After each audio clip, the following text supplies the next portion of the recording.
coming! He's coming! Impossible! Get him out of here! He's coming! He's coming for us all!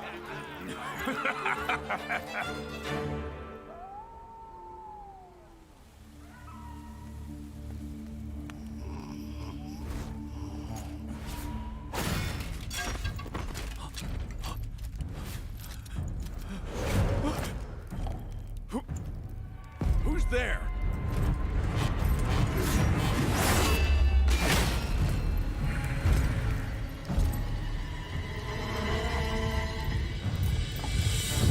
An imposter has sullied our name! We are the might of the kingdom!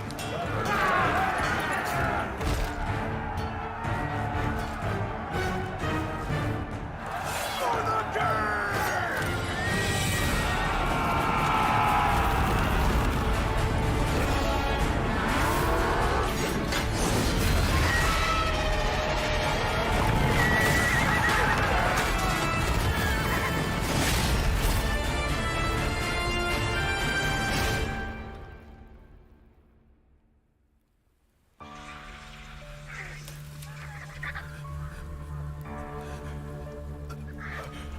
No.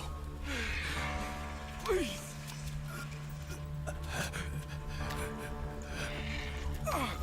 You seem...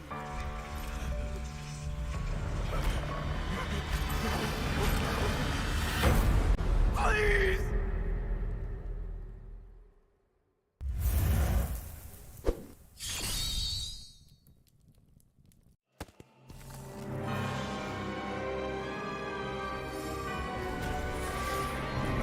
This fairy tale ended with the poisoned apple, and my tale began.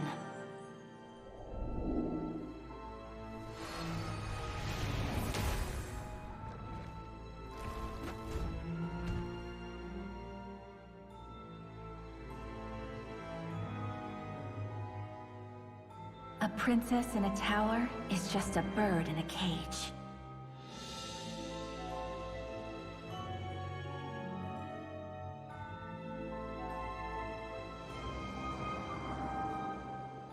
Curse it!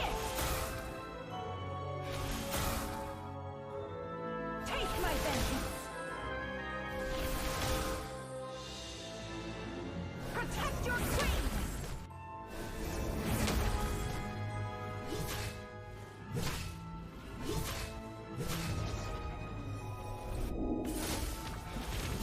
Kneel before your queen. It won't take long, I promise.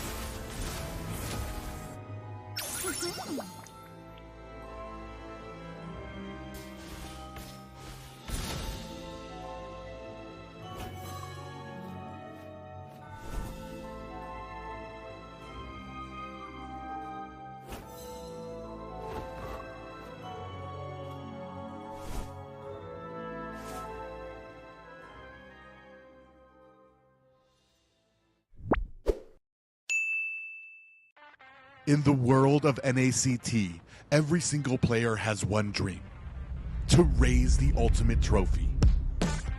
It builds alliances.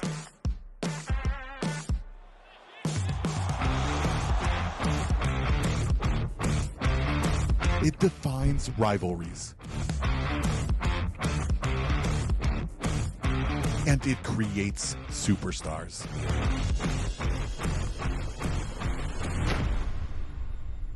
The only question is, who will be next?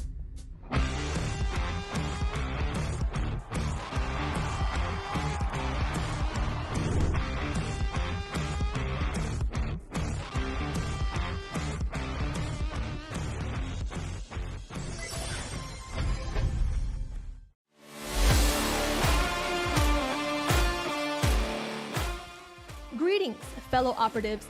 Agent Beth here, undercover as your favorite esports host to bring you the latest NACT recap. Just as you thought, the NACT 2024 Spring regular season has come to a, stale end. The last day broadcast brought you more twists and turns than you could have expected. BloodHounds, still grappling with defeat, took a match win straight from Devious Activity's pockets. Meanwhile, NightHorde snatched the eyeballs of tens and thousands of viewers as they dethroned our Kings and sent BTK back to square one. With playoffs right around the corner, let's discuss the paths to victory for some of your favorite teams. In Game 1, despite some great sets coming in from Uda Buda, BloodHounds found themselves drowning in a 10,000 gold deficit, unable to claw their way to victory against DA. But hold on to your hats because Game 2 was where the BloodHounds showed us their true potential into a fierce playoff run.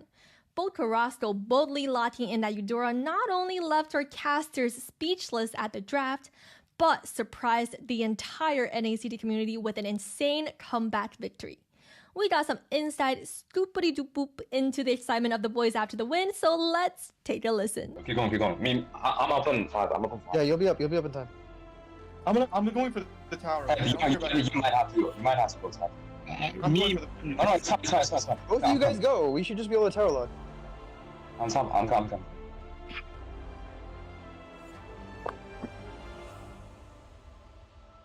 Any dice? Keep going. Almost there. Right here. No, we have another wave too. Keep going. And then. Nice. Oh my god, okay. Nice. That's Crazy. one more.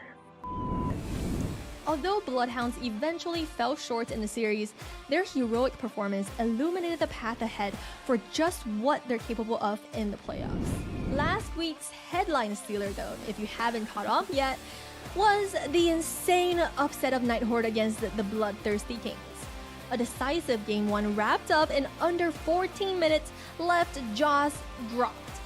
Then, a stroke of genius with the Ixia pick outranged and outdamaged BTK in Game 3. NightHorde has proven once again that they are the real dark horse in the spring season, just like their logo. Rumor has it though, that Oh My Foe started channeling his inner zoo after that epic win against BTK, so let's tap into the wildness. Yo, I'm not gonna do interview. Wait, what are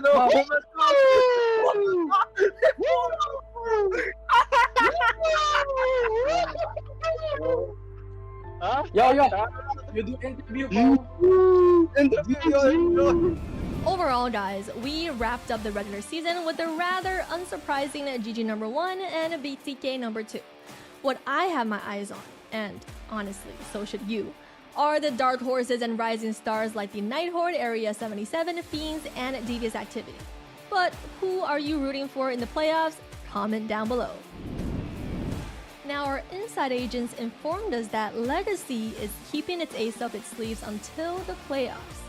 I guess we'll find out their secret weapon very soon.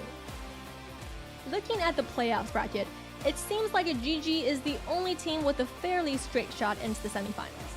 Its ex-wife BTK, however, might face a tougher road ahead. Luckily, BTK has stuck with its tried and true regular season roster this time, so let's hope the Kings can swiftly regain momentum and give us a powerhouse performance in the playoffs. That's it for us today. Codename NACT regular season, mission success. Will host Liz return to the playoffs, or is she codename gone? I guess you'll have to find out this weekend. Agent Beth, signing off.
NACT spring season has been nothing but big plays and hype moments. 77 is going to have to back off. Kahari doesn't care though. Look at the damage coming on the Jules Cutie, able to shred him down. Every team has fought hard and competed at the highest level. White Chicken able to get the I'm offended. Tarzan Cutie goes down. Maybe they should have just gone for the Lord, but they decide not to. They want to try to force this right here, but Jay is bursted. Shark back on the field. Area 77 are falling. Did they push it too far? Gaming Gladiators don't come to our base just yet. Now let's take a look back at their finest moments. But the Lord is down to half health already. BTK, do they want to try to end this here? Oh, the final slash does lock on to Pro Destroy. Milo back in, knock up, taken out. Basic able to pick up the kill. Kohari! Magic taking so much damage, but Kahari is up and ready to go. Speedy Light Wheel. Not able to connect just yet. Nicolette able to find another. It's nothing but Kohari and Churro against the world. And the minions are closing in. Will this be a 2-0? Fiends still trying to put it all on the line here. BTK feeling confident, dropping the toss. Just lock onto the base and finish it. Kohari gonna be the next to fall. Milo looking for it, but now Kohari gets the shutdown. And now the minions are back up. It's Churro and Kohari still against the world, but BTK's not playing anymore. We're entering the 20-minute Sleep's in trouble. Ooh, a lot of damage on a Sleepy, but they got to get back to base quick. The Lord is already almost there. Minoan's Fury does come out. Full Barrage Flicker, but that is a lot wasted there. Can they clear it out? No, they're locking onto the base, and that is it. Well, so it's just like a great combination by them. Ooh. Oh, another Divine Judgment. Melon able to get the kill. Lord still coming. BloodHounds down one member. A lot of damage on Ooga Booga. Melon able to get the kill. No T finds him asleep. Gets away with just a sliver. Yato flickers in. Lord is on the base, and it's 5 members chipping it down. DA take game 3. Yeah, the Vengeance just pretty much doing the damage itself in Jay here. Oh, they tried for the Divine Judgment, but did get caught. Kohari finds the kill there. A blazing duet from ISO, not able to find too many marks there. You can see the Vengeance from Uneven with those electrifying beats, able to put some damage on Kohari on the back line, trying to shred down. Yureshi might be the next one. And that is it. You can see Kohari. There are no more members for him to take down. Melon onto T, cushion to the backside, looking for Boca. Taking a little bit too much damage. Ooga Booga able to force him away. T also taking a lot, easy peasy. Finds the decimation. Immortality down, T down, but the Lord has fallen as well. They want to lock onto the base. Can they finish this? Ooga Booga does it. ISO finds the tower into the back. Nicolette with that time journey to try to protect her team. Bursted down, taken down by Mark Cutie. This could be the end. ISO still pushing into the tower. It's just Kono left. We have minions up at the top. Basic with the blazing duet, trying to clear out the minions. Gets taken out by ISO. Here comes Mielo with the damage. He gets taken out by Mark Cutie. It's just Cold World left, but they have no minions. Still gonna try to force it at this mid tower.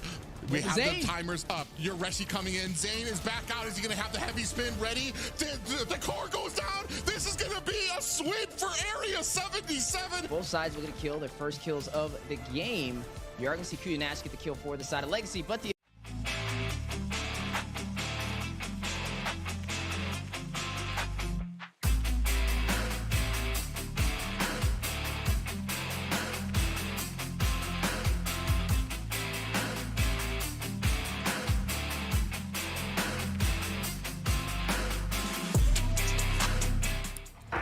Hey guys, what's up? Welcome back to day 2 of the 2024 North American Challengers Tournament Spring Season Playoffs. Yesterday, we had some great games, but today, I think we might find some better ones.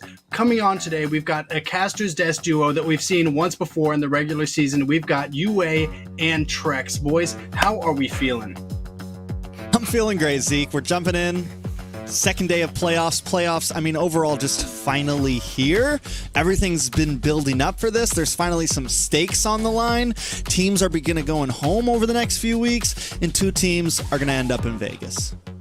Yeah, no, and we've kind of all been waiting for this moment to come through. We had a great round robin series coming through, and now this time around, when things are on the line for these teams, like they can't lose like multiple games. They have to get wins in order for them to progress through.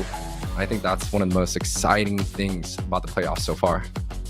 Yeah, it's definitely a lot of tension in the air. It's only the second day. We've only seen a couple matchups so far, but it's such a different environment, and we've seen that directly impacting some of the different way that these teams are playing, I feel like. With that being said, do we have a bracket format that we can go into? Definitely a bracket to be jumping into, an exciting one at that. Yesterday, day one of playoffs, we saw Gaiman Gladiators 3-0 Legacy, and then Area 77 also catch the 3-0 over Fiends. I feel like a lot of people thought Fiends might do a little bit better, but there was some roster changes. We see Kohari move to Rome, even played jungle one of the games. I mean, it was definitely a big switch up, and I think they're still kind of catching their bounds. I mean, overall, they're going to drop down to the lower bracket where it's going to be best of threes, and that's where your life is on the line there. Yeah, and I mean, honestly, there's been so many roster changes, Zeke, that it's been quite crazy. And you know, a lot of these teams, a lot of the players, some we've seen quite a bit before, but there's also a lot of new players that we have not been able to see to showcase their skills this time around. Yeah, it's been tough, man. It's been tough, and with all the roster changes, I know personally for myself, I've left some of these matches a little heartbroken on guesses. But we're not going to get into that. Instead, let's get into the prize pool. This season has been showing off a whopping grand prize or prize pool of over $25,000 US, with a top prize of $10,000 with over 100,000 diamonds and prizes scaling thereafter. That's a whole lot of money left up in the air. And for me, I'd be happy with $20 personally.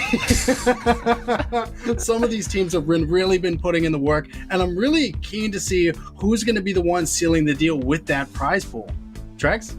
I mean, I'm excited for the prize pool. I think one of the biggest things I've liked about this season and last season, some of the incentives that are put in. You win a game, you get you win a series, you get an extra $100 added on. So it just gives this incentive to consistently do your all, even for teams that get knocked down in the lower bracket, even for teams that think, you know, maybe we're not going to be able to make it move forward. Maybe we may not make it to Vegas, but there's always a reason to kind of, you know, give it your best.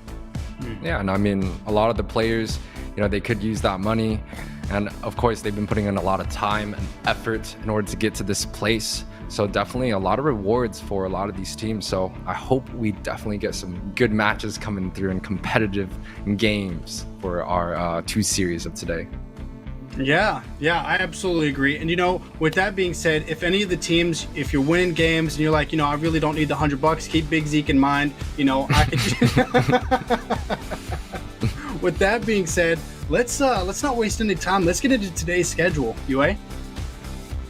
Yeah, so for today's schedule, we are going to have the BloodThirstyKings versus BloodHounds for our very first series. And this is very interesting because BloodHounds has subbed in, I believe, 2 new players that we haven't seen before in this NACT.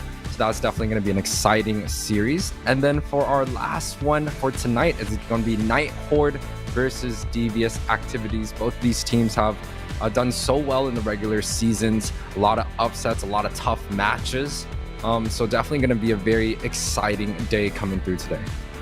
So BTK versus BH is a strong start to the day. Trex, what are your expectations? Oof, it's gonna, you know, BloodHounds, I will say, started to do much better towards end of season. BloodHounds definitely started to step up. And the reason why I'm talking about BloodHounds a bit more is because I think they have a bit more to show here. I think BTK is definitely the more comfortably sitting team right now. Finished off second, you know, got wins against some of the bigger teams. BloodHounds, on the other hand, has a lot to show and a lot to prove. I think if they can get back to the basics, draft, you know, cleanly, not get too estranged from what's important, you know, they can do okay. Yeah, and I think the new roster coming in might, you know, change up the draft dynamics, might change up a lot of the hero pools that they're looking to pull out. Maybe, you know, release some of the pressure that Boca's been having, because quite honestly, in this matchup, it's all about Boca versus Mova Zane, right? The ban's going to be a lot towards Zane, a lot towards Boca, but now with the new roster change, maybe it lines up and, you know, relieves some of the pressure that BloodHound's been having in a lot of the drafts, and, you know, hopefully we get some good character selecting here. So I do know that, you know, for both of these teams, this is going to be their first matchup in the playoffs, and both of them, I do believe, actually came out of a loss on the last matchup of the regular season. Do you think that that'll make a difference coming into today's matches? I think for the teams that have been around for a while, even I think BloodHounds as well, even though they ended up on the lower side of the tiers, I think most of them know what time it is when playoffs come around, know what time it is when, when these games come in and whatever happened in season is done with. Most of them do a pretty good job. It's not like they're running multiple games in one day. That's when I think momentum can really be a factor. But a day like this, both these teams are well rested. They're ready to go. They got to watch some games yesterday, study up. I think both these teams are going to be, playing at their best today, whether that's not good enough or whether it is. Yeah, and I mean, from the side of BloodHounds, they've been here. Same thing with BTK. Both of these teams, a lot of the rosters, they've been in a lot of these situations before in our past NACTs. So it's definitely going to be quite exciting to see how they turn up the heat for the playoffs that is coming through today. No, turning up the heat is one of the few things that they're going to have to do if they want to stop me from getting these absolute chills. And with that being said, Trex, can you take us into the BTK roster? I got the good roster. I got the fun roster, which has not changed at all. This could be the big difference here. Basic going to be in the gold lane, Cold World in the roam, Nicolette in the mid, Mobazane in the jungle, in Mielo in the EXP. Now, like I said, several teams have switched up a player, have taken some players off the bench, put them onto the main roster, but this team and GG have both kept things exactly the same. And is that going to be the key to victory, or is it going to be something that maybe hurts them? So with that being said, UA, do you want to take us into this other roster? BH, looking strong. Tell us about it. Yeah, the fancy roster here too. There's a roster swap coming through. It is going to be for Ooga Booga, and those arms. Stoner is going to be coming in as a roamer, and this man has definitely proven to be one of the strongest roamers in North America. Glad to see him come through. And there is also a new player on the team, Falam, coming through from the side of BloodHounds, going into that jungle position. Sleeps is still going to be the gold laner for BloodHounds. We got Boca, the captain, in the mage position, and Templess fall into the EXP. And you talked about the roster for BTK. You said it's the good, the nice roster, but I honestly think BloodHounds, this new lineup that they've kind of put together before the playoffs, is very, very exciting and definitely have a lot to prove in the show. So, I got to know, whenever you say, strength, are you talking about his ability as a character or as a real-life individual? We all saw that picture. That boy is looking beefy. Trex, how do you feel about his lineup against BTK? I feel small just being on camera here. Like, I need the production to do something about this because I don't even know how that works. But no, I don't know. I will say this. Let's talk about the elephant in the room. There's been a player on BloodHounds that has had some interesting builds, has had some interesting picks. And that player is Ooga Booga. You love him, you hate him. Some days you see him pick the Hanabi and win games in previous seasons and it's exciting. Some days you see him pick Damage Kufra and you're like, what is going on right now? So I do honestly believe that this could be a very good swap for BloodHounds. We've all gotten to know Ooga Booga very well, but I think sometimes, some of those choices just aren't there when it comes to competitive NACT playoffs type of play. And I think Bokarosco, if he's pulling the decisions, it was the right decision today. Yeah, and I think the new lineup brings that element of surprise once again. We really don't know what's going to happen in this series with the new lineup that BloodHounds have, and a lot of the players like Falam has known Mobazane and BTK quite well, maybe even potentially playing for them at some point. And to see them come back, out of the retirement, coming through in the NACT like that, it's going to be a tough match for both teams. One, it's going to be the all-star roster that Trex mentioned, and for BloodHounds, it's that kind of like new vibes coming in. Like, we don't know what's going to happen, and that's like the element of surprise that I think is going to make this match that much more. So with that being said, who do you guys actually think is going to win this matchup? Let's get into the predictions. Well, I got a feeling it's going to possibly be very one-sided. BTK. Zeke. You can't talk to production like that. You're breaking the fourth wall right now, sir. But BTK, definitely very one-sided. I think BTK finished off second in season, BloodHounds 7th in season. I think there doesn't have to be a lot explained on why all of us are voting for BTK here. Yeah, I mean, BTK has a very solid roster. They've proven that they're going to be the ones contending for the championships, especially going up against GG. We have plenty of other teams that have done quite well, but not in the standings of BTK, where they had to climb out of kind of like the early standings, the early losses that they took. But this time around, I really think they've been able to prove themselves that they are that top dog in this series, especially compared to BloodHounds here, you know, coming through. So the votes are definitely BTK for me. You guys got our guesses, our predictions right. That's hey. Messed up, man. That's messed up. That hurts. First off, what happened? What happened? We were tied. Man, what happened, bro? Let me tell you, I had high apple pie hopes, and they broke my heart. They broke my heart. That's what happened. All right. But with all of that being said, you know, I don't think that the BloodHounds are by any means out of this. I do think with some good adjustments, I think if they come in strong, they might be able to take something. But of course, you know, my vote is going to go towards BTK because I vote on consistency, and they've been consistently showing me some good things.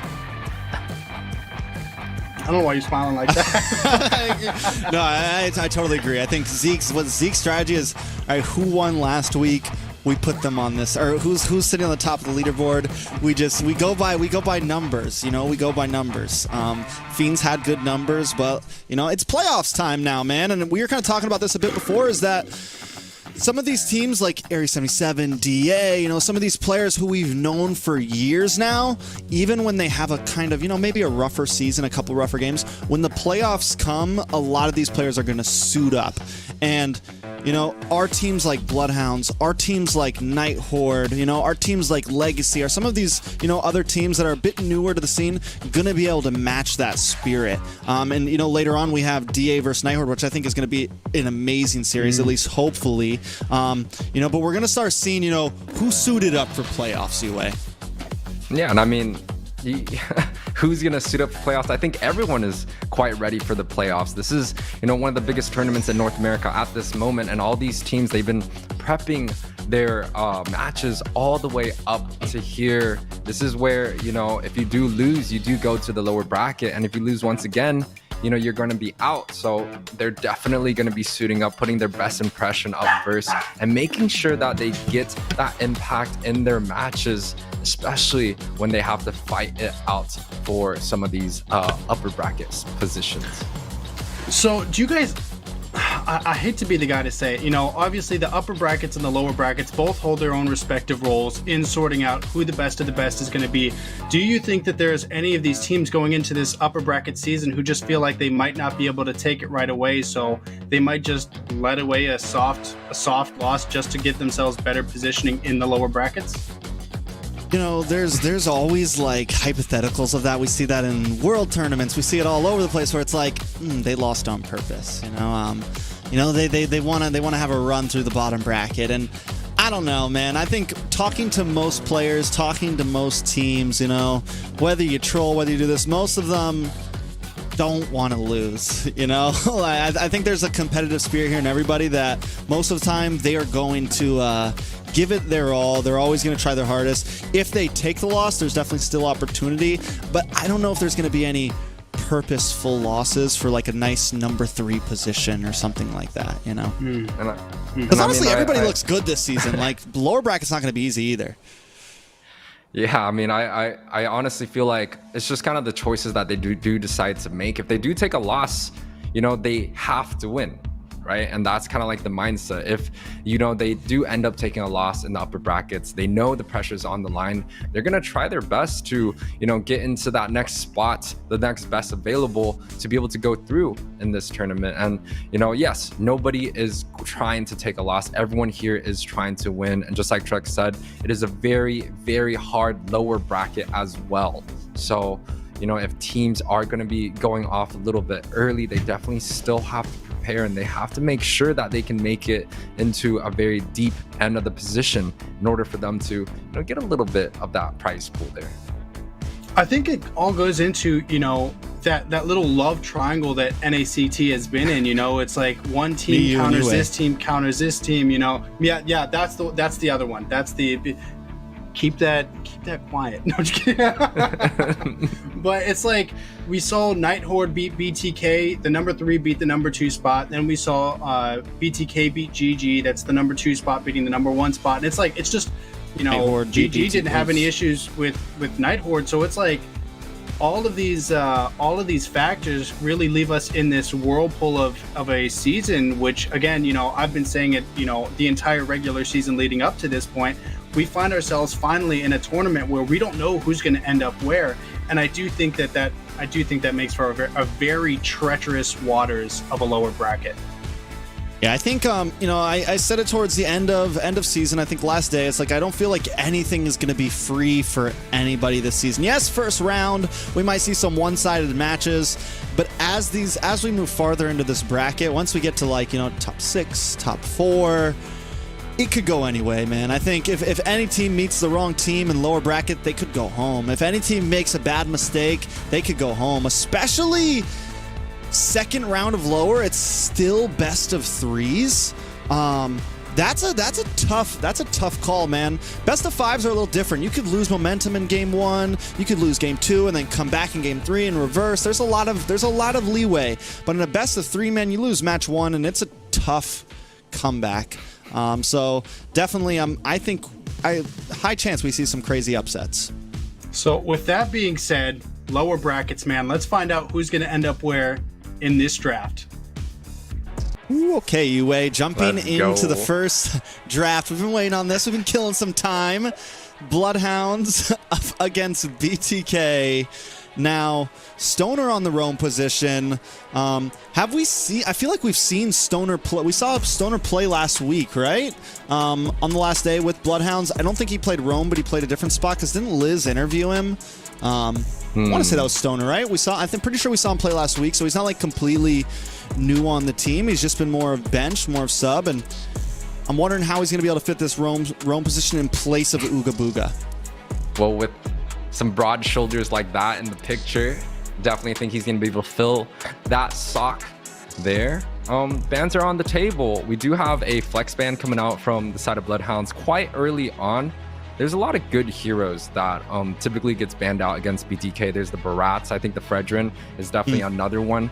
But I do kind of want to see both of these sides kind of changing up the draft style, changing up some of the game plans that they've set for each other, right? For the side of BloodHounds, I think one of their win condition is trying to get Boca Roscoe on a very, very good hero that he can really use to the maximum potential, right? Things like Navaria, Pharynx, and the same goes with BTK. They have a full all-star lineup, but setting up Zane for something very utility, very aggressive, very front line is definitely going to be one of the win conditions there, and I think BloodHounds definitely understand that, banning out the Barats already. So are we saying that, you know, a big win condition for BloodHounds is crack the mid, right? If we can make sure our mid trio, you know, our jungle, roam, and mage can kind of get ahead of Nicolette, Coldworld, and Zane, can kind of maybe even get on the other side of the river, kind of bully a little bit, give Mobazane a hard time. That is a huge answer. And I do kind of agree. I think if they can do that, they can kind of, you know, stop the roaming, stop the aggressiveness of Nicolette, Coldworld, kind of stop that duo.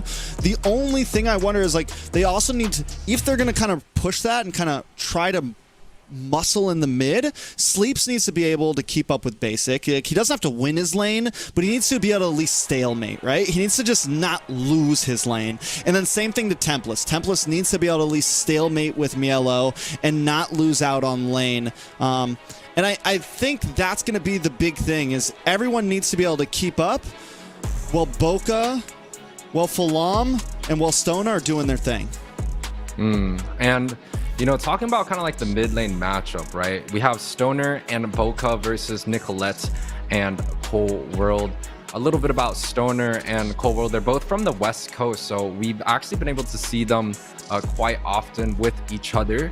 And you know, they definitely know each other quite well. So I think they do bring an element of kind of like the East versus the West, where, you know, in the East Coast, we have Mobazane, we have Nicolette.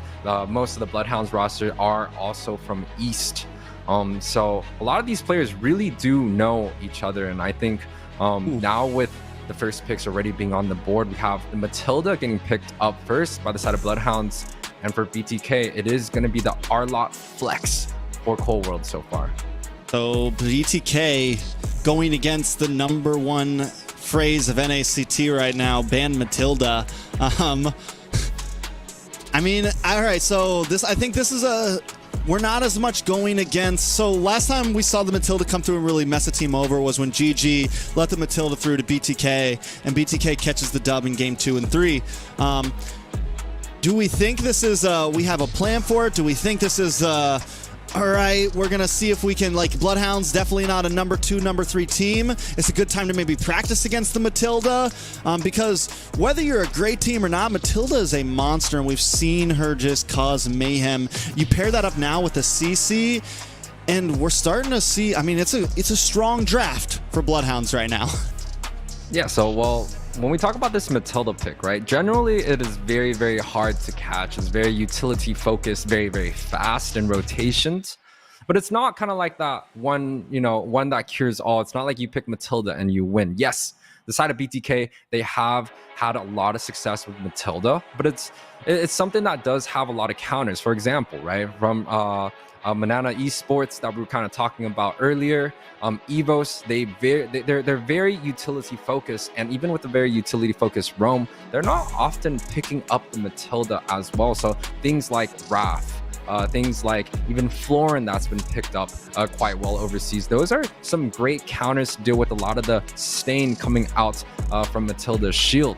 But it does not look like they're opting to go for any of that. Nicolette picks up this Fairness, and Fairness does so well, especially when we talk about kind of the sustain, the Ube strategy, and it fits so extremely well with BTK's lineup paired with the Arlot. It is a very, very hard mid lane to deal with.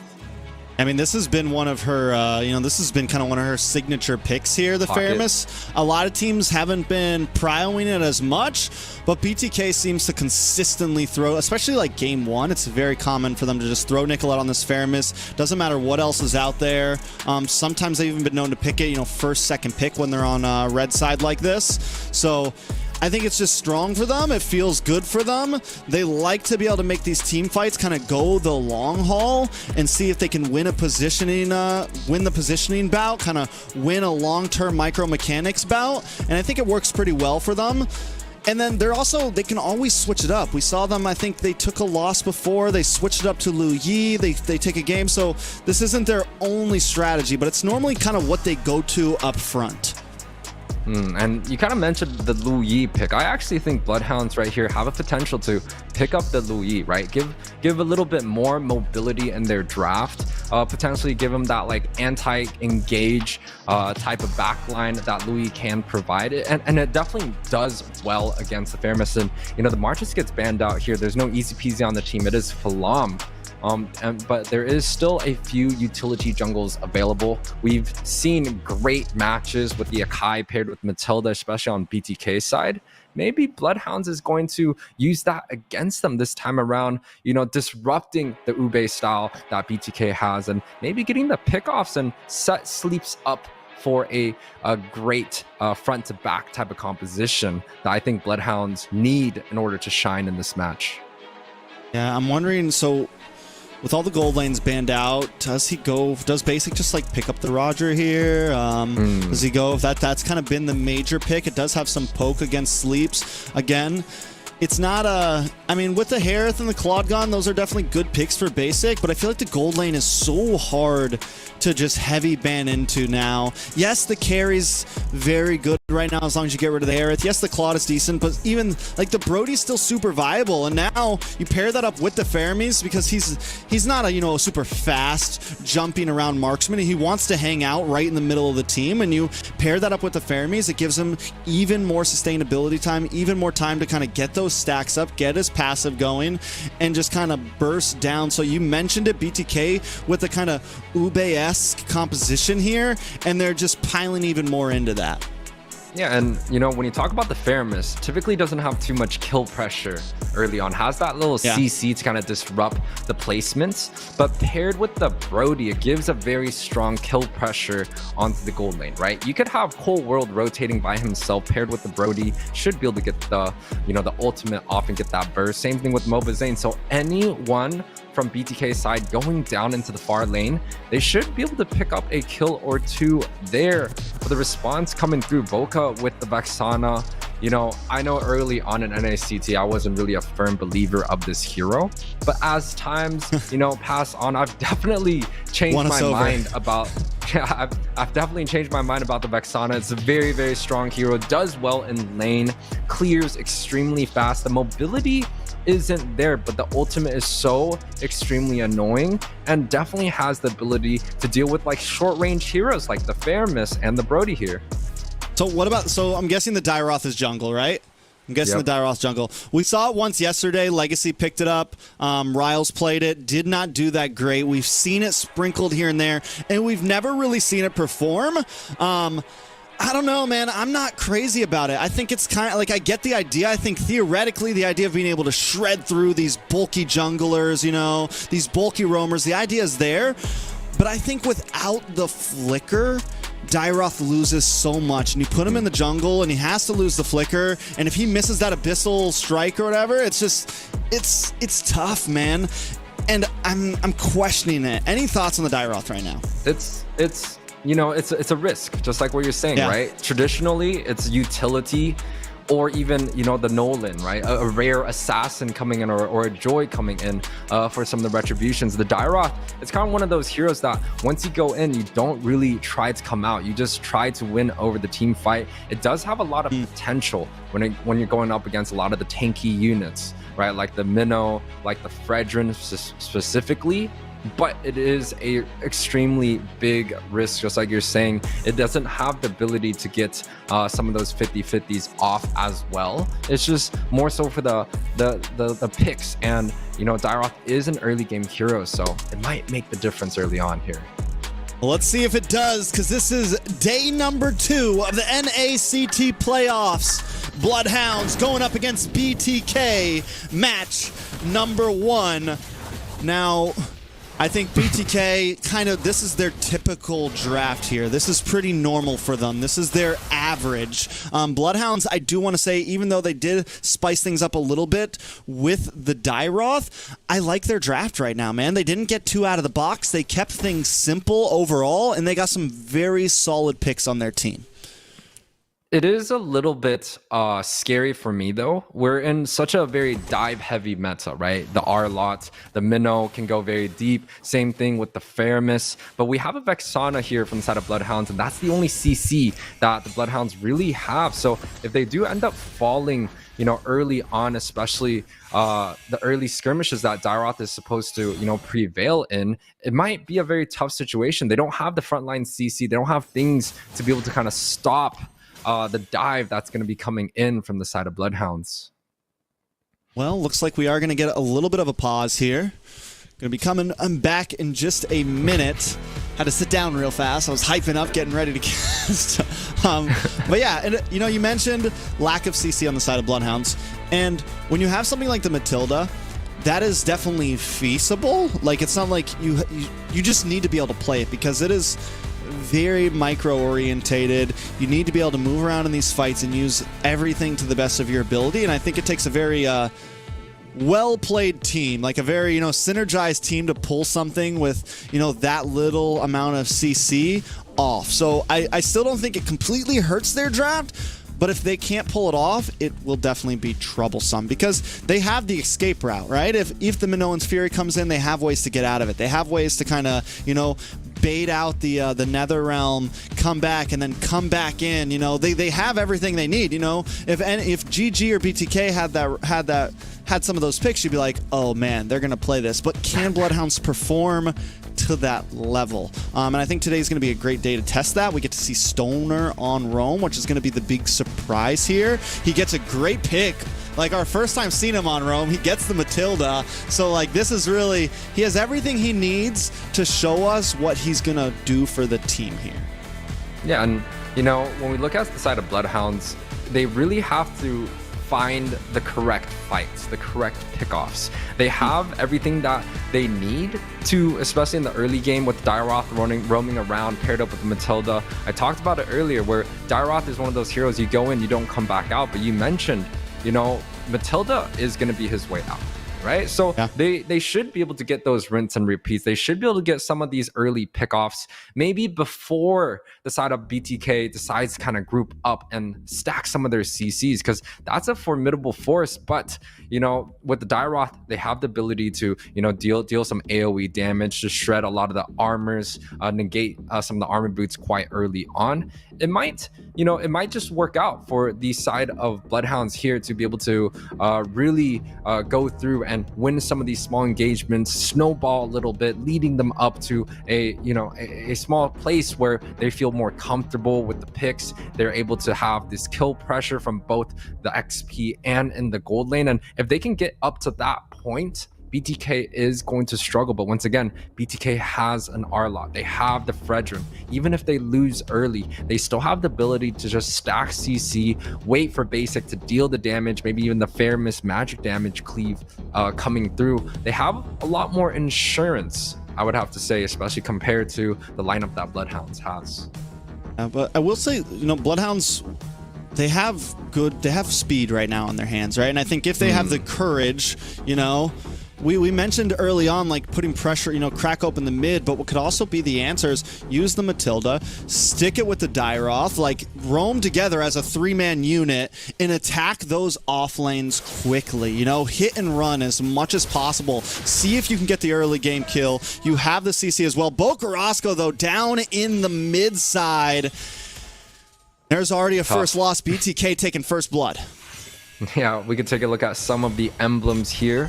A lot of movement speed coming in from the side of BloodHounds, something that, you know, we kind of mentioned. They're a very fast team with this lineup, right? The CC goes into the backside. Carry has a lot of dashes as well.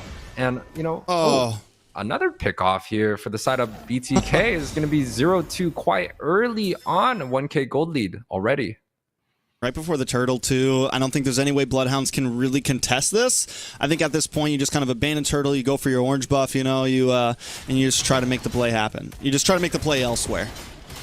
And we do get a little camera from Nicolette's first time that we've seen quite well.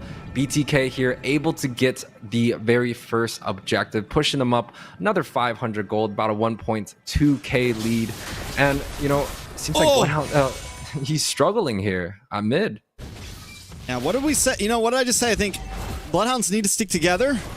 They're getting caught off. You see BTK, every time they make a pickoff, every time they make an attack happen, there's, you know, it's Cold World Nicolette, Milo rotates up from mid. It's Cold World Nicolette sticking together. Look at Stoner right now. He's all by himself. Bocarasco just getting back to lane. BloodHounds need to pair up here. They need to trio up here, or else they're going to keep on getting picked off.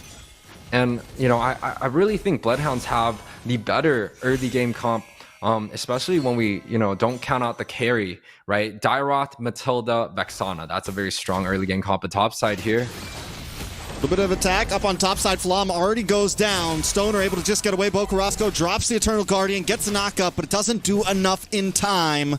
Flam, that's another member down. BTK leading 4-0. And another pause coming through. It is already a lead coming out from the side of BTK. They have a very good early game strategy and they executed it quite well. You were talking about how kind of like the 2-man unit of Nicolette and Cold World kind of making the impact, right? They're not even looking to gank a lot of the side lanes so far. They're able to get the kill onto mid side quite early on.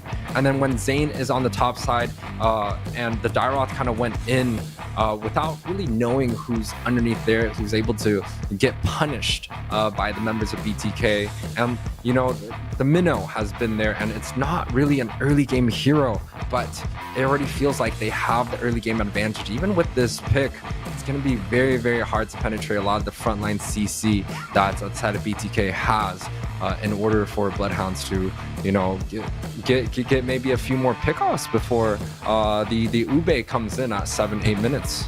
Yeah, they're. I mean, at this point, it's like they're already hitting that 7-minute mark. You know, we got 4 kills.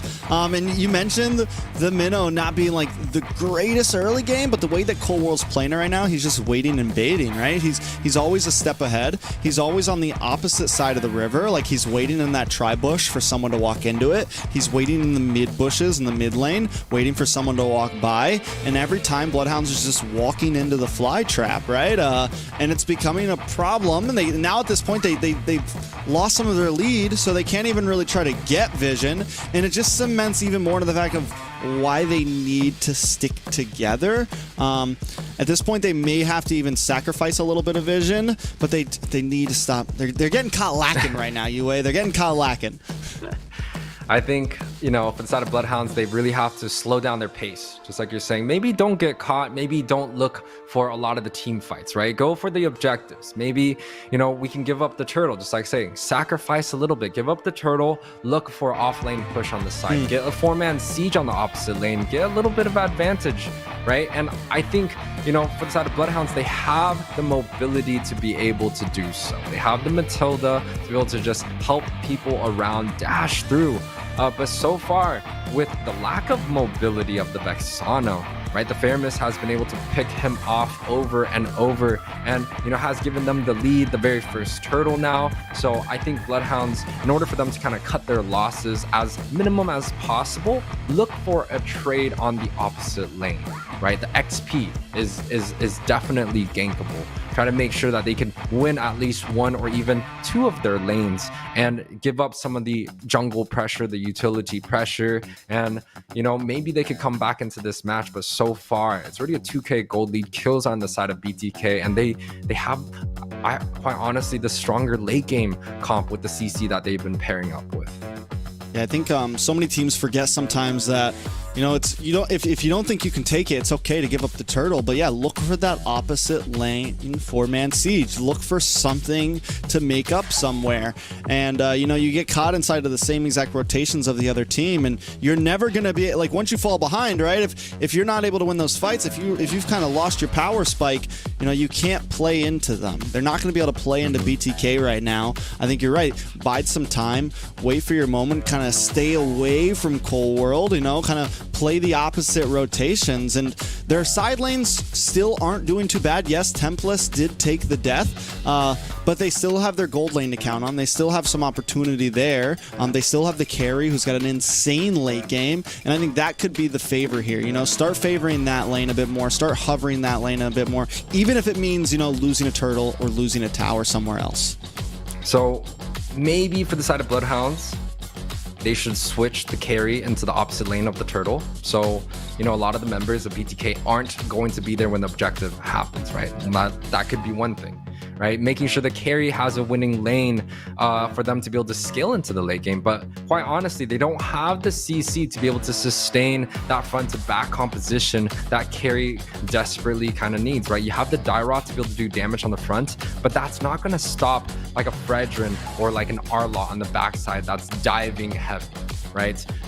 They also have, you know, quite a bit on the mid lane. The Vexana has a lot of CC, but once again, she's already been picked off once again, and the mobility is just lacking. The Fairness second skill, dashing through, displacing, is just a little bit too fast for Boca to handle so far. And paired with the Minnow, it's going to be quite hard. But the Minnown's Fury, it's a very long cooldown, right, Trex? It's definitely one of those spells that you have to use at the right moment. And if they could catch Cold World off, you know, with a bad Minnown's Fury, reinforce the team fight, try to get the pickoffs onto the backside, they might be able to win. Because still, the side of BTK, very, very short range focused, right? Fairness has to get up and close. It's not the traditional siege, far range mage. And there's also the Brody, which a very, very strong early game, but doesn't have that particular range or even the mobility that something like maybe a Claude has or even the carry does. Yeah. So we had some big, looks like there's some big technical difficulties. We're going to be probably tossing to a quick break real fast, and we'll give you guys everything you need to in just a minute. We just want to make sure everyone has a fair gameplay. Go use the restroom, do what you need to do, and we'll see you guys in just a minute. About what? The rumors from the border. The demon. He's coming! What happened? They're all dead! Oh no, no! It's him! He's coming! He's coming! Impossible! Get him out of here! He's coming! He's coming! Coming for a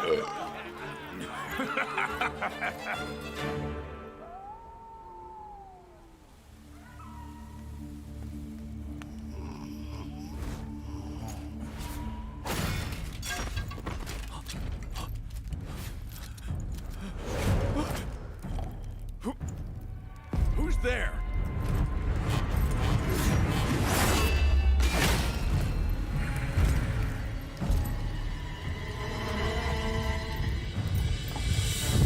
An imposter has sullied our name! We are the might of the kingdom!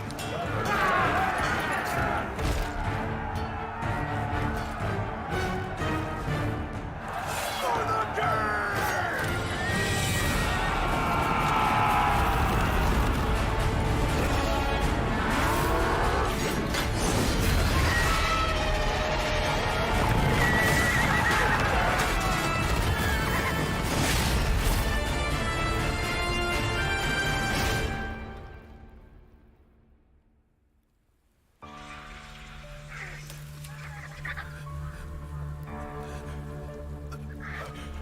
No.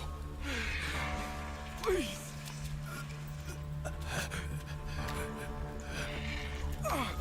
You seem...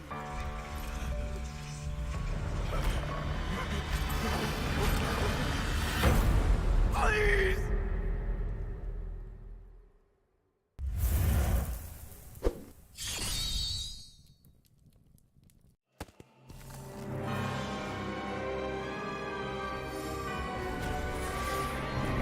This fairy tale ended with the poisoned apple, and my tale began.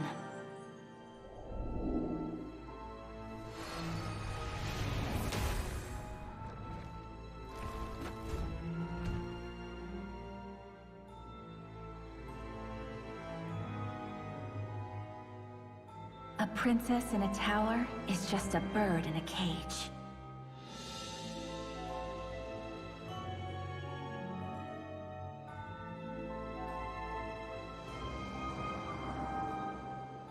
Curse it! Take my vengeance! Protect your queen!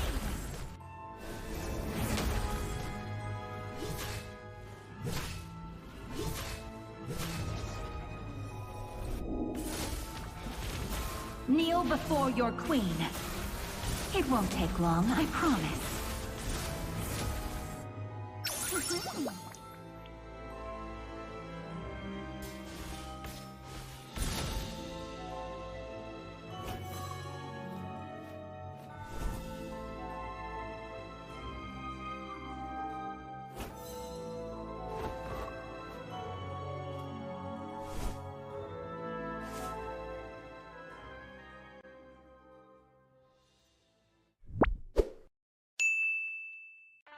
In the world of NACT, every single player has one dream: to raise the ultimate trophy.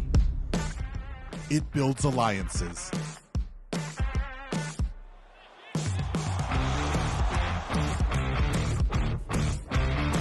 It defines rivalries. And it creates superstars.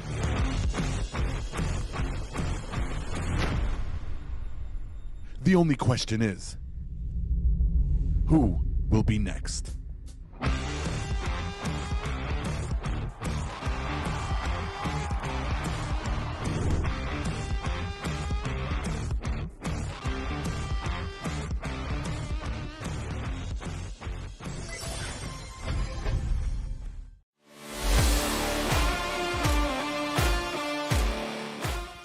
Greetings, fellow operatives.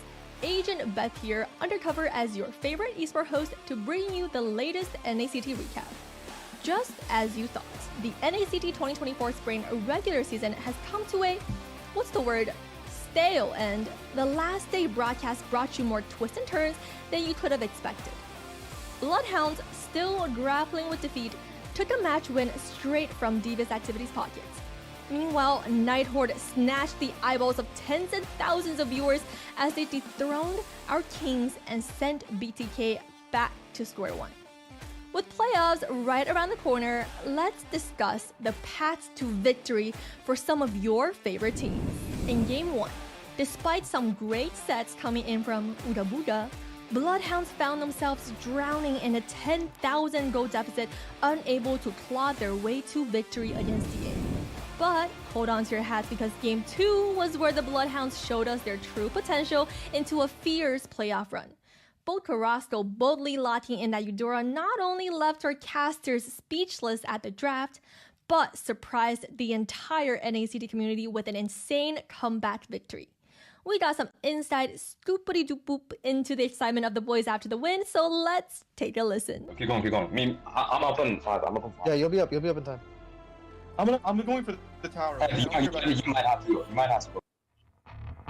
All right, guys, so it looks like we did have some serious technical difficulties in the lobby that was completely unresolvable, sadly. Both teams have approved.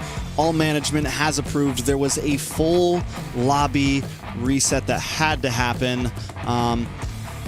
It's something we don't see very often, but it had to happen today. The drafts will stay exactly the same. Both teams have agreed to this, so it has been completely fair and verified. Luckily, we weren't like 20 minutes in or anything like that. Everything was loaded up quick for you guys, so let's jump back in to BTK up against BloodHounds, and whether we like it or not, we are going to have the full reset here. Maybe BloodHounds can start this off a little bit differently.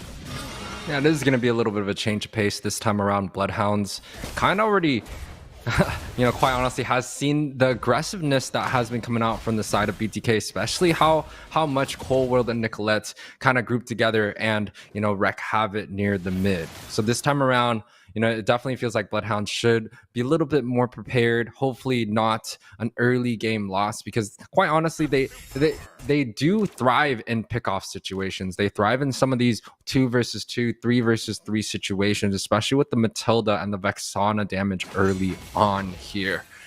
So this time around, it's definitely going to be a little bit more interesting this time.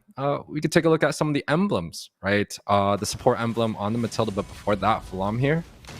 And Flum already being aggressive, very different. A lot of damage on a Cold World there. Cold World forced back. BloodHounds definitely trying to crack the mid this time. Sleeps up against Basic in the bot lane this time. We have seen the lane swap over. This time EXP will be on the top side. But still, overall, nothing too much happens.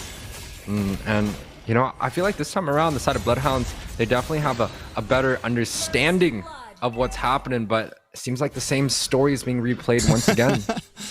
Tempest gets first blooded, just like last time. So, yeah, the game is on its route to taking off exactly where we left off. A lot of damage on Flom, though. Flom fighting for his life in his own jungle right now.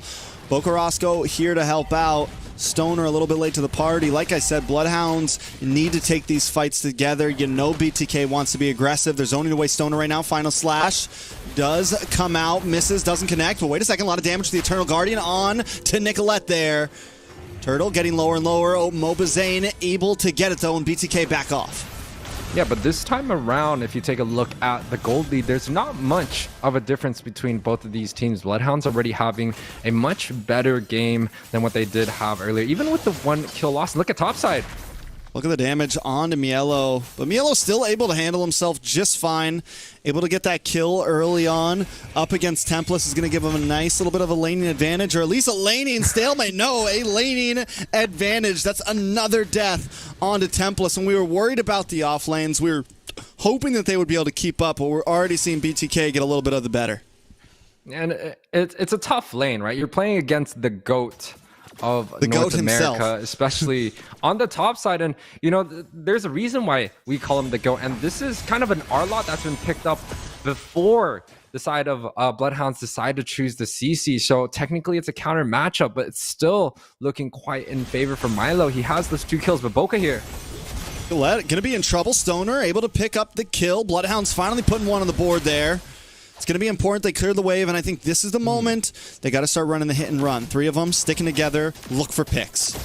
Yeah, and I think that's the advantage of a strategy that the side of BloodHounds have, right? The Matilda with the fast rotation, the early game damage and penetration coming out from Falam, paired up with the CC from Boca, it's extremely hard to deal with, especially if everything lands on the same people. But Zane here gets the blue buff. Yeah, loses his purple Falam. That's definitely going to hurt. Mobazane already a full level ahead of him right now. Maybe 3/4, but essentially a full level ahead of him right now. Falam having a trouble keeping up.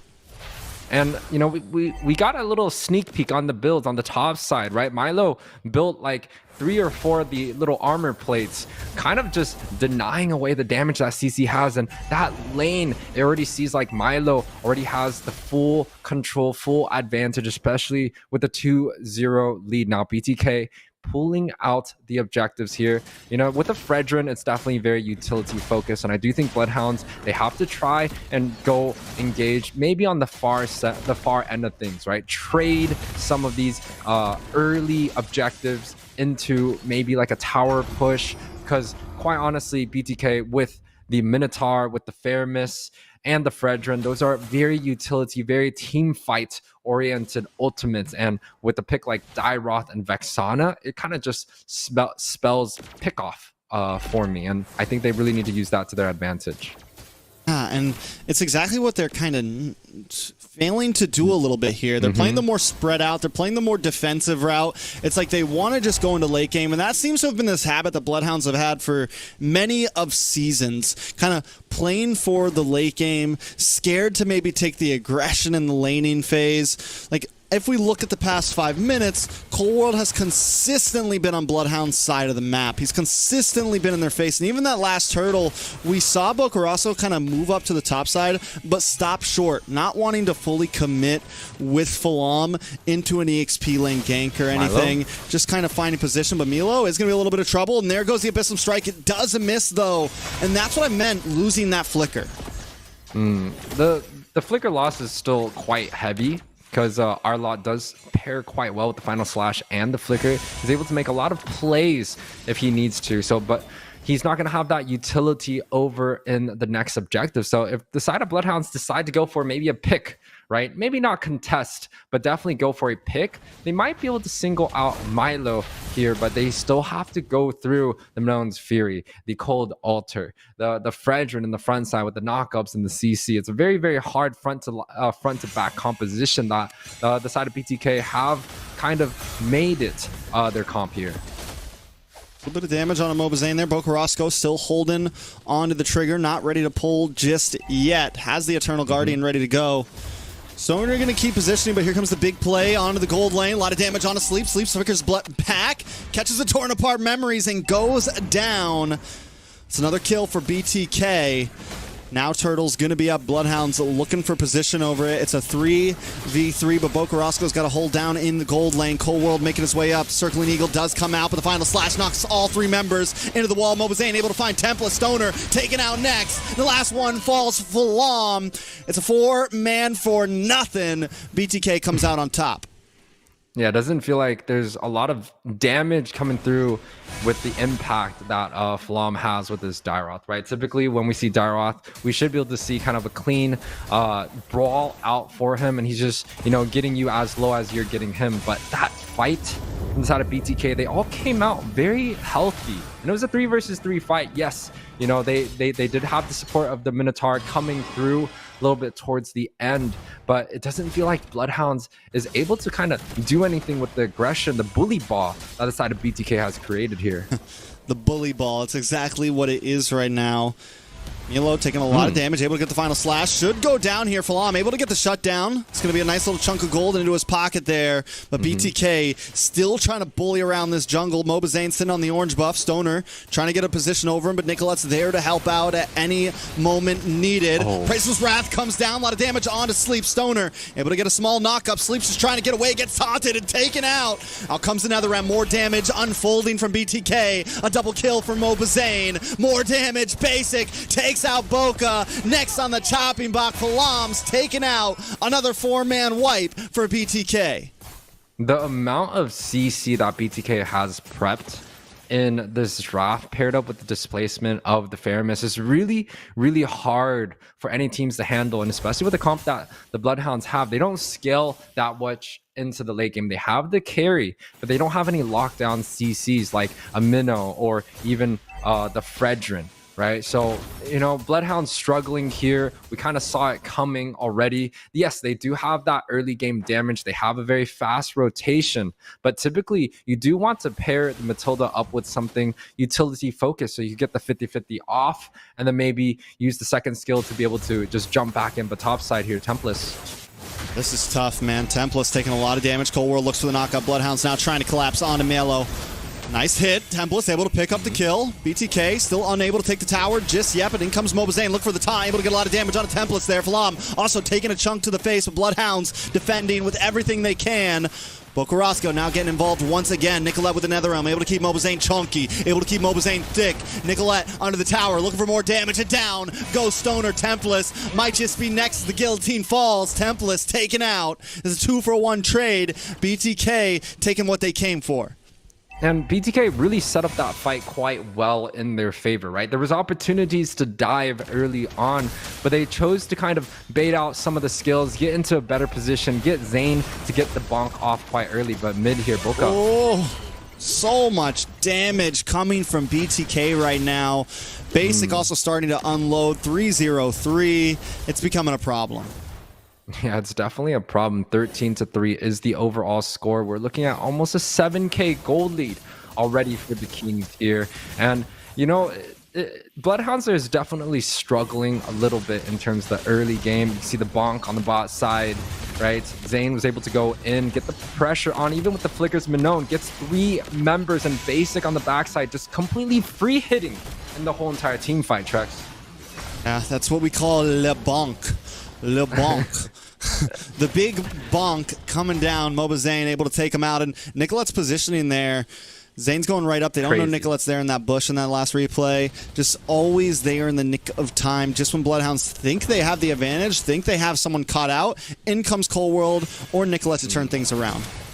Yeah, and this is going to be the time where BTK is going to be looking to group up, get a 5-man siege, get Basic onto a good front-to-back position so they get a good team fight coming through. And look at the pressure that Cold World is just having. None of the members of BloodHounds is trying to take that alternate route to be on the backside of the Minnow. They really are just running into the back. And with no assassins on BloodHounds' team, it's going to be very hard for me, for the side of BloodHounds, to be able to get onto the backside, get onto Basic or Nicolette, and, be able to pressure some of their damage dealers from the side of BTK. A 3,000 gold lead just about for Basic. Oversleeps right now. That's a thick boy right there. That damage is starting to hurt right now. You take 2-3 shots from Basic, you're out. You pair that up with the torn apart memories, and he's taking out multiple people at once. BTK kicking down doors right now. BloodHounds, and you mentioned earlier the lack of CC, the lack of surprise from them. It's a problem. They have no way to stop Cold World from just coming in their face like this. Oh, wait a second. Final slash. Tries to pull him out of the tower, but the Eternal Guardian comes down on multiple members. Still not enough. BTK still at their door. Knock. Just wait, and they take down one inhibitor. They're looking for another. Nicolette comes in through the wall with the Shadow Stampede. Unable to find a target just yet, but another wave of minions is coming. Top side, mid side. BTK looking for the strike. The Abyss Strike comes out from Falam there, just trying to clear the wave. But BTK take it down. Big Minoan's Fury able to connect. 3 members knocked up. Make it more. Sleep's going to go down. Tempest as well. BTK looking for the next one. Falam, a double kill for Basic, and Mobazane gets the unstoppable onto Stoner. It's a full man wipe. BloodHounds gonna go down. BTK take game number 1. Yeah, that was a 3-4 man Minoan's Fury set up by Cold World. And the rest of the members just kind of decide to pile in. And quite honestly, this kind of shows that BTK, they're not really, always fighting. They pick the right moments, they get the right setups, they make sure Cold World is in the front. Same thing with Zane. Take a little bit of damage early on, take a little bit of some of the utilities, and they set up a perfect team fight, right? No one died there, and I think from the side of BTK, Milo died twice, and that was about it. Maybe one other member died, and BTK having a very, very strong showing in the very first game of our series today, Trex.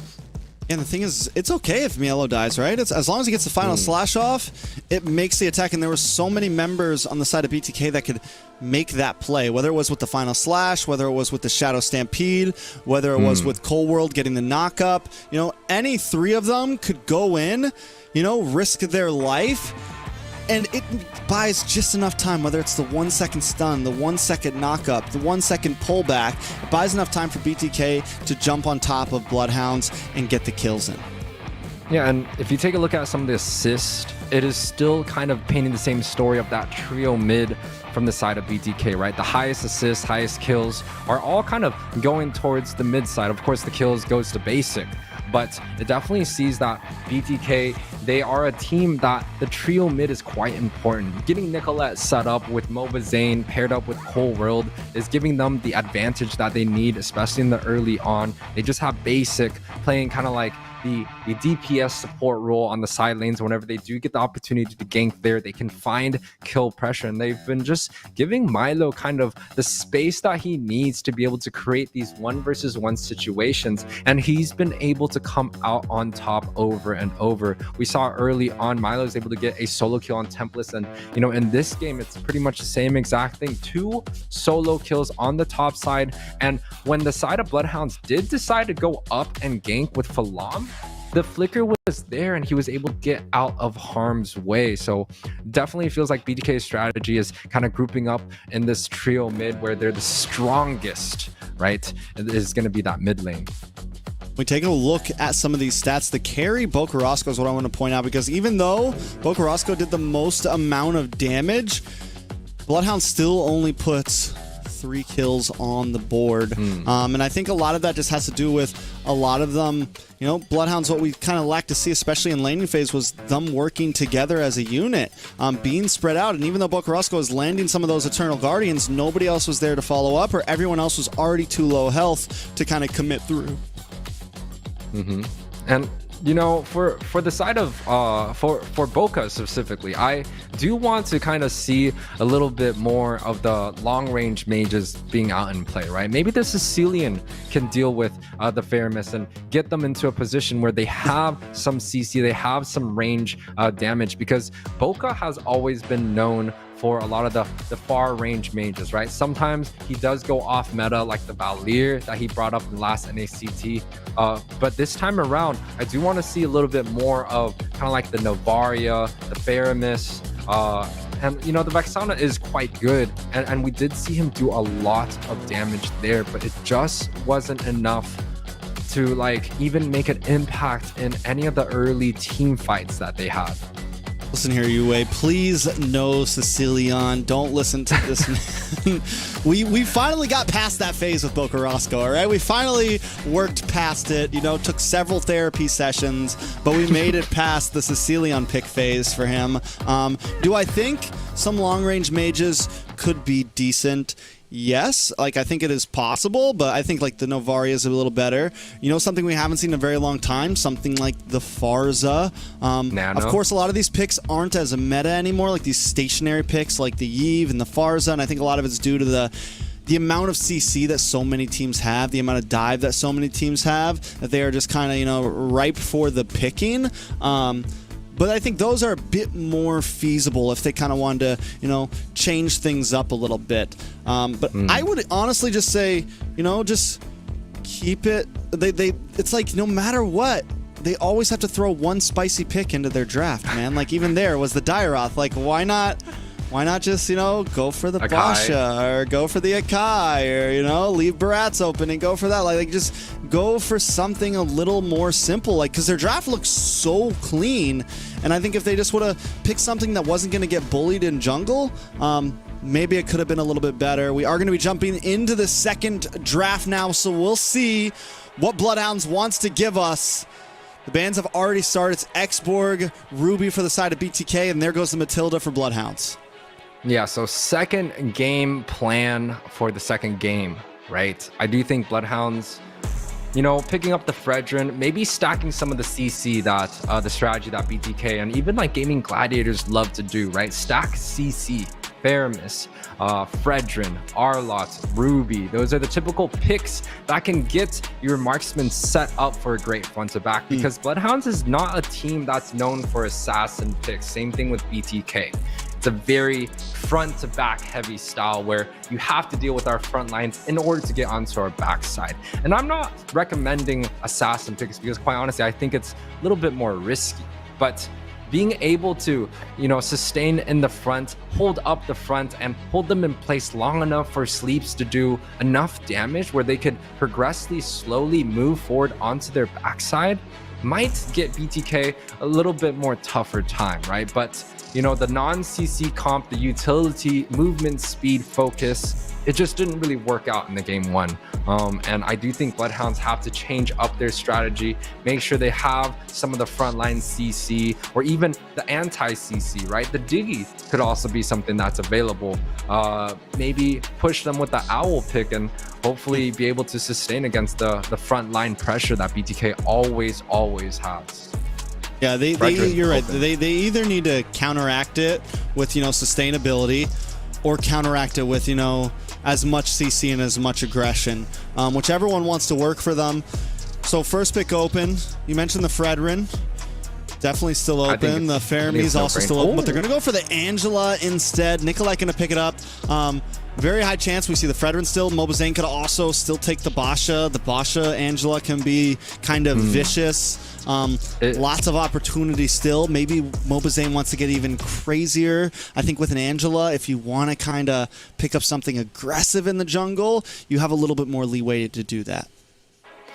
Well, this is the interesting part for the side of BloodHounds. I thought they would have went for a Faramis and a Fredrin, right? Trading some of the best picks in slot for some of the other best picks, but they opted to go for a little bit of a different route. And I do think the Nolan does work against BTK, right? They did not have an assassin to get onto the backside, and the Nolan this time around should be able to get there. Same thing with the CC. It's almost like a deny pick away from the combination that BTK could use, right? The CC Angela is very devastating. The Joy is also available, but I'm not sure if Zane is going to be picking up for himself. The Fredrin, the Faramis that has worked so well in game one is still Roger both available. Jungle. No, never mind. Fredrin.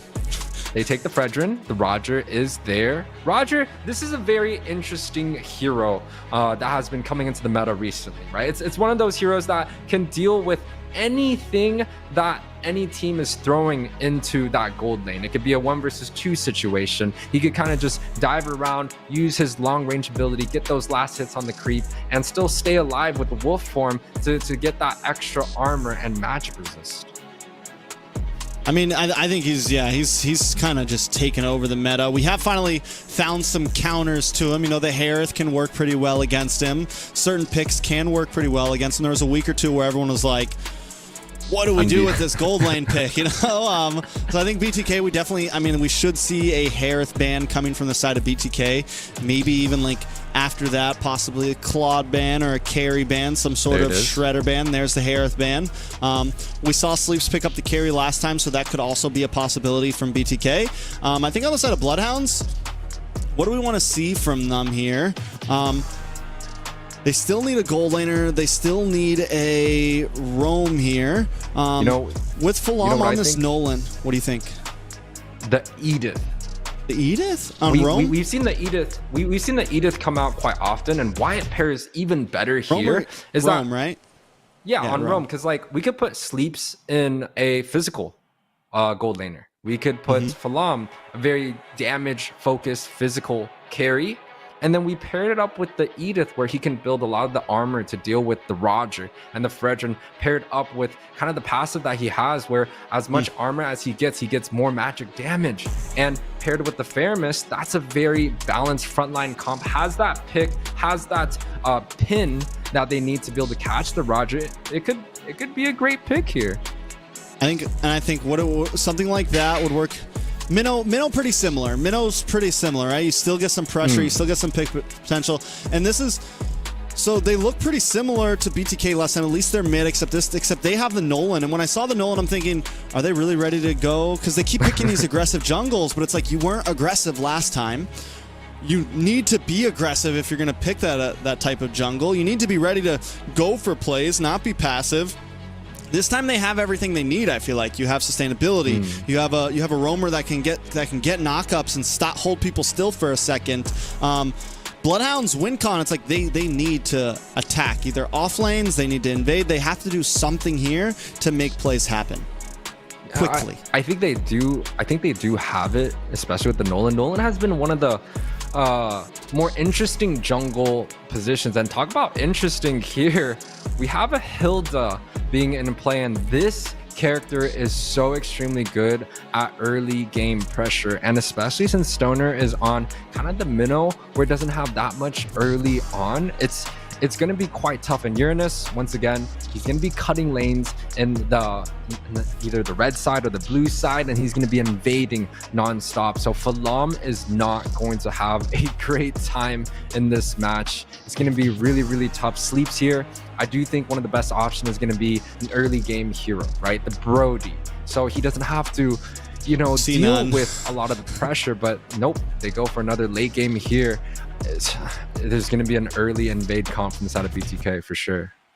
I mean, all right, so here's the options, right? Bloodhounds, they do have a decent mid. They have answers to kind of stop the early invade. You have crazy early game burst damage from Nolan. Cold World could easily just be food, right? As long as they have the Shadow Stampede, they have the knockup from Stoner on this Minotaur. Bloodhound should be able to catch Cold World if he go, which we already know he's going to be literally in Falam's face on the first 20 seconds. Like that's his only job here. Bloodhounds has some answers. They have an early game. They have a late game. Their draft is not bad per se. I think it's very solid. It's just, can they pull it off? I kind of like that Uranus pick because Uranus is not going to be easily gankable. They're not really going to be able to push pressure into the XP lane, but we'll see exactly what happens because we're jumping in to game number 2 in a best of 5. BTK with the lead right now up against Bloodhounds. And, you know, you talked about the Uranus pick. It's such a Milo pick for me. We've seen it not very often, especially in this meta, but he has been kind of the man behind this hero, and you know, bringing him back, it's going to be very hard, but there's already an early aggression onto the blue buff. Cold World is still quite healthy here, so possibly looking to invade onto the other side. Sleeps is going to have trouble against basic. He needs to play this very safe. The poke, the damage. Roger's also kind of bulky. I think Bloodhounds have to know Uranus is going to be really hard to catch. They need to try to put pressure on the gold lane, and down goes Sleeps in the gold lane. First blood already. Basic tower dives. I saw it on the mini map and picks it up. Yeah, and this goes back to kind of what you were saying earlier, where the side lanes of BTK is just so strong, but on the top side, they are chasing the members of the other BTK members out of their jungle. It's, you know, it's going to be quite hard to deal with, especially the advantage that BTK has, the ability to be able to win lanes by themselves, right? Create space with Cold World and Nicolette and Mobazane with their rotations and try to get some of these 1-versus-1 advantages. That's what BTK is quite strong at here. Falam's looking for something here, man. Trying to find a target here. I think if Bloodhounds keep it patient, look for the play here. Bogarosco unable to connect and find nothing there. Turtle is up. Are they going to try to go for the contest? Do they maybe try to make a play at bottom here? Mobazane is taking a little bit of damage. Going to get pulled back. Maybe able to get away. Gets the taunt, gets the bonk, and Bogarosco goes down. Mobazane able to get the kill, and that's right before Turtle comes up, but they're going to push it in even more. Basic here to help out. Gets a like and pounce, and down goes Stoner. It's a 3-0 right now. Now Mobazane going to make claim onto this purple buff. Yeah, that's just the early aggression of the Fredgen, right? No wonder it's one of the best picks here. Oh, the damage on the Falam. Cold World able to get that kill. He gets his purple, but at the cost of his own life there. Look at Mielo also rotating down. BTK, man, just game 1 and 2, out-rotating, out-laning all over the beginning of the game.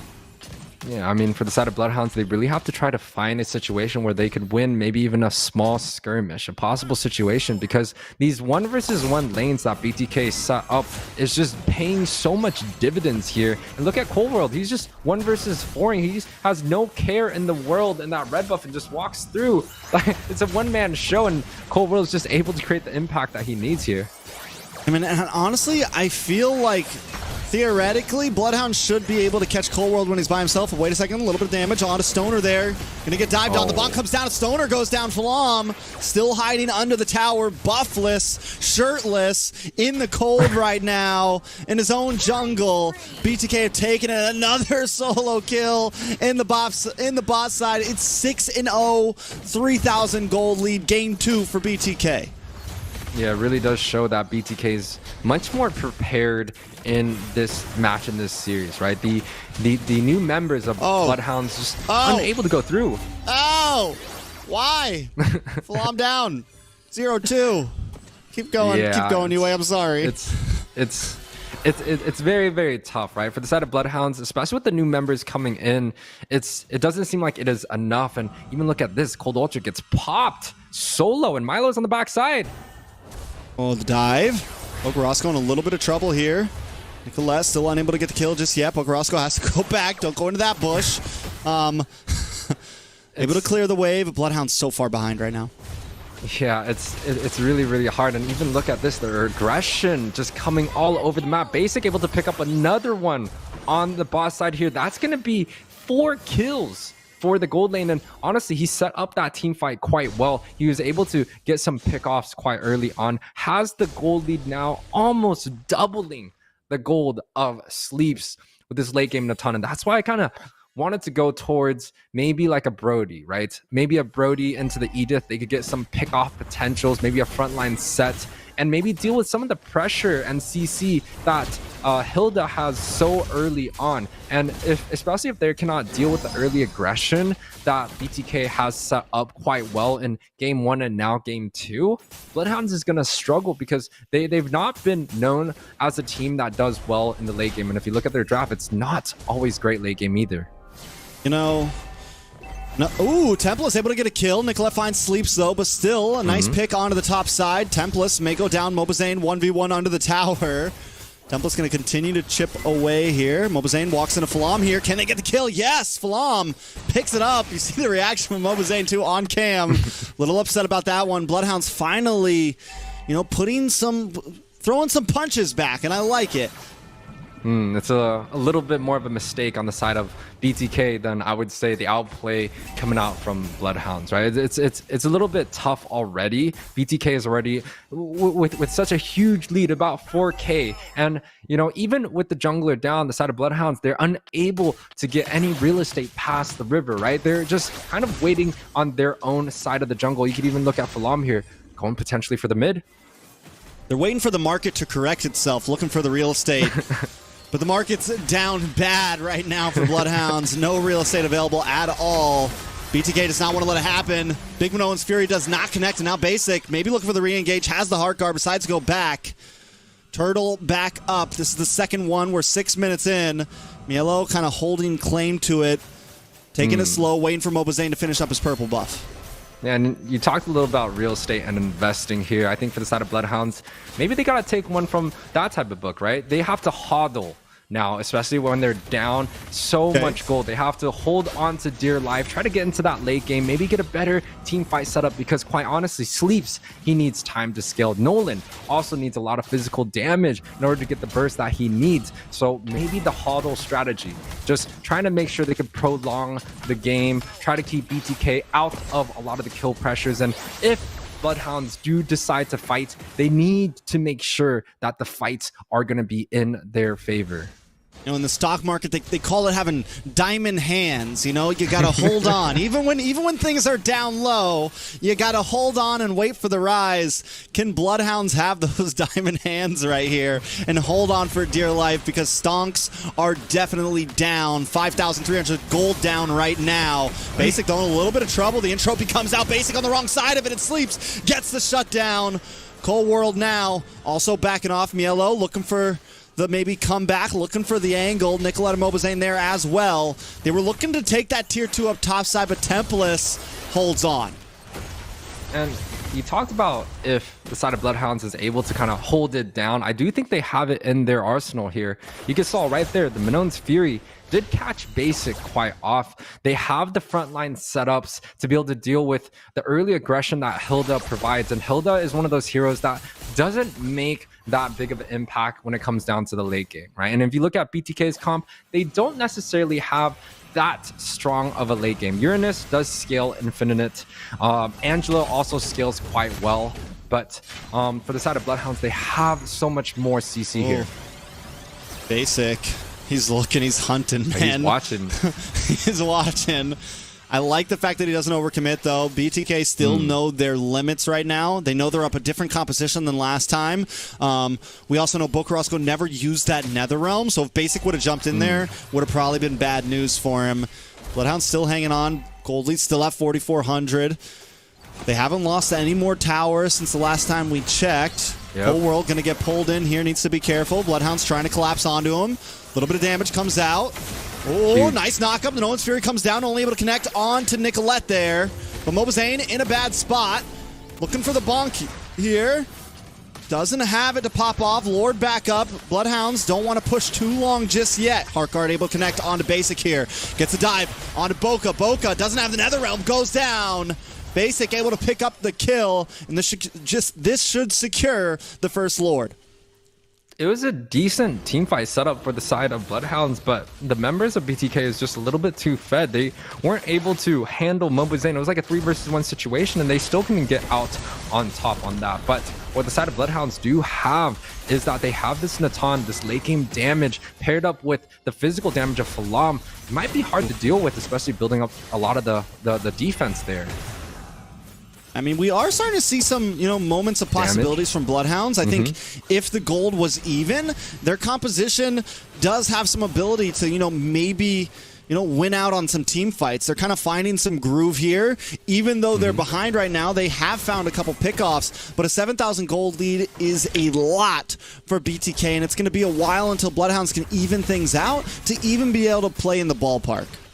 Yeah, now with BTK just killing all the real estate that side of BloodHounds have, they're going to be able to have all the jungle that they need to farm, and they're even just looking to siege onto the top side. The bully ball strategy that BTK has, even with less of a CC that they had in the last game, right? They have an Angela, they have a Hilda. Those are not very CC oriented. Even the Uranus, right? So they don't have a CC comp here, but there's definitely playing out the early game quite well. The Hilda 1-0-5 paying dividends here. Heartguard is forced out. Basic able to get it. BTK still unable to crack through an inhibitor just yet. Mielo jumps in. BloodHounds don't seem to have an answer to that Uranus at all right now. It's like they could probably all use their CC just to get him, but then they're all out of utility and BTK just collapsed back. Yeah, and now for the side of BloodHounds, they don't really have too much of a choice besides hiding underneath their tower, right? You got Coldworld, you got Milo. These are two heroes that is so extremely hard to deal with, so extremely hard to get them onto the low HP bar. And look, even the bush pressure, Coldworld is just not scared to face 5 of them. Ooh, he does get pulled back in. Heartguard doesn't commit, but still it's going to be put on to cooldown there. Now could be a nice time for BloodHounds to look for something, but Stoner doesn't have the Nolan's Fury, Sleeps, no Entropy, Falam, no Fracture. BTK still looking for an angle. They take the orange buff, and I mean they're playing this so clean. They're just slowly stacking up more and more gold. Now we're at 9,300. Lord up at 30 minutes. They're not freezing lanes exactly, but they're not just like full pushing. And when we talk about the Nolan, right, especially when he's down in gold, he's not going to be able to have that much damage to penetrate some of the defense that maybe a utility jungle is able to pick up. So there, BloodHounds is caught in a pretty dangerous situation where they may not have enough damage to answer the defense that's coming out from the Uranus, from the Hilda. And BTK, with the early game advantage in the snowball, they're able to farm up so much gold and push that advantage close to almost 10k now at 12 minutes. and they can't even deal with the two front lines that the side of BTK has, right? Cold World just walking around their jungle non-stop. The Uranus also is not scared to face anyone. He's just like, hey guys, this is my jungle. No, you cannot come here anymore. They're trying to get Mielo. They're trying to find just one member of BTK, but they're unable to. The Heart Guard comes in as well. BloodHounds did everything they could there, and down goes the second Lord. BTK gonna crash in with this one. Now, can BloodHounds survive this? Yes. I think that the Minone's Fury paired up with the Natan into that late game, paired up with the physical damage output that comes out from the CC and the Nolan, they have the ability to create a very strong team fight, right? And the sustain is there. They have Boca using the Nether Realm. Like, the possibility of BloodHounds being able to flip some of these fights is definitely possible. It's just if BTK is going to be able to get caught off here, right? As the backline's in a safe position, and even with basic recalling here, he is half health, so that might stop an early siege on this objective, and you know, maybe they could get a pick off here. A little bit of damage onto Mielo. Lord able to get the crack onto the bottom inhibitor. Down it goes. BloodHounds now still defending. Basic chips down onto the top inhibitor. BloodHounds still playing it safe, and I think this is the right move. Sleeps able to take out the Lord. They lose 2 inhibitors for that, but I don't think they're going to go down just yet. Falam gets a little bit of damage onto Mielo. He gets it back pretty quickly. More poke damage coming from Basic. BTK looking for the mid inhib. Right now, Mobazane also playing the angle. Watch for Cold World. Any moment to strike. Another wave of minions crash down the top side. BloodHounds defenses come up, though. And they don't overcommit. They don't try to, they don't pop off any crazy Minoan's Fury. They want BTK to come to them. They know they have the bottleneck answer here. BTK's got to come into their territory if they want to finish this. Otherwise, BloodHounds is just going to bide more time. And I like the way BTK's doing it as well. They're just kind of testing. They're throwing in a little bit from the left, a little bit from the right. Waiting for BloodHounds to come in, and there comes the Minoan's Fury. A lot of damage on Mielo. Second up by another knock-up. More damage on Mielo, but he's still up. BloodHounds now down the Entropy, down the Minoan's Fury. A little bit of damage comes on a Tempest there. Mielo backs off, and BTK backs off as well. It's so extremely calculated from the side of BTK to have the discipline to slowly chunk down that mid tower, right? There's no full commit, there's no dive. They know they're very extremely objective focused, and BTK is a team that is very bully oriented. They know, they have the experience, they know they have the pass, and they've shown the results, and they've been able to go through some of the top teams in North America. And this time around, they're not playing it easy here. They're taking this best of 5 series full on serious. They want a sweep coming through. Side of BloodHounds, though, they are still trying to defend against the pressure that BTK has set up. And look at this, they're just unable to get any pick-offs. BTK, they're almost just farming statistics here. We should see quite a huge sandbag coming out from either the Uranus or even the Hilda from the BTK side. You said something when this game first started. BTK lacks CC, right? They lack crowd control. Yeah. They have none on the XP lane. No Arla, right? They went for this Uranus. Cold World went for this Hilda, which is more of a early game bully, but you lose CC in late game. And then you're right. You also have the Angela. So BTK has no way to really do that bully attack, really push in, and they know that even though they're so far ahead in gold, if they overcommit and a big 3 or 4 man knockup comes in, it's still losable. So they have to play this safe. They have to wait till this next Lord. BloodHounds knows that, and I think if BloodHounds, I'm wondering if they're going to contest this next Lord. If they don't, and they can survive it, then we're in a point where maybe BloodHounds can come back here. Well, aside of BloodHounds with the Natan, it does provide a lot of CC and clearing. And of course, the Natan and the Nolan, it's a very mixed damage composition, so it's very hard to defend against. But BTK, even with no CC, it feels like they're still playing it quite well. They're not really looking for team fights. They're looking to get maybe 1 or 2 ultimates out of BloodHounds before they look to fully commit in these fights. And doesn't look like the damage from Basic, though. Bocarasco goes down. That means no Nether Realm. Another member falls. And Stoner down. Sleeps able to find Cold War, but the Lord's already connected. Bocarasco back on the map. Nether Realm able to help out and keep his team up. It's a 2-for-1 right now, but because of the passive from that Faramis, it feels like no loss at all for BloodHounds, and they survive another Lord push. BTK still unable to crack the defenses. Falam still on the field as Sleeps chips away at the minions. BTK unable to find a way in, and Milo's getting more and more shredded every single moment. Hardcar does connect onto basic. He tries to use the Lycan Pounce for Sleeps, backs off with the entropy. More damage onto Sleeps. Milo looking for the dive, but unable to get the finish. Another wave on the boss side, but just a canyon, and BloodHounds defend once again.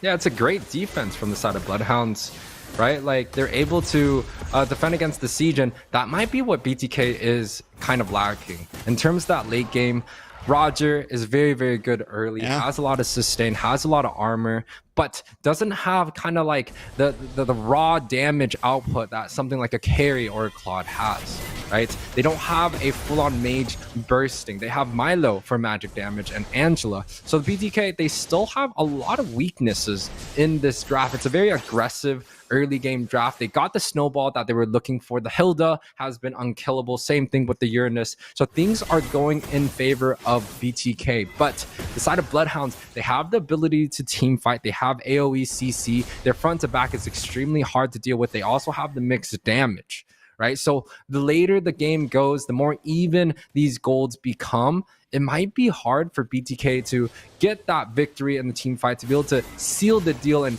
pick off maybe majority of the members, because in most of these fights right now, BTK, they're only be able to get like 1 or 2 at most. And, you know, if they do get the Faramis just comes out right back alive here. Yeah, let's be honest, this is starting to feel comebackable. The only problem is I almost want to think they should contest this Lord here, man, because this Lord right here is going to be a chunky boy, and it might buy BTK enough time just to be able to free hit onto the base here. BTK can't end this without a Lord, I feel like. I don't think they can even really completely come out on top of a fight right now in BloodHound's base without a Lord. With this Lord, I think this is the one BTK has to end it here, because at that point, BloodHounds are going to be around that 60k gold mark. Everyone's going to be maxed out on items. There's not going to be much of an advantage anymore. And at that point, BTK's only real win con is just macro play. Luckily, they have the Angela. They can always play the off lanes. But BloodHounds is going to start having the opportunity to kind of come out on top in team fights. Well, you know, the Roger doesn't have that huge of a damage output when it comes down to being full items. Has a great burst, has a great kind of like the decimation of the Martis, but it's not something that's like extreme damage over time. He has a few of the spells that he can kind of just burst down 1 or 2 members. So BTK is still might be a very tough siege with how much BloodHound has in order to defend against it. And the timing, all waves crashing at the same time. Sleeps takes a crap load of damage. Basic still playing the angle. Flam also still hanging out. Lord getting melted down. Cold World low. Milo low. Mobazane as well, but Bokarosco finally taken out. Should be back up in 2 seconds. Template still on the map. Base down to 20%. Lord still connecting, and BTK able to finally finish it. It's 2-0. It's still quite calculated from the side of BTK. They knew the Lord was marching down, and you said it yourself, right? The side of BloodHounds, maybe they should have tried to get the Lord or try to group up and get a team fight going, because right there with the chonky Lord walking down, BTK has all the time in the world to hit the base, and they're able to get a few pop-offs early. A few of the members did die towards the end, but they were able to secure that victory pretty much with no problem there. 14-6 and 23 is going to be BTK's overall KDA. I mean, I think, yeah, there was definitely a clock ticking there for BloodHounds, and I think they had a moment there. If they still had an inhibitor up, if they still had something, if they had some sort of reverse pressure, maybe they could have survived that Lord, but that was what, Lord number 4?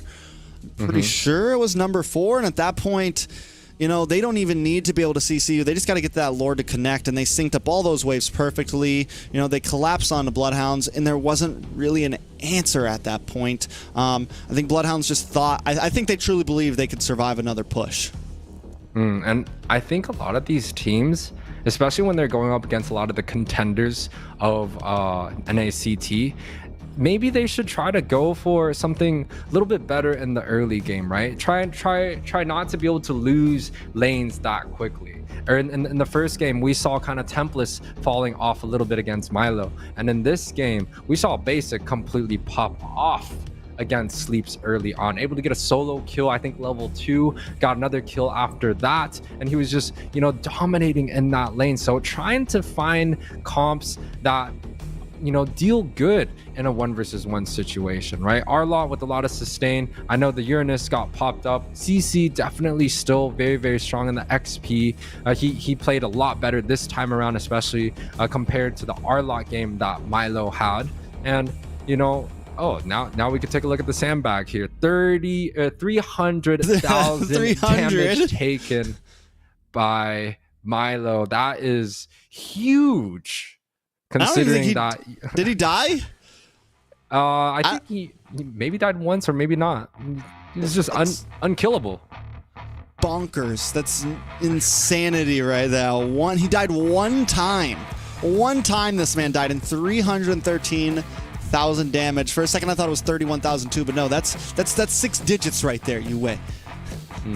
And the head-to-head is going to be Nicolette versus Boca. You look at the KDA, Nicolette played extremely clean. It was on the Angela, not a traditional mage pick, but definitely worked out quite in favor for the side of BTK. Now, we are going to be moving on closely into that match 3. I really think BloodHounds, they have to find the early game damage. The Natan, it's a pretty good pick. But quite honestly, dying 2 times early on against the Roger, that's not something we want to see. I thought the Minotaur worked out quite well, and Boca definitely had a much better game. The mid trio had a much better game this time around compared to the last time, but BTK just overwhelmed the side of BloodHounds when it comes down to just the laning in the early phase, some of the rotations, and especially the objective. Right, BTK was able to pick up pretty much everything with absolutely no contestation from the Hounds. Most definitely, and I mean, with that, BTK puts themselves at match point. BloodHounds have gotten progressively better. Game 1 was really rough. Game 2, they were able to take it the long haul. You know, can they finally tie everything up together with a bow on top and maybe take a game here? You know, maybe stop the sweep from BTK, UA. Yeah, I mean, they definitely need to try and stop the sweep right now, because this is the opportunity that they have to be able to stay in the upper brackets, right? BTK, a very strong team. We know they're possibly one of the best teams in NACT so far, and it's going to be extremely hard to deal with it. Once again, I think the game 2 was a lot closer than game 1. I felt like they had the opportunity, and we even saw moments of greatness from the Minotaur to be able to get multiple stuns off. It was just unfortunate that the early game, the snowball that BTK had, especially with the Hilda, just paid completely off.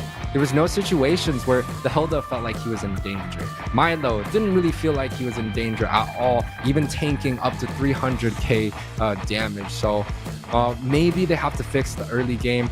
Maybe they have to pick the Fredrin, because don't let Mobazane take the best hero that he loves to play. Like, deny that pick away, pick that second pick, and maybe come out with a draft that the side lanes can go a little bit more even, pushing them and prolonging the game, because BloodHounds, they still have a great team fight. All their players know exactly what they need to do in what situations. They have the ability to get onto the backside. They have the ability to face head to head against one of the best teams here. It's just, I think they're missing a few points, a few winning lanes in order to get to where they really need to get to prolong the series. Well, speaking of heroes, before we jump into game number 3, we got a quick little giveaway for all the fans, all the viewers. UA, get your phone out, snatch that QR code real quick, maybe snatch 2, one for me as well. It's a tournament chest, tons of skins for you to win. 40 out there, only 40 out there. First come, first serve. So redeem the code for a chance to win one of these permanent skins. We're not talking about 3-day trials. We're not talking about 7-day trials. These babies are permanent, UA. Yeah, and you know, definitely guys, go out, use that QR code, try to get and pick these up, because if you don't, I know Zeke is in the background with multiple phones looking see him for right those now. skins.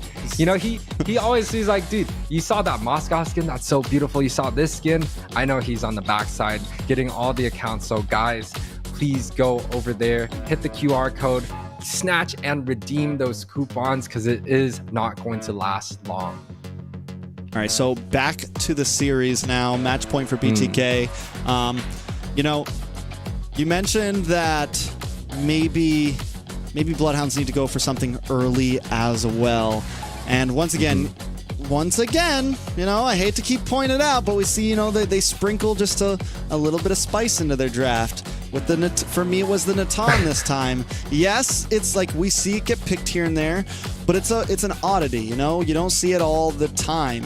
And especially when there's something like the carry open or something like this open, or, you know, plenty of other options open that are very viable.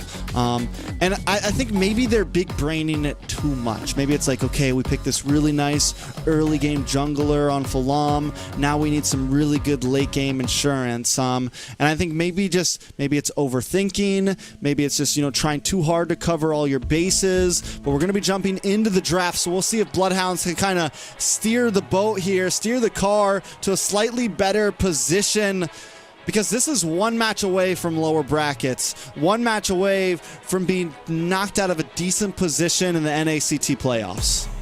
And this is the new lineup coming out from the side of Bloodhounds, right? Falam coming in, Stoner on the roam, Tempest back into his XP position.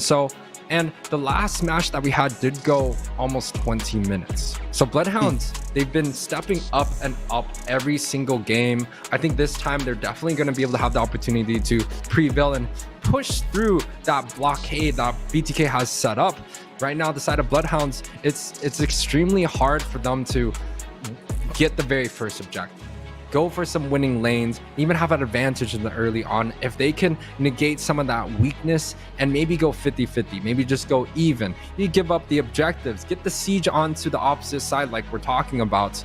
Maybe that type of strategy, pressuring basic early on, could get them a lead in this series, because so far we have not seen Bloodhounds been able to get a significant noticeable lead in any of these games. They have to trade something. It could be trading their late game for early game aggressiveness for the snowball. Kind of the same thing that BTK had. They traded their late game for early game, and it ended up being a prolonged 20-minute game where they literally had to toss all the bodies onto the inhibitor to be able to get that down, right? So BTK took the risk and they were able to reap the rewards. Now, I want to see the side of Bloodhounds be able to take some risk. They've lost early game. They've lost early lanes early on both games, and this third match, this is it.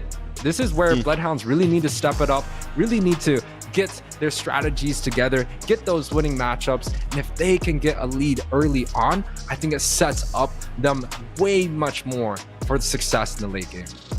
I mean, if they get an early lead early on, if they start off the game with a 2,000 gold lead, I think it catches BTK so off guard that it's a guaranteed win at that point, you know?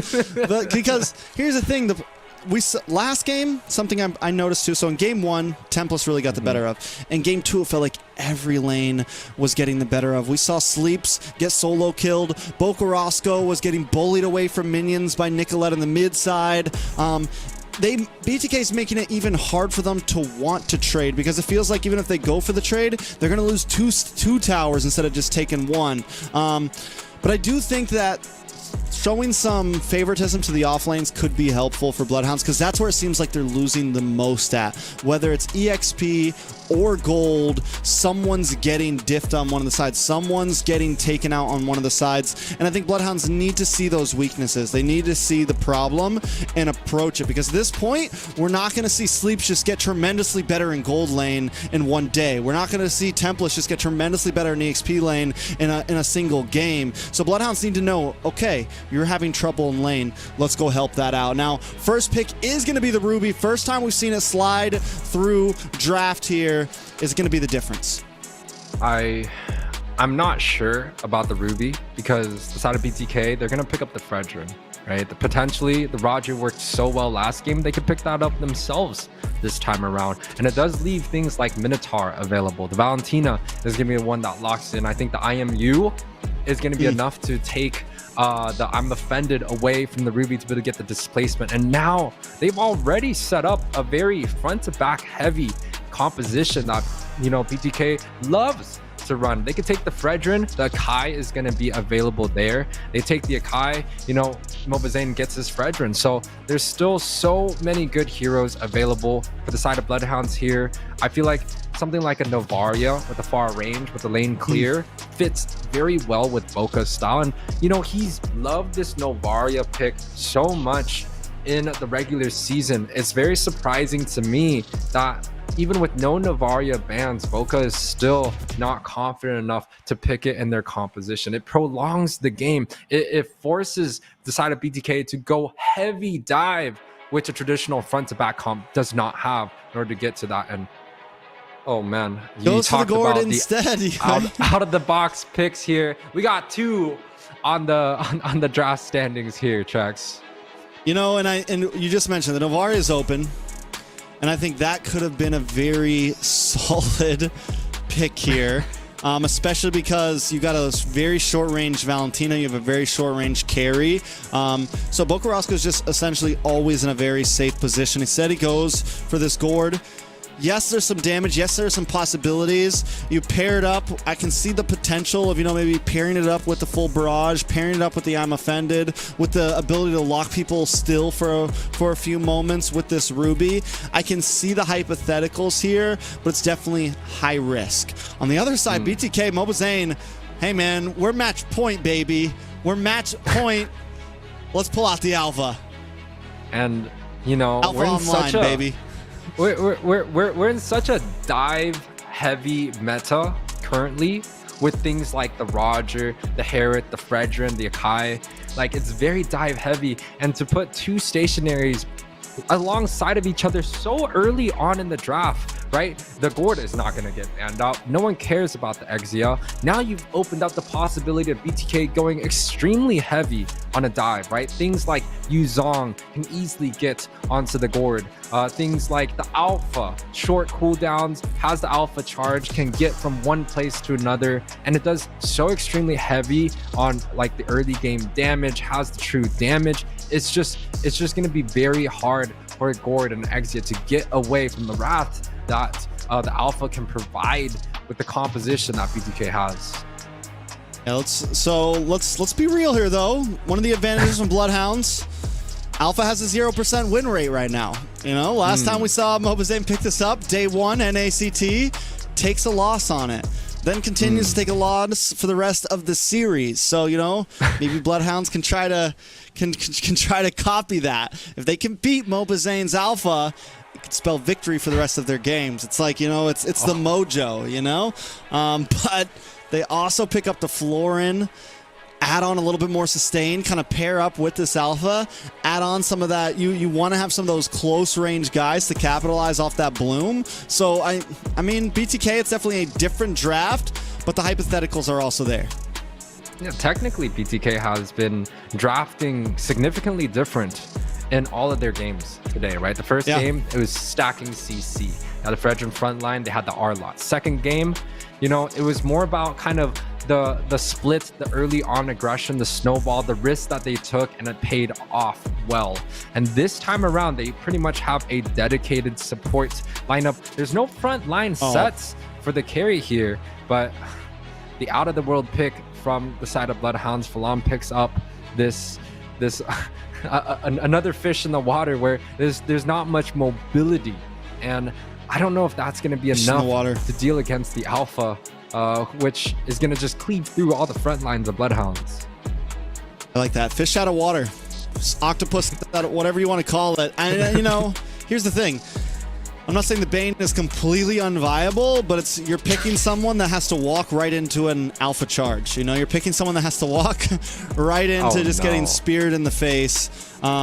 Bloodhounds kind of have this composition where you definitely want to group up. You have a little bit of dive coming from Tempest on this Lapu, but it's definitely very different.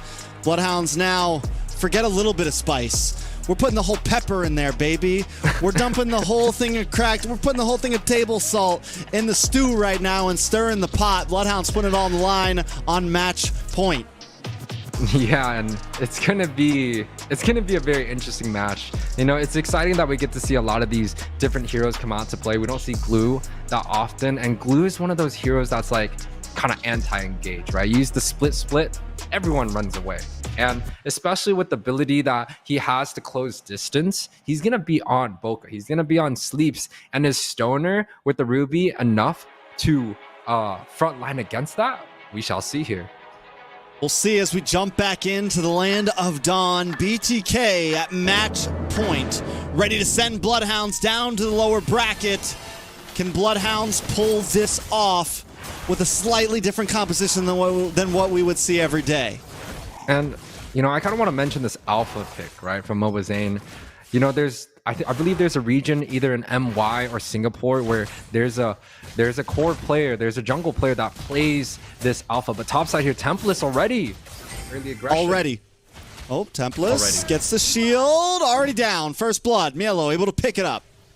Yeah, and you can see the quick flicker, quick spells. Milo didn't even, you know, go for the level 2. He was just level 1 and just tried to get the early game advantage. And they're able to get the offlane pickoffs once again. Even a jungle kill here, Trex. It's falling apart here. It's falling apart. You can hear Juice WRLD in the background right now. Sad boy music playing. BloodHounds having trouble. You know, last time we saw Glue, I think, on the international stage was probably, I think, Flapteezy. Can't remember if he picked it actually up against Alapu as well. I forget exactly what it picked it up against, but it did very well. And it's definitely not a pick you see all the time, but against certain EXP laners, especially some of the older meta EXP laners, things like the Lapu, things that when the Glue came out, he did very well against, you figure out that he still does pretty well against these picks. Yeah, I mean, they did nerf a lot of the base damage that Glue had, right? Back then, you know, people used to try to build like magic penetration because base damage was so high, but bot side here. Oh, but he's going to bully Falam right now. Out comes the deadly catch. Falam able to just get away there. But this is where Glue's going to thrive up against these physical meleeers, people that don't have dashes. He's just going to walk right in and cause chaos. Yeah, it's almost like it's like an anti-melee hero, and you can see BloodHounds already falling apart here. Mobazane, even with the Mountain Dew coming out from the Florin, he's almost just unkillable at this point. Level 6 already, denies the blue buff. Looking to see if he could get even more here. Decides, you know, Falam, you could take the red. I'm going to take both my buffs, and I'm just going to keep farming up. We already are at a 1.3k gold lead, 3 minutes in here. And, you know, the side of BloodHounds, it's not looking too great so far. Ooh, nice damage on a Cold World. Boca Roscoe decides not to use the flicker there. Unable to get the kill on a Cold World. Falam also still just trying to farm. I think at this point he is a full 2 levels behind Mobazane right now. BTK just in complete control. Boca Roscoe can't even really clear his wave completely. I mean, he's going to move down now, but still, I'm looking for answers here. But BTK, even with their slightly different composition, it feels like it just hard counters what BloodHounds wanted to bring. And a full send dive. Oh, full send dive, full send kill. Sleeps goes down. UA, they're falling apart, man. Match point. Game 2, we saw some promise, but Game 3, it's looking like trouble. You know, even with BTK not really killing like all the time here, they're still winning lanes, right? The Glue, no problem against the Lapu. And we saw earlier, Basic even able to trade out quite well against Sleeps here. The jungle, of course, Mobazane already level 8 against a level 6 Falam. Like, all the lanes of BloodHounds is just not working out against the Thirsty Kings here, and I'm offended coming through. Ooh, Alpha Charge does come in. A lot of damage. Stoner goes down. Mobazane might be the next fall, though. They do respond. Templess able to get the shutdown. But Mielo still causing mayhem on this purple buff. Able to do whatever he wants. Falam luckily does get it, but now Templess in the midst of 3 members looking for the kill onto Cold World, but he gets terrified. Mielo now going to come help out, but decides to stay around the turtle here. Try to keep Falam away until Mobazane gets back on the map. It is a good pickoff against Mobazane, right? The side of BloodHounds, that's what they desperately need. And we did see kind of the hope that the side of BloodHounds have with this gourd pick. The damage, quite good.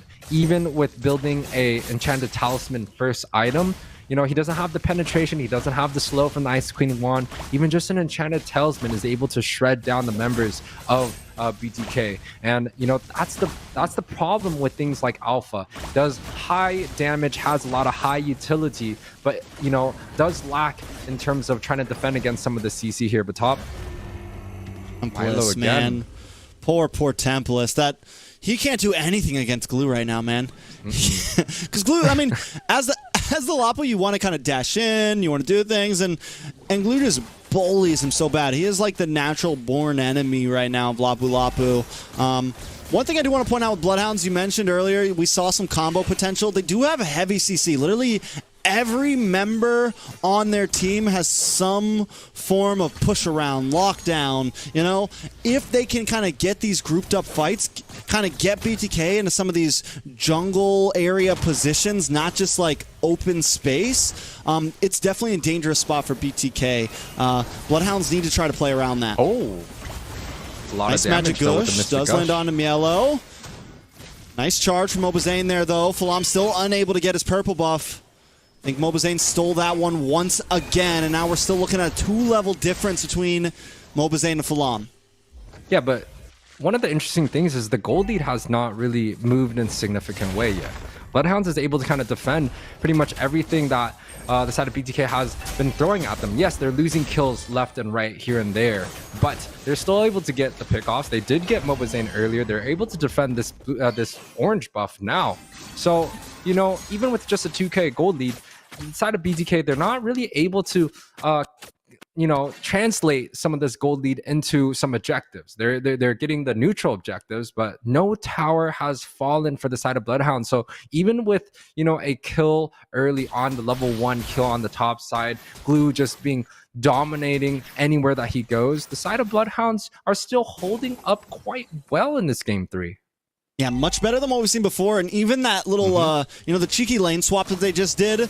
Yes, BTK now swaps lanes as well. But the thing is it bides BloodHounds a little bit of time. Yellow could not get the better of Sleeps. Basic could not get the better of Templus. BloodHounds actually take the first tower in this game. So yes, there's definitely some show of opportunity here in game number 3. For the side of BloodHounds. They're going to try to move on. Nice, I'm offended. Paired up with a deadly catch, Basic, and a little bit of trouble. Full barrage comes out, paired up with a magic gush, and that's the combo we want to see. BloodHounds putting a kill on the board along with another tower. That's the long-range combo.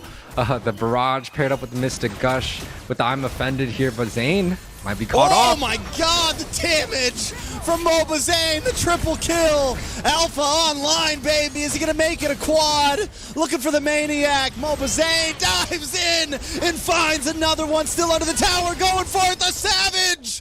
Mobazane's a monster under the tower and all 1v5. He's like, you know, you guys got the top side tower, you guys got the kill on Basic, but you're forgetting I'm a level 12 alpha, fully farmed up, has both my Bloodless War Axe, possibly into a brute force. This man got a Savage here, and it was like a 2 versus 5 situation. You had the Bloom on the backside to be able to sustain a little bit, but Mobazane was just cracking out so much damage against the members of BloodHounds. They were just unable to defend the mid, and now they've literally lost the gold lead. It's now 5k instead of 2k. The top tower, the mid tower, everything goes down here. It's a bloody mess now for the side of BloodHounds. The redemption arc is hard on the alpha right now. First time he played it, 0% win rate. Yeah, he needs to get that win rate up, man. He's trying to show that it's viable. It's viable, baby. I don't know if we're ever going to see it again, but definitely exciting to watch. And that's the high risk, high reward. You have some picks like that definitely are meta. But if you get ahead and now it's 8-1-0 on an alpha, it's a problem. Yeah, it's a very tough situation, and that's not even counting the bloom coming out from the Florin, right? This Alpha Florin combination, it was kind of those like rank game strategies that they had early on in our season, but now with the little few nerfs, it shouldn't be this good. But Mobazane and Cold World is proving it to still be quite solid here, and one of the biggest platforms of North America where, you know, teams, the best teams come out and play, and Mobazane definitely showing why they are considered one of the best teams in the game. Ooh, nice flicker in. Sonar able to get the kill on the Cold World there. BTK should be able to take this Lord. They lose one member. Sleeps able to get his own, or able to pick up that orange buff. So BloodHounds still not losing out too much, but it's that 7,000 gold lead for BTK. And look at the damage from Mobazane right now. Yeah, he's pretty much unkillable. He's level 15. He, you know, his scaling right now. 15, bro. He's getting close to his peak scaling, right? He's gonna be able to grab up like 3-4 items, all cooldown, 40% cooldown, and once he gets onto that, he's essentially unkillable, right? I mean, the Mystic Gush, I'm offended displacement with the Missile Barrage. There's possibility there to be able to single out Zane, but you also have to deal with the Florin ultimate, right? You have to also deal with the IMU with the displacement of taking the I'm Offended. You also have to deal with the glue on the backside, just, you know, disrupting a lot of these team fights. So even with BTK, like, there's still possibility of shutting down Zane, but with so much kills and so much gold on Zane's hand, it just really smells trouble. I don't know if the side of BloodHounds is going to be able to defend against the siege that BTK has set up here. We haven't even mentioned late game carry, you know? I mean, even if they put everything on a Mobazane, Basic's just getting free hits with speedy light wheels. Like, please dive in, waste all your ults on a Mobazane, maybe you get the kill, but then Basic reaps the benefits. So it's definitely a hard code to crack here. BTK now knocking on the door, BloodHounds. This is not an enhanced Lord, so will not get the charge. BTK might not be able to break an inhibitor, but they are all focusing on the boss side. Basic pops the speedy light wheel just to unload, bring it down to about half health. Stoner misses the I'm Offended. Yellow does get targeted down, hits a split. Nicolette dives in, able to pick up that deadly catch. I'm waiting for the big combo from BTK here, waiting for the full attack. Yeah, and it's quite interesting that they decided to put a lot of members onto the bot side when the Lord is marching down on the top. They were able to get a kill on the bot side. They, you know, picked off Templates. Now they're able to pick off the bottom tower with almost no problem in the siege. All members of BTK are completely full health, looking to siege more onto the mid side. Yeah, Mobazane now in the midst of the tower. Full barrage does come out. Cold World does go down. Templates takes a lot of damage, but just gets away. Mobazane hasn't struck in yet. Deadly catch does come out. Melo dives into the backside, able to get the stun. Looking for the next target. Melo able to get the grab, slam, bring him on in. And a lot of damage. Unloads Templates, goes down, but so does Melo. Nicolette able to dance around a little bit, get the Terrify on a Falam.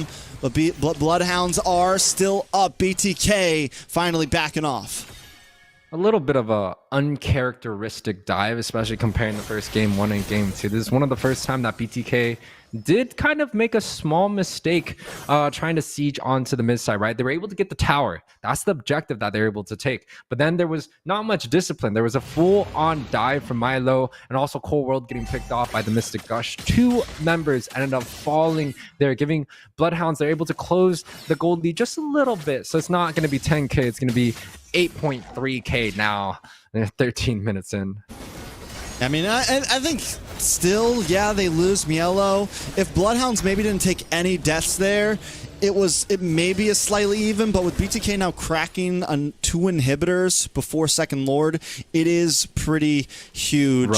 Top inhibitor also down to half health. This next Lord is going to be a charge in one, and it's coming down the mid side. BTK just hard pushing right now. And you know, BTK definitely is ready to try to get this game to end. Zane has already gotten his Savage. They're able to, you know, complete a great early game. Now the Lord is marching down. Full barrage, paired up with a Magic Gush, paired up with all the rest. Nicolette does pop the Winter Truncheon, able to survive the burst from Templates, but in the mid side, Mobazane's trying to clean up Flom. Goes down, Basic picks up the kill. Mobazane taking a lot of shots to the face. Immortality does proc. BTK is trying to lock on the base, trying to end it here. The BloodHounds don't want to see the lower bracket just yet. BTK find another, and it's nothing but Vokarosco on the field. Gets pulled in. I'm offended, and BTK sweep the match, sending BloodHounds to the lower bracket. Yeah, it was a great match coming out from the side of BTK, able to get the victory here. A complete clean sweep. 14-minute match for the contenders. Definitely a strong performance. This is not something that I think anyone is quite surprised. You look at, some of the caster votes, everyone's siding with BTK, their history, their experience, and even with their synergy and their story in this NACT. They went from one of the bottom teams in the standings all the way leading up to the very tip top, able to just prevail, upset, get the victories that they need. And this time they're definitely proving that they are that team that's going to be contending for the championship. 16-7 is their overall KDA, and a wonderful match coming out from BTK again. It really does show that their side lanes shine quite well, especially paired up with a lot of the lower teams, right? The XP, there's a gap there. The gold basic is just always doing well here, and now with Mobazane getting the Savage here, that's a complete highlight reel for the Kings of Kings. Yeah, first Savage of playoffs. Yesterday we did see a Maniac happen, but I don't think we saw Savage. Mobazane able to pull one out of his pocket here, definitely making the sweep worth the watch there. Taking a look at some of these overall stats, like we said, man, Mobazane just maxed out in items very quickly. 8, 1, and 4. Was even able to do a little bit of dancing with the immortality at the end there. BloodHounds just unable to keep up. And you mentioned that even if they take down Mobazane, we started to see basic coming online as we crept into the mid and late game. Yeah, I mean, there was moments where Zane was kind of getting caught here and there, extremely low on HP, or taking the first hit for the team, and then you could just see basic on the backside. He's not the one that's actually doing the highest damage. Mobazane here, 48,000 damage, highest gold per minute, of course. Being able to farm up the Savage, getting those situations, getting those push, early game advantage paired up with the turtle. It's very hard for junglers to be able to get the highest gold per minute, especially since the gold lane has so much opportunities to get the cannons. But here, Mobazane definitely proving a point and boosting that alpha win rate that has been quite lacking 50%, in the North baby. American scene. Taking a look at the head-to-head, Nicolette still just, going deathless here. Since she joined BTK, a lot of us wondered how she was going to do, how she was going to fit the mold, and so far Nicolette has not disappointed. I feel just always kind of a steady player, not the not the flashiest, not the craziest, but steady, and just kind of helps fit what BTK needs, I think, at this point.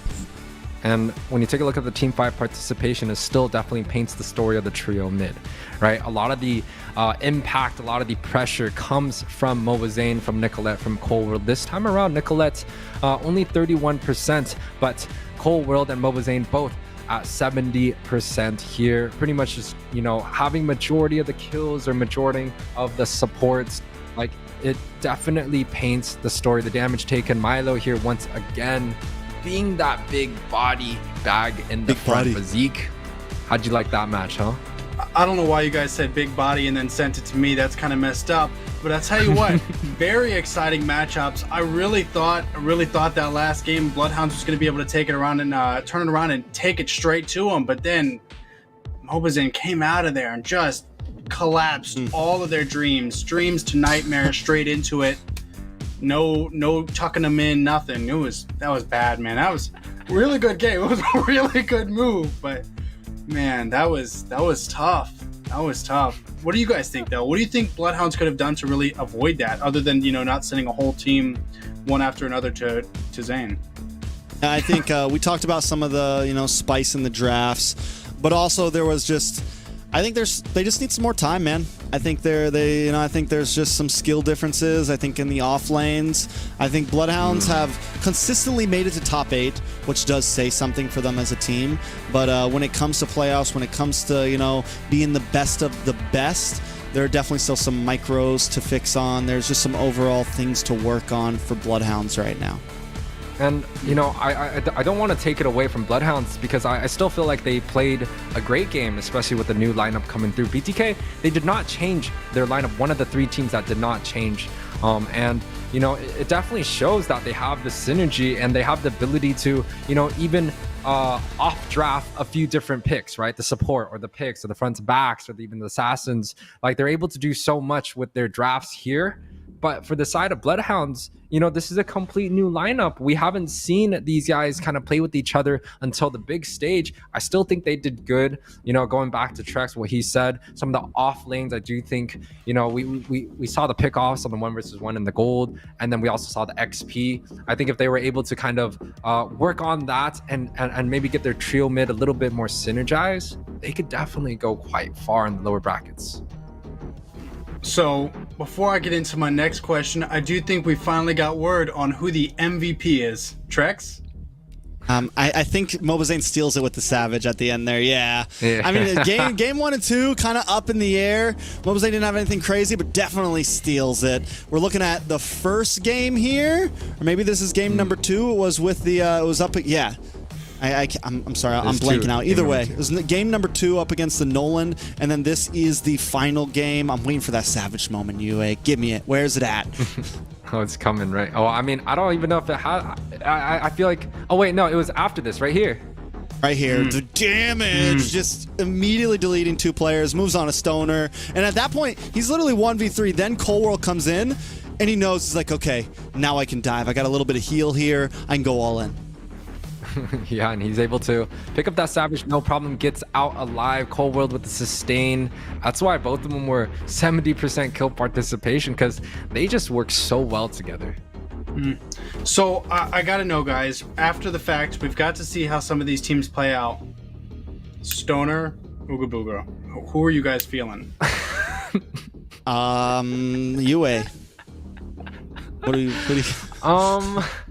you know, I haven't been able to see Stoner perform in BloodHounds, and unfortunately they did have to face a very, very strong team. It's a little bit hard for me to decide here because, quite honestly, I just haven't been able to see them perform. I think Ooga Booga does provide that out-of-the-box strategy, but I can't tell you that the out-of-the-box strategy is what we need for them to be able to go far. Because BloodHounds, they haven't been able to go far in playoffs. They've always done quite well in the regular seasons, but when it comes down to matches that do mean something, we haven't seen a great performance from them. Now this time around, things may be different when it comes down to the lower brackets. I can see some fire coming out from the side of BloodHounds, but when it comes down to that direct pick, Trex, I am not sure here. I agree. I agree with UA. All right, well, without further ado, I think I got somebody on the other line waiting for me, so let's not keep them waiting. You and me, man, we're back at it. Here we go again. No, I'm just kidding. Great games, man. I got some questions for you, though. You know how this goes. So, you guys came out of a loss against NightHorde.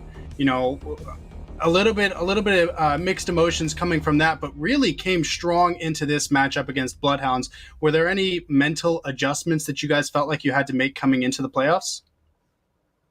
Well, to be honest, I think everyone was feeling a little bit lazy that match versus NightHorde because it didn't really change too much for us whether we won or lost. So mentally, we probably weren't taking it as seriously as we should have.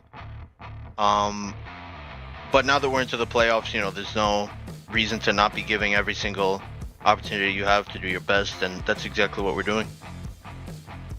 Well said, well said. So each game that you guys were going into against the BloodHounds, they did appear to be coming off a little bit better, a little bit better, a little bit better. And in that third game, it almost looked like they had the opportunity to actually take control until, man, that alpha came out of nowhere and just...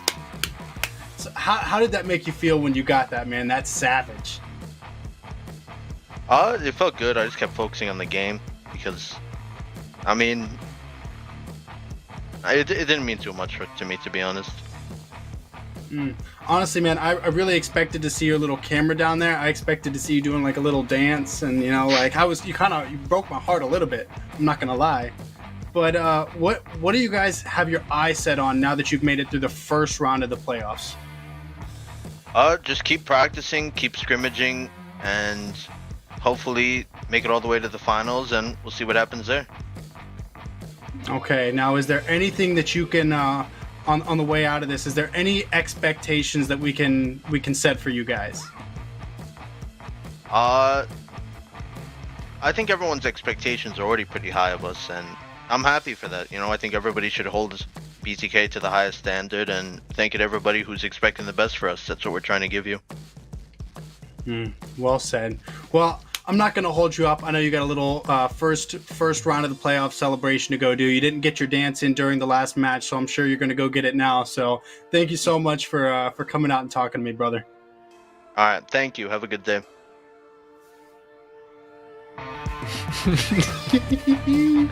Great interview, Loved brother. his Great response. interview. Loved his response. Honestly, I love the humbleness coming from him. He performed really well, and especially in that third game. And you know, I'm glad to see him holding himself in a manner that he's just so ready and so primed up to not only attack the next week of playoffs, I think, but he seems like he's really got his eyes set on something further. I think he feels. I think they feel comfortable. And I think BTK, no matter who the roster is, no matter who's on it, what happens, they always have the same goal. And I think all the teams have a goal, you know, for grand finals. At least most of them, at least have a goal for grand finals. But yeah, I think Zane's definitely got a little better at interviews. So I could say that. It's definitely a bit more humble, just a bit more. Thank you guys for the support. We're going to try to live up to those expectations. You know, very, very well spoken. Yeah, very, very humble interview there. You know, I kind of wish we had a little bit more spice to that, but definitely very, very good nonetheless. I mean, he played a great game, and you know, you kind of talked about, you mentioned the savage, like where's the little dance? I think maybe he just has too many of those in that book. There's no excitement. He just, you know, he's here for business, right? Is the job finished? Job not done? Somebody might clip this. Somebody might clip this, but are you saying that Moba Zane is too good for celebration? Wow. I mean, that's a bold stance. You know, the job's not finished. I think the job's not finished done, for Moba Zane. It's literally just first round one, bro. And they have so many more matches that they need to play in order to get to where they need or want to be. And it's a long process. There's no celebration when it comes down to like first round playoffs. Like these teams have so much goals into that late game that like, hey, it's a good win, guys. Let's move on to the next one. Let's start preparing. Let's start practicing. You know, he was already talking about, hey, let's go back into scrims. Let's go back into practicing. We were a little bit lazy, but we have now suited up and we have that same goal of wanting to win. So definitely a great interview. And just like what Trek said, like he's gotten so humble and so nice with it. Like it's a pleasure to watch and be here for it. Well, much love to the players and much love to the casters, but without a further ado, I do think it's time to send you guys on break. Don't enjoy it too much.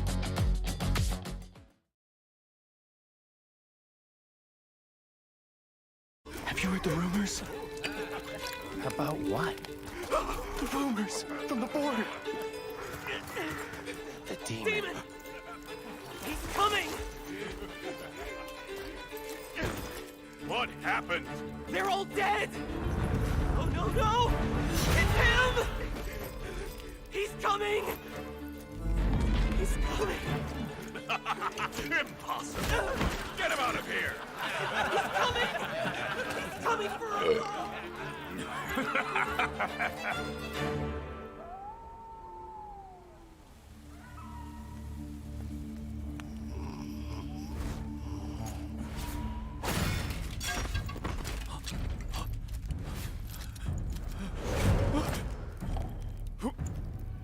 Who's there?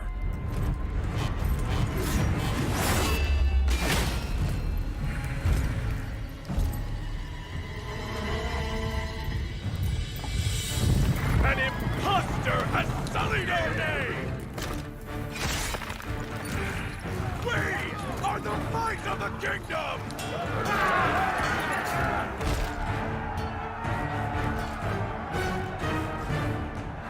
For the king!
poison apple, and my tale began.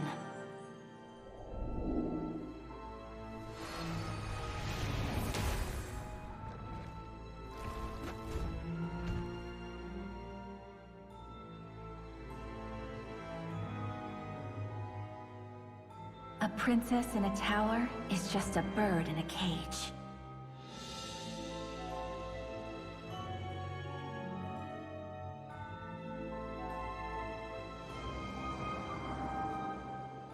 Curse it! Take my vengeance! Protect your queen!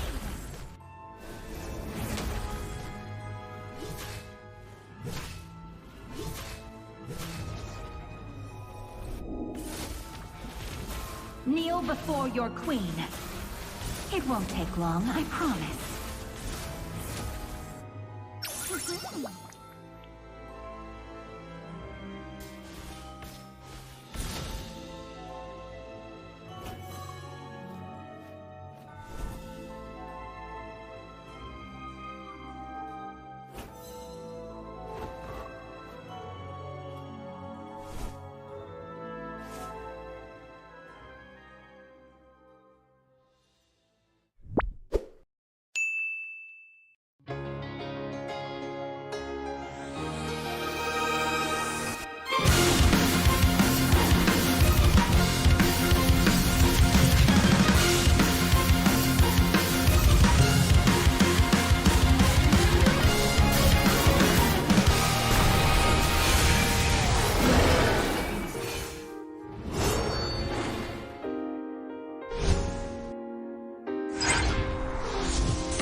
Hey guys, what's up? Welcome back. I hope you guys are ready and primed up for this next match.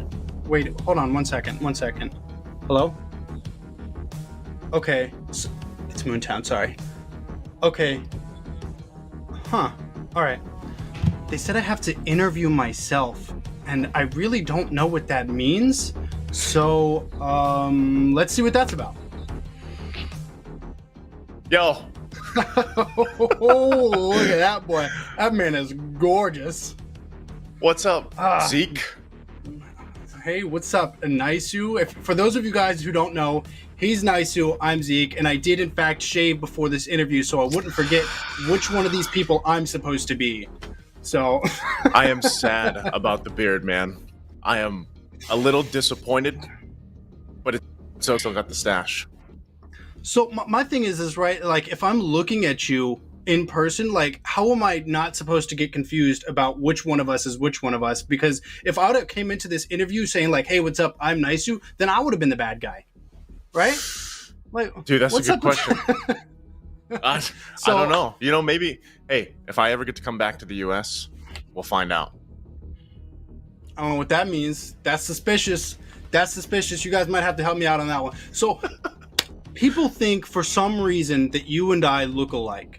So maybe we got to see how much alike are we. So I got a little game for you. I just got a couple basic questions for you, and then I'm going to count us down, and then we're going to see what our answers are, and we're going to see, you know, are we as similar as everybody thinks we are? So I got it. First question, what's your #1 favorite movie? Okay, ready? 3, 2, 1. Rush Hour. Rush Hour. I hope we're compensating for the latency here. I feel like maybe you just copied me, man. That's kind of that. Is this guy pretending? Wow. Okay. You know, I'll hear you out. Okay, ready? Second favorite movie. Okay, second favorite movie. Ready? 3, 2, 1. Rush Hour 2. Rush Hour 2. Has to be, man. Has to be. Oh, Oh man. Zeke, you gotta take your sunglasses off way. too, buddy. You gotta take them off. Oh. Oh man, look at that! Look at that! Oh, blue man, eyes, look at that blue man. shirt. Blue You look eyes. good. Oh, sparkle like a legend skin, you know. Okay, Love it. okay. So next question. This one should be no way we guess the same thing, right? What's your favorite Give it to me. snack? Favorite snack? Okay. Ooh, right. Ready? Wait, from where? 3. Is there a from where? Anywhere in the world. Anywhere in the world. I don't know about you, but I've been around the world. You know. Okay. Traveler. Okay, I got So, you. All right. All right. Ready? Favorite snack. 3, 2, 1. Dried mangoes. Dried mangoes. Oh, Dude. ain't no way. Ain't no. This has got to be scripted. Ain't no way. Are you? There's a certain brand though. There's a certain brand. You're right. There is a certain brand. Ready? All right. Let me count 3. you in. Okay. Let me count you in, Zeke. 3, 2, 1. Cebu. Oh, ain't no way. He's copying. Somebody come arrest this man because he is too good looking and he's got too good a taste. I'm uncomfortable. All right. Man, you are killing me. Okay. Last one. Last hard question. Okay. Favorite hero. Favorite Mobile Legends hero. Okay, ready? A lot of people are. This is easy. 3, 2, 1. Gord. Ah! He's a criminal. Ain't no way. All right. Saw the Gord the last game, by the way. Man, yeah. Popped out. Boca did go into it with that Gord looking strong, especially in that early game. So I got to know, with you picking Gord as well, why? What about Gord is for you? There's 2 reasons. One, in the lore, I don't know how much you know about the lore, but he's actually a teacher. He's a professor. That was my profession before I was a caster. And number 2, he basically kamehamehas. He gushes all over the place. Yep, that's about it. For me, I was gonna say my reason that I like Gord so much is because pretty colors. That's right. It's so Kamehameha. It's so. All right, so It is. I think I got one more question for you. You know, at this point, I think it's safe to say maybe we're related. You know, maybe we've got the same mom and dad. You know, who really knows? With all of these similarities, I mean, only a DNA test could tell for sure. So, how and when did you start Mobile Legends? When the game first came out, man, I was still in the Philippines, so as soon as it released, I was on it.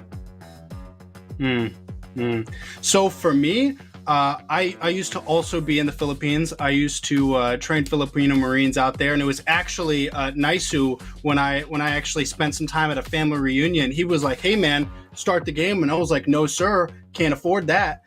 And he was like, "No bro, you don't understand. It's free. It's just the skins that get you, but it's free." So I started playing, but by that time it was already like season 6. So.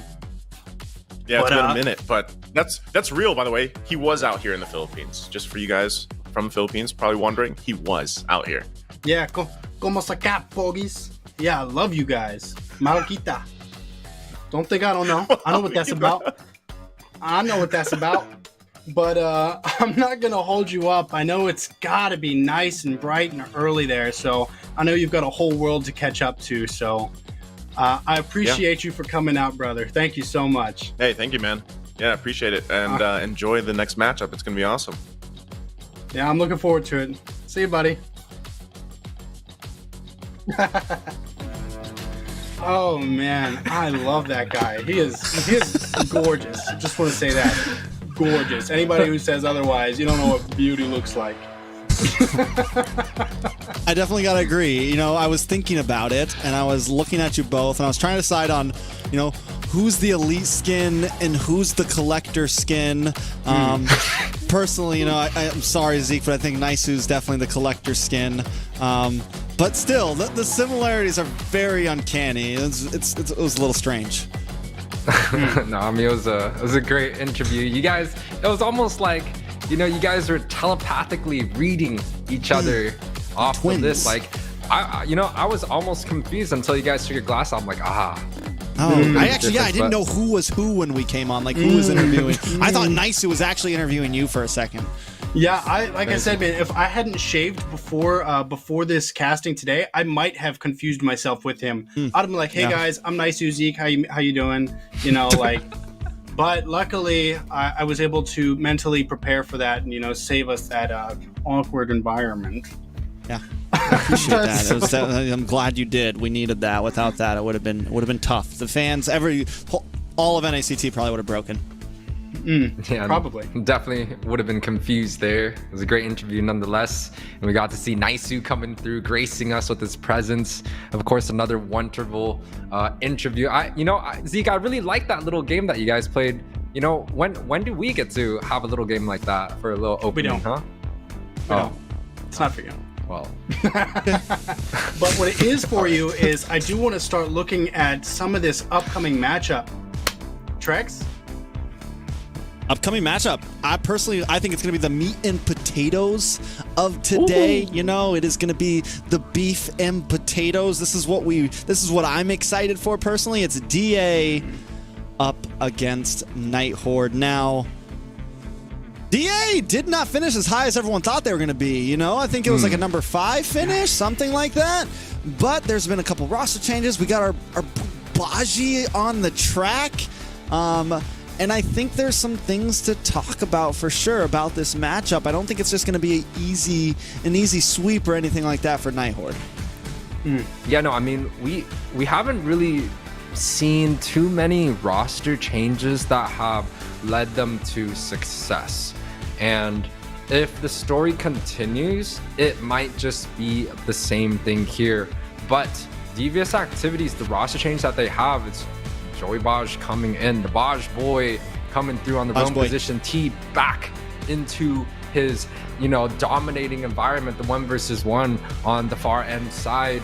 You know, that might paint a different picture going up against the dark dragons here, almost like, you know, the like these guys have been able to win matches against some of the strongest teams. They took down BTK the last day, and now they're coming in for Devious activities like BTK round 2, Zeke. Yeah, well said. But before UA gets too far into it, Trex, can you take us through the DA roster?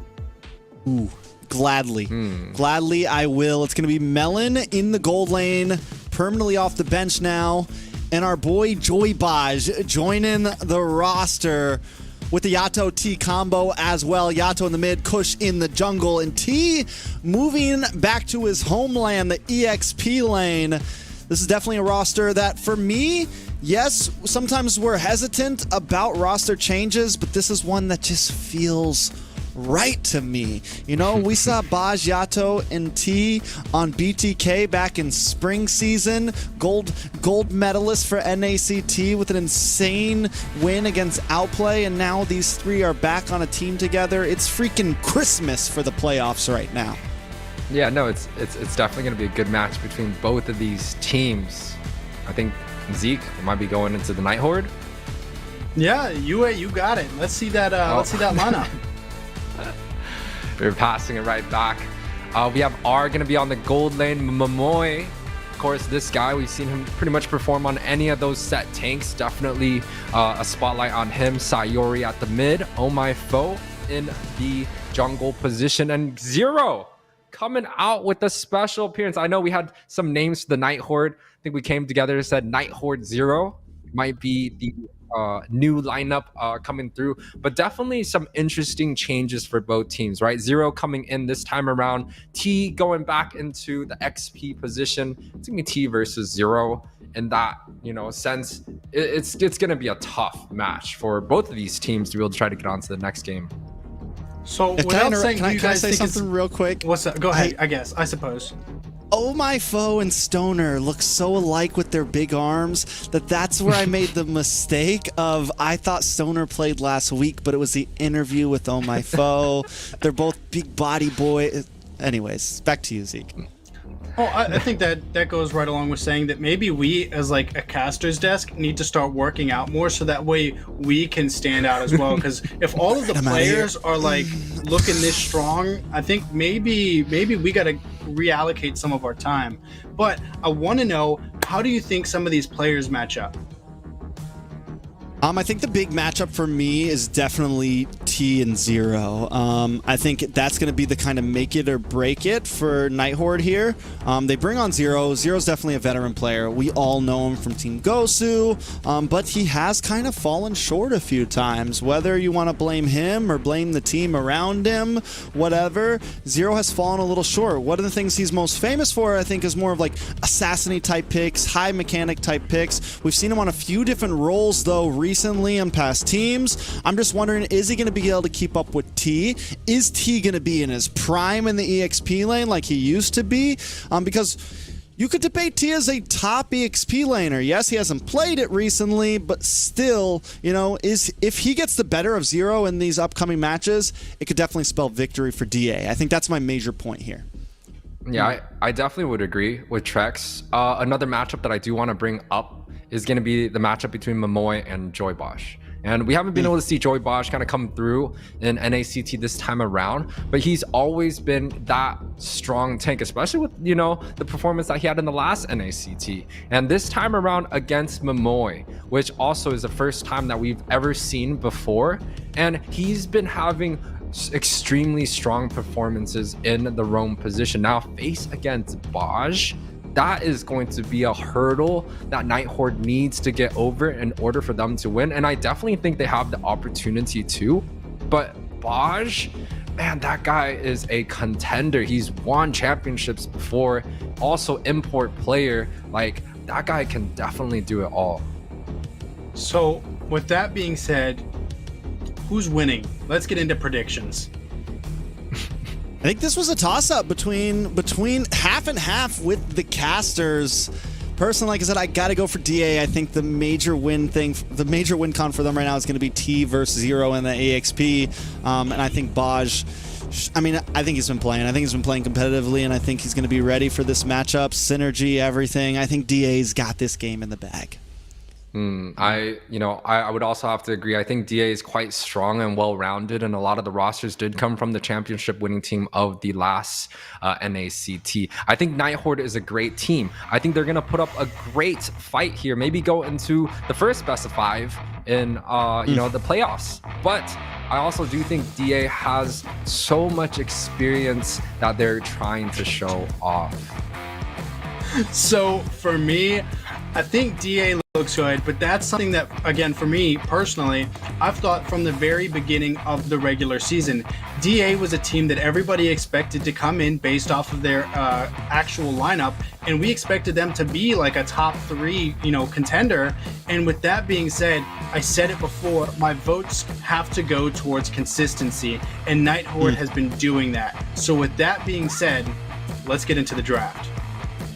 I like it. A beautiful toss and a beautiful point from Zeke there, I think NightHorde has been super consistent, and I think this game is high chance we go all 5, right? One thing I do think with DA is players like Yato, T, Baj, even Kush, we know their peak. We know how well they can play UA, but we also know that sometimes they have some down days. We've seen Yato make some foul plays back when he was on BTK. The legendary Kadita whiff that we all know about. We've seen them make the mistakes. T overextending, Baj, overextending. We know that when they make these mistakes, they can be the downfall of their team. But I think today DA should be able to show up.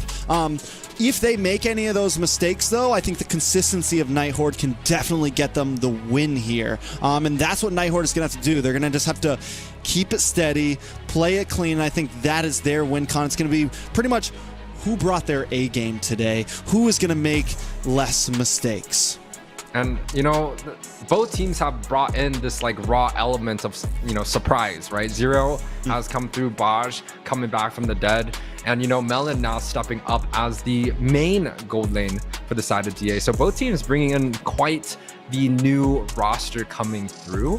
It's gonna be a deciding factor to see which one actually comes out ahead. It could be in terms of their draft, it could be the rotations, but forgetting for all that said, the drafts have been on the board. The bans coming through. Xborg, Angela, and CC gets taken out by the side of NightHorde. Barat and Masha. Matilda gets denied from the side of DA. And Ruby first pick. Zero is swapped up into that pick, but I don't think it's a guaranteed EXP lane pick. Definitely can be flexed around. I'm kind of surprised Ruby getting prio'd so hard after some of the nerfs on her. For a few days, we sometimes didn't even see her get picked up, but there are still a few teams that take her as, a very strong pick. And I think one of the things that she's good with too is because of the flexibility, she's just a good blue side first pick, right? You're not revealing too much, you leave yourself plenty of counterplay, and she's just a solid hero overall that gives you a little damage, gives you sustainability, and gives you crowd control. Wow, and a very early Minotaur being picked up here. I think Minotaur is a great hero, okay? But is it first pick viable, right? There's still a lot that's on the board. The Novaria, the Faramis, the Carry, the Claude, right? So, with Matilda and Masha being taken off the board along with Angela, yes, I think Minotaur can provide a lot of the support, a lot of the front line, and we've seen Minotaur do quite well already today. But pairing it up with Fredrin on the very first phase might just warrant a carry from the side of NightHorde to completely counter the front line pressure that DA has. But you could also think that, Gold Lane, I think, has kind of become this game of rock, paper, scissors, where now that Harith is so viable, now that Roger, now that there's so many different heroes, Gold Lane has really kind of widened out where it can be dangerous to first pick your Gold Lane off rip. And I think, Melon has showed that he feels pretty confident on a lot of different picks. So I think they felt good about it. They're even going to push back that Gold Lane. I think after seeing the Beatrix pick, it's oh yeah, this isn't anything that's too threatening overall. Yes, the Beatrix is good, but it's not game breaking. So they're not even gonna put a gold lane even on their first phase at all. They're gonna put Yato on the Faramis, kind of give themselves their core immediately, and now we're gonna round out later on in the draft tour. As we look at NightHorde, they've got a little damage locked in. They have some flexibility with the Ruby. DA showing all their cards, very transparent. NightHorde still has some room to play. Yeah, and the interesting thing here is that there's no marksmen being banned out by both of these teams. So DA pretty much, for Melon, he can pick anything that he wants when it comes down to things like Arithel, Brody, Claude, Carry. He has so many options. Even the Roger has come back into play. So, the side of DA, they're not really scared. Now, there is quite a bit of XPs already been taken out. Another one gets taken out, the Arlox, from the side of NightHorde. It is going to, pressure T's hero pool because quite honestly, NightHorde, they don't have to necessarily look for another XP. They have the Ruby available, which is a very strong pick, right? They could just go for a roam and, have the ability to kind of just, have the Ruby on the XP. There's no pressure on picking it. And they do end up banning the Yuzong, the Nolan, and also the Fanny gets taken out by the side of DA. All right, so like you said, focusing hard onto T here. And I think, this is our first time, T now, jumping into the XP lane for the first time this whole season. And we're already seeing some of the respect. And these are picks that T's been known for. The Yuzong, even when it wasn't super meta, T's a monster on it. He's dangerous on it. And I think with Zero also showing face first time on this team, they want to make sure Zero feels comfortable, right? And I think it's going to be very important to kind of, we're introducing Zero into the playoffs, first time on NACT, top 8. And he needs to feel good about going up against T here. So I think it's a well strat. I think they are probably, it's okay. We're not going to focus too hard into gold. Let Melon get what he wants. I feel confident against it. You have a lot of utility from the Beatrix. We don't see it very often, but I definitely don't think it's unviable. I think there's lots of possibilities for it. It has the dash. It has so many different routes to go and build. Definitely just kind of like the Swiss Army knife of the gold lane. And now that NightHorde is looking for a jungle and a possible XP roam, right? Foe, he could go for a utility style, go for the Akai to disrupt. There's also, the Martis, and now Momoy has picked up this Dairoth This is what Zero has been known for throughout the days of his time on the XP. It's always been about the Dairoth, and I think it was so smart for NightHorde to wait until the last moment to give Zero his, strongest hero, something that he's comfortable, performing at a high level with. But DA has the last pick. They do see the Dairoth. What is T gonna do in order to counter this pick coming out from NightHorde? I mean, he could go for something like the Lapu here if he wants. It's a nice thing to jump on to R, get onto the backside. It can also kind of has a little bit of sustainability, has dash, has some answers. Definitely something. He doesn't want to go for something, too bulky. Goes for the Terizla. Also another nice backlane diver. Can poke a little bit. We don't see the Dairoth like super often in the EXP, so it's kind of, how does the matchup exactly work out?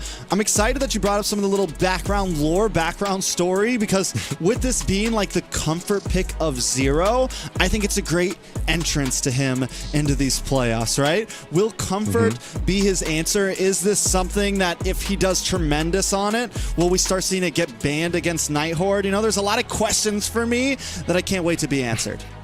Yeah, and talking about the side of DA, they have so much front line to be able to stop, from the side of NightHorde to be able to collapse, right? Again, the side of NightHorde, it almost feels like they don't have that much CC, especially compared to, a Fredrin, a Minnow, and a Terizla. Yeah. Right? They have the Vexana, they have the Ruby, and a Martis for a little bit of anti-engage CC, but is that going to be enough? Only time will tell. This is the last series of the night, a best of 5 between Devious Activities and the NightHorde. We're on match number 1 right now. Let's jump into it. Yeah, so I mean, you brought up a great point in our draft here. How is Zero going to be able to face up against T in the XP lane, right? Even if you took a look at that matchup, Terizla is going to have a lot of bully, but the trade already happening at mid side. Not sure if it's going to actually connect here. And yes, NightHorde should be able to get away, no problem. Take a look at that audience prediction right now. This is the most down the middle I think we've seen in a very long time. If you guys haven't, make sure you cast your vote in the chat. It will be updated as we go through these games. DA leading 52% to 48%, but still, that is neck and neck for these teams now. We already seen heavy aggression on the mid side. Joybaj and Yato kind of pushing in, pushing NightHorde to their limits, but NightHorde able to keep up with them. Like, listen, if that's the kind of road you want to take, if that's you want to go for blow for blow, we are definitely ready for that. Ooh, and I do want to talk about something that's quite interesting. Fredrin with a support emblem. I've seen this in some of the Asia servers already. They like to use the support emblems. It brings a lot more utility, like the movement speed, the hybrid penetration, along with a little bit of the cooldown. So it's definitely quite interesting because traditionally a lot of the Fredrin liked to use tank, but it's a complete different style. It's almost like it's an assassin coming through from Kush. He has a high cooldowns available. So it's definitely something that we have to watch out for. But now Kush, he's not going to have that much survivability. Ooh. A lot of damage on a Zero there. Yato able to pick up the kill. First blood on the new XP laner of NightHorde. Yeah, and ganking a Dairoth, that's kind of the story that's going to be painted quite often. He doesn't really have too much to be able to jump away here, but Foe looking to potentially go for the steal. I do think he's going to look to disengage here, though. Yeah, Baj able to hold the front side as well. And with Turtle down, Devious Activity going to move on to this purple buff. Nice penalty zone. Watch out for the No One's Fury. Oh, my Foe able to dodge it, but still falls. T picking up the kill. Sayori wants to steal the purple, but unable to do it. It's going to fall into the hands of Kush there. And DA taking a nice lead in the beginning. Yeah, great opening coming out from the side of DA. Already 2 kills in their hands along with the neutral objective. And once again, the top side, Zero here is, against a Terizla, I do think it's a very hard matchup. You talk about those 2 characters naturally. Terizla has the lane clear, has the damage reduction, and has a frontline CC that NightHorde has to get across. But Dairoth, typically it takes some time to snowball. He wants to be able to dominate his lane early, have the kill pressure, being able to stand against anyone 1 versus 1. And if you know, Zero is able to get up to that point where he can, you know, kill the Terizla or anyone that Devious has to send up there in a 1 versus 1 situation, is going to be trouble for Devious activities. But on the other hand, if Zero gets constantly picked off, if he's not able to win the 1 versus 1, NightHorde is going to crumble due to a top side that's not going to be able to make too much impact. Most definitely, and DA just playing clean right now. They're not playing like super aggressive, at least not on the opposite side of the river, but they are ganking lanes quickly, and down goes Zero once again. And even though T isn't soloing it, DA knows we take down a lane, where it's going to be a problem. We give T a good game, it's going to be a problem, and now the next attack falls. Oh My Foe falls along with it. That's 2 kills apiece onto Oh My Foe and Zero. DA going to take another purple buff here. It is a 2K lead. A lot of resources have been used in those 2 skirmishes, right? The bonk has been coming through, the ultimate coming out from Terizla along with the Minoan's Fury. A lot of resources have been used that aren't going to particularly be available in the next objective. But with already a 2K gold lead, it seems like the side of Devious activities, they're holding it down quite well in the river. Momoy, I mean, not Momoy, but Joy Baj with this Minotaur, very, very hard to penetrate. And even Kush on this Fredrin, it's going to be very, very hard for the side of NightHorde to be able to get any advantages here. Oh man, Baj is just everywhere right now, and Yato's always has his back. Kush able to dive under the tower, pick up the kill with the Appraiser's Wrath. R comes in with the Nibiru's Passion, but still not enough damage quite yet. Nice Eternal Guardian does fall, but in comes T with the penalty zone into the backside. Momo takes a lot of damage, forced to use the flicker just to get to safety. Snipe shot comes out, connects onto Baj, but still unable to get the kill. Do you see how fast Kush kind of dove underneath that tower, got his hits in, even landed the ultimate, and then dove right back, right? The cooldown is quite high with the support emblem, but on the other hand, NightHorde able to get their first tower. This is good news for the side of NightHorde. This is kind of the thing where, you know, if a team is losing, can they get that advantage on the opposite side of map? And Zero, even down 0-2, is able to do so. Ooh, Minoan's Fury plus the Shadow Stampede. And 2 kills go down. Melon gets them both right in the hands you want to put it. And yes, you're right. You know, DA does the full grab on to the bot side. T jumps in as well. They do sacrifice the tower, but I still think there is some value. It's good, though, that Zero didn't, like, follow along. He's like, no, I'm going to hang out up here. I'm already behind. Let me try to get something for my team. And there is about a 1K gold lead for the mage, the jungle, and the marksman. But before that... Oh, I'm offended. Yato gets caught off, is taken out. A kill does get put on the board for NightHorde finally at 6 minutes in. Now back to what you were saying, Yue.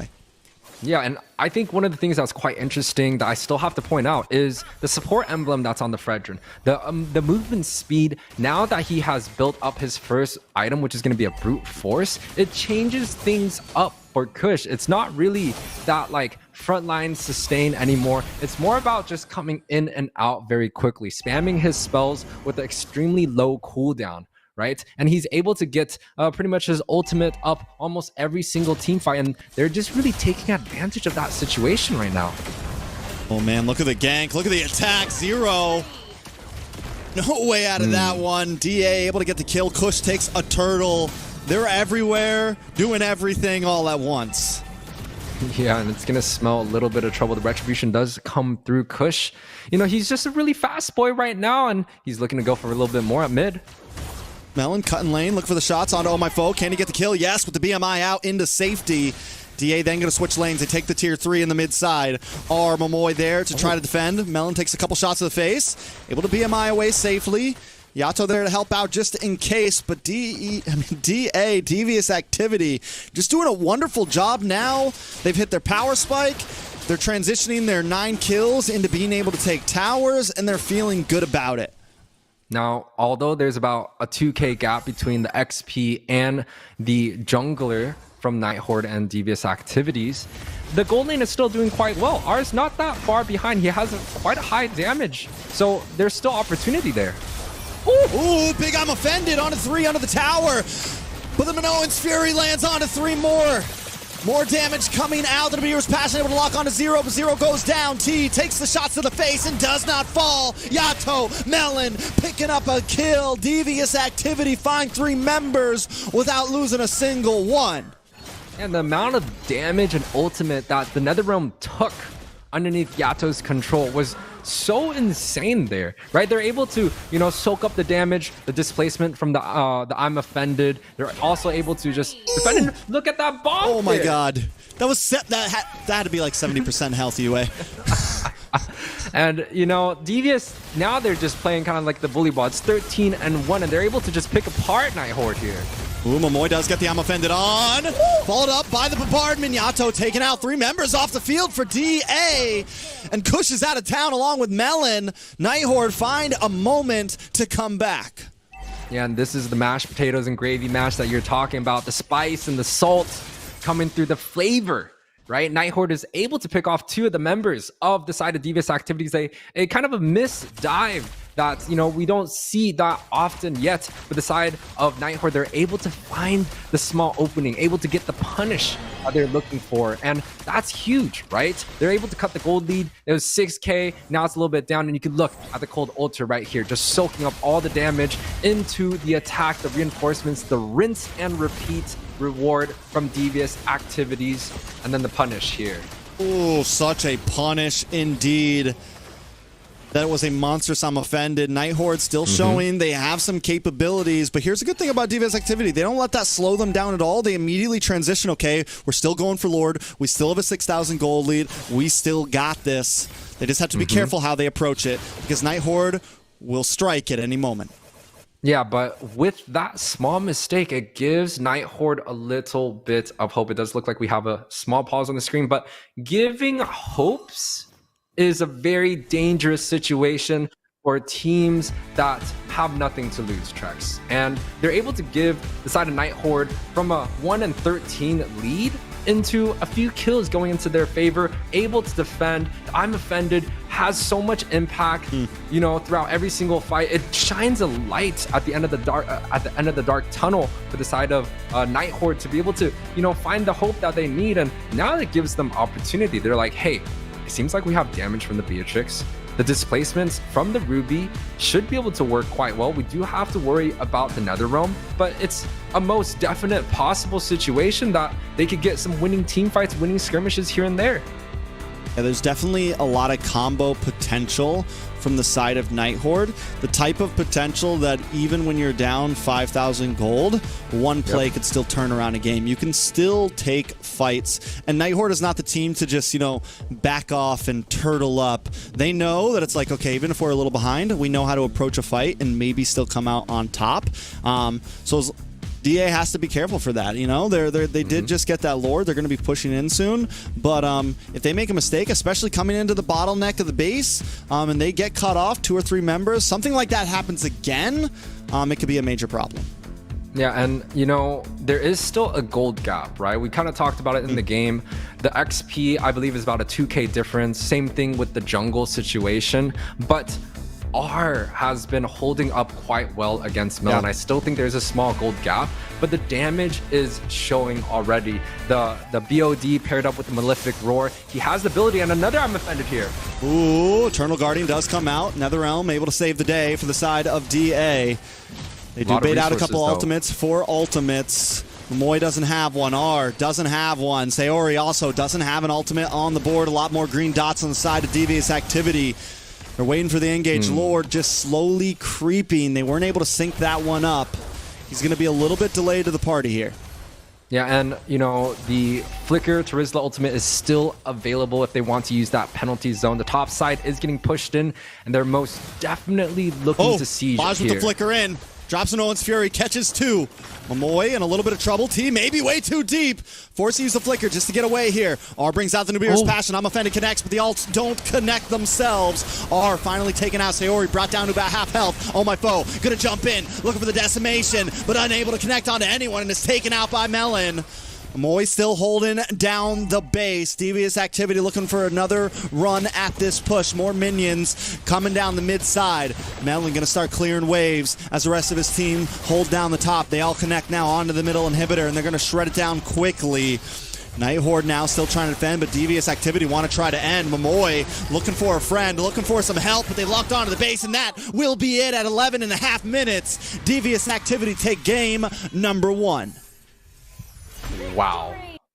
the aggressiveness coming out from Devious activity. They know they have the impact, they know they had the lead, and they were able to execute it perfectly in that team fight. No members lost there. The Cold Ultra was held onto the very last moment when they were just on the inhibitor base tower. 18, 4, and 38, quite a high kill score for a playoff game, but the side of Devious activity able to get that advantage early, and it's honestly due to some of the ganks that they had on Zero early on, got them some of the snowball, paired up with Kush, which has been doing quite well with the support. Fredrin, he was fast in and out, and he was able to get a lot of kills early on. This Devious activity is quite strong, especially comparing their performance in the standings of our regular season.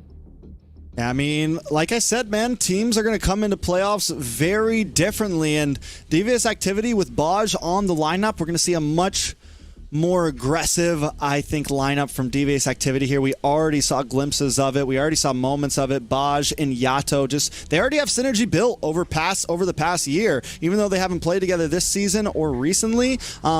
We know that there's already something there, and you add T into that equation, you add Kush into that equation, there's definitely something deadly here. Even the way they approached the early game, the laning phase, then transitioned into taking towers and cutting lanes.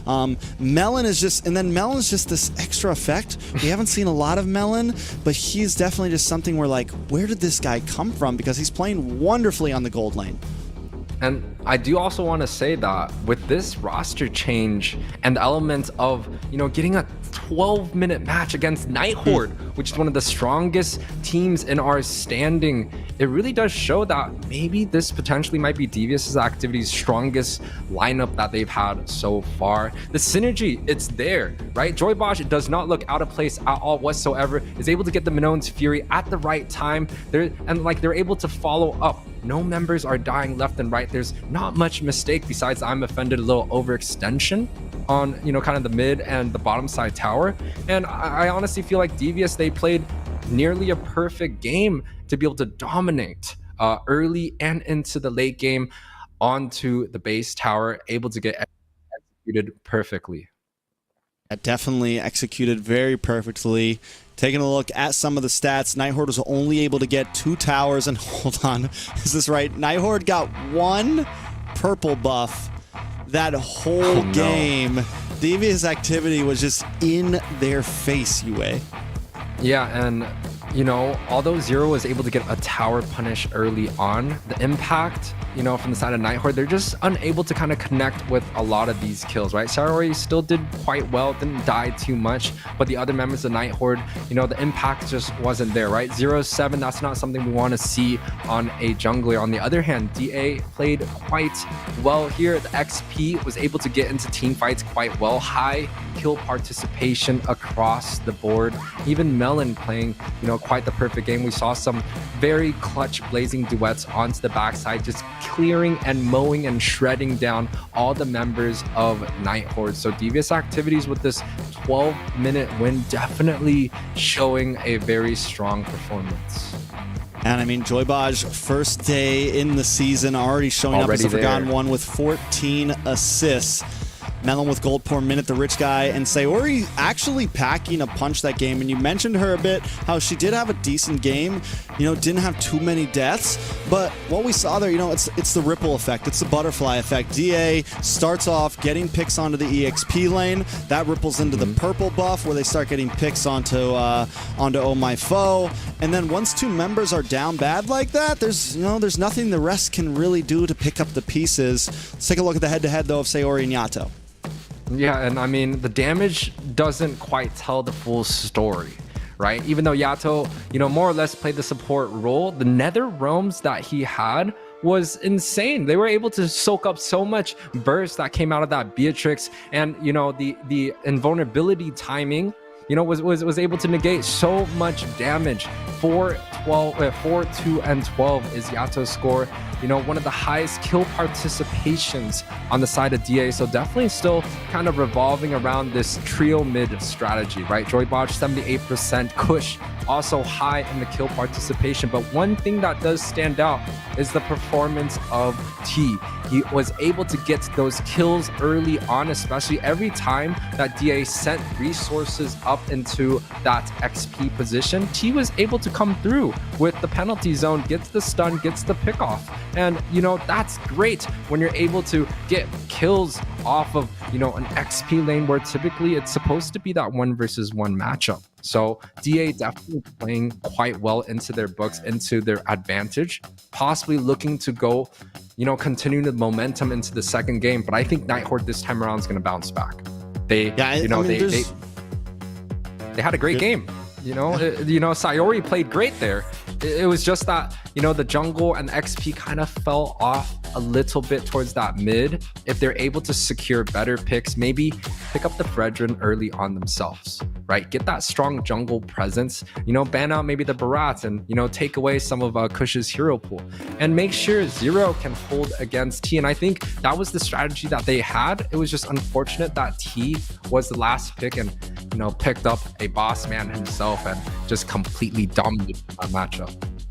And the whole team, I think both teams came in with a strategy. DA, though, I think catches NightHorde off guard with such laning phase aggression, such quick ganks, just consistently putting pressure onto Zero. And I think DA also, they came in with that strategy. They knew, all right, we're gonna gank hard early game. We're gonna put as much pressure on as possible.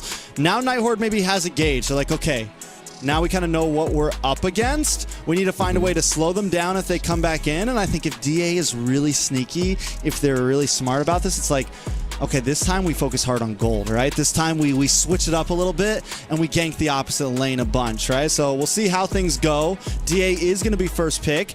They're going to ban out the Fermis up front. So Yato's going to have to play something a little bit different. And we're already going to see a slightly different draft. And, one of the things I do have to point out is I feel like we're seeing a lot of troubles in the laning phase. It could be, other teams playing very perfectly to be able to get the ganks off. Timing is correct and they're able to get those kills early on in some of the side lanes. But a lot of these teams, like it's becoming kind of like a one-sided matchup where they're able to get the weaknesses of the opponents and able to, use that pressure to connect to the objectives, to connect to the snowball. And they're able to kind of just completely destroy one of the sides, get those pickoffs and, get the snowball that they need to go on in these games. So, definitely one recommendation, especially to some of the losing teams or losing matchup, is building some early game damage, early game heroes that can defend 1 versus 2, that can get out of sticky situations. The Roger, perfectly in this meta to deal with that sort of situation. The Glue, a little bit of a Ryzen situation, also has the ability to dash and sustain. So definitely try to, skew more towards early great picks that, can defend against a lot of the dives. Maybe we might see a cleaner early game. Maybe we can see that 20-minute match that BloodHounds and BTK had here. I definitely think we're just getting started, right? It's game number 1. NightHorde didn't play the way they placed for no reason. I definitely think we see some back and forth here, but DA, this time they're going to take the Ruby up front. This has been such a focused pick tonight, and NACT, I feel like, has just done this over the past several weeks from season to now. I feel like every week we're seeing a new first pick. Like, this is the new first pick. Sometimes it was the Roger, now it's the Ruby, before it was Barats or this or that, and it's just consistently changing around on what these teams feel they should be prioing.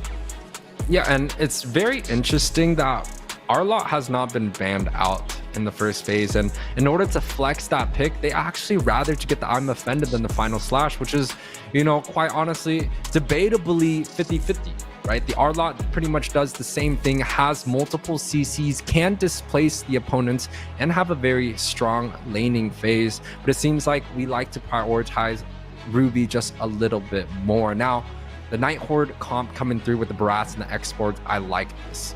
right? That's a lot of frontline sustain coming through, along with, you know, X-Borg just denying the picks away from the side of DA to protect the Barats. So I think it's a great opening, but it is extremely prone to CC, extremely prone to the true damage like carry. And I think DA has quite a good response in that sense. I would say, though, that X-Borg is at least a solid laner in the beginning of the game. He's not the easiest to gank. He has the passive and everything, so it's a safe pick for Zero, I feel like. You also never really overextend with him, you know, in the early game. Maybe you throw out a Last Insanity, but even then, you know, it's very easy to play him very safely and kind of stalemate your lane. So I think it's a solid pick for Zero coming into game number 2. He shouldn't be too easy to gank. You know, he's probably going to pick up the Flicker to pair along with this and should have a nice, clean several first minutes of the game. Sayori now, though, going to pick up that comfort pick Nana for her. We've seen her do crazy things with this pick. Yeah, and you know, another option that I think Sayori could have considered could have been the Valentina, right? Taking away the I'm Offended, gets the ultimate coming out from Vexana. But Nana provides something a little bit different, right? With, you know, the Molina, she's able to, you know, completely single out a target or multiple targets and morph them into a little rat, I think. And you know, don't talk about Molina like that. It's quite hard to deal with, and I think it does bring, you know, a surprise element. And Sayori has been so good in terms of staying alive, farming away, and, you know, finding the right team fights. I think Nana does fit quite well and can do definitely some damage, especially going up against, let's say, a Vexana, where, you know, she does shine a little bit more in the long range. She likes to, you know, just be right outside of the hitbox. But with the Molina Blitz, it does go quite far. So potentially able to catch up Yato, but the second phase bans is on the table. The Rithel and the Nolan gets banned out from the side of NightHorde, and the 2 frontline tanks gets taken out from the side of DA. I mean, this same Nana is what won NightHorde essentially game 1 against BTK last week. Able to get some of that early aggression with the Molina, able to get a catch onto Mobazane in like the first minute. So we wanted NightHorde to be able to kind of keep up in early phase, and Nana can do that. Nana can supply a great defense. It's very hard to invade against a Nana. It's very hard to like try to apply very early, you know, laning phase pressure, because every time you run in, you're just turned into a rat, as you said, you know? So there's it definitely supplies that. Also decent lane clear. So I think if Sayori wants to kind of follow around, you have to hold on a second. Melon on the Hanabi pick. Talk about it, This is what, NACT PTSD a little bit. I mean, we did see a lot of success out of this hero, right? They picked it up against BTK, right? Like 2 weeks ago? Yeah, we have to give this pick credit, because even BTK in their interview, they were struggling. They were telling, hey, there was no way we could kill this Hanabi. How do we do this? And there was a backdoor Milo play to be able to take the game there. So this pick is respectable. It is just a little bit out of the usual norms. Now, Kush picking up this Guinevere is a little bit interesting at the same time. It does provide a lot of the CC that DA may be lacking there, but it is a nerf Guinevere. She is not as good as who she was before the recent patches. So maybe the side of DA can use that to their advantage and get some setups. But wow, NightHorde's setup is very, very ube. And when I look at that Guinevere, I think 2 things. Either DA playing for some, you know, either they're going to try to play I'm wondering, do they want to play really hard for these turtles early game when they can get the knockups onto Oh My Foe, or is just a dive comp right here to try to herd onto the side lanes once again? Like maybe even give up first turtle, go for a gold lane gank early on, you know, try to get Melon to scale up quickly. I definitely think it's a big possibility here. Last time we saw them hard focus EXP. This time with a hero like Hanabi, you know, you want to try to give her a very clean early game so you can snowball that into the mid to late and get her some of those, you know, 3 items or so locked in, you know, very quickly, maybe much sooner than, you know, 13-12 minutes, you know, maybe 10 minutes, something like that. But let's see, because DA leading in 1 match in a best of 5 up against the NightHorde. Can they make it 2, or will NightHorde bring us to the dead even?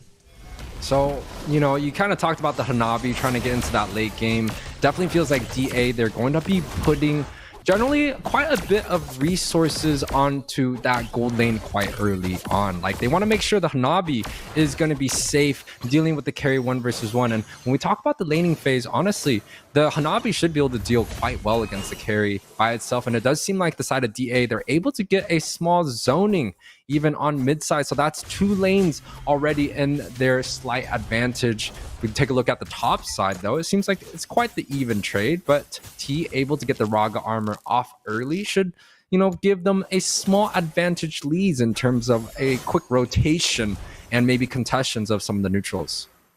Baj already bringing out the wow, the typical engages, the typical in your face. Melon does have the Aegis, right, to kind of you know, help him out when he's moving around. The shield, what is that? It pretty much activates as a purify, doesn't it, Yue? And ooh, a little num num. A little bit of damage. Oh, my foe will come in, but he is going to get knocked out by the Violent Requiem. Able to pick up the kill. Can they get the response? Yes. Baj able to get 1 for 1 there, but it's a jungler for an EXP laner. I think it's a good trade in the hands of Devious activity.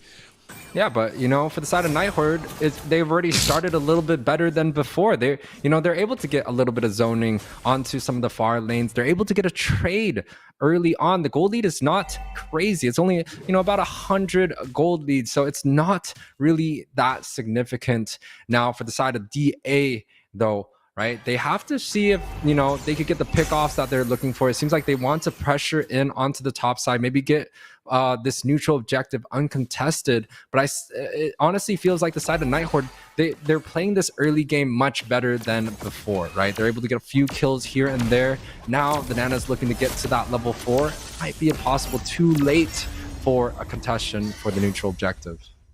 Definitely too late. They tested the waters, they dipped their toe in it, but did not fully commit, and I think it's well played by NightHorde. Don't go all in on that. They didn't have a good positioning. Oh, my foe also late to the party there. So now still back down to a stalemate. 1-1 gold, dead even right now. You know, the Florin pick from NightHorde, give me a little something on it. Do we think it's a good pick here? We don't see it all the time. How do we feel about it, Yue? Well, definitely if we, you know, take a look at some of the out of the country combinations, but before that, Num Num. Won't be anything too major. Nice, I'm offended. Oh, my foe actually going to get pulled back in, but still, nobody getting a kill. Yeah, I mean, the Florin pick is quite interesting. It has been used quite a lot in the PH regions this weekend. And you know, there's some teams that have a lot of success with it, right? Manana Evos definitely has a lot of success with the Florin, the Wrath picks, so it's definitely quite viable. There's a lot of teams out there that, you know, just kind of hang on to this support pick. But for Momoy now, you know, I've known him to be a great Minotaur. He's done super well with Grok.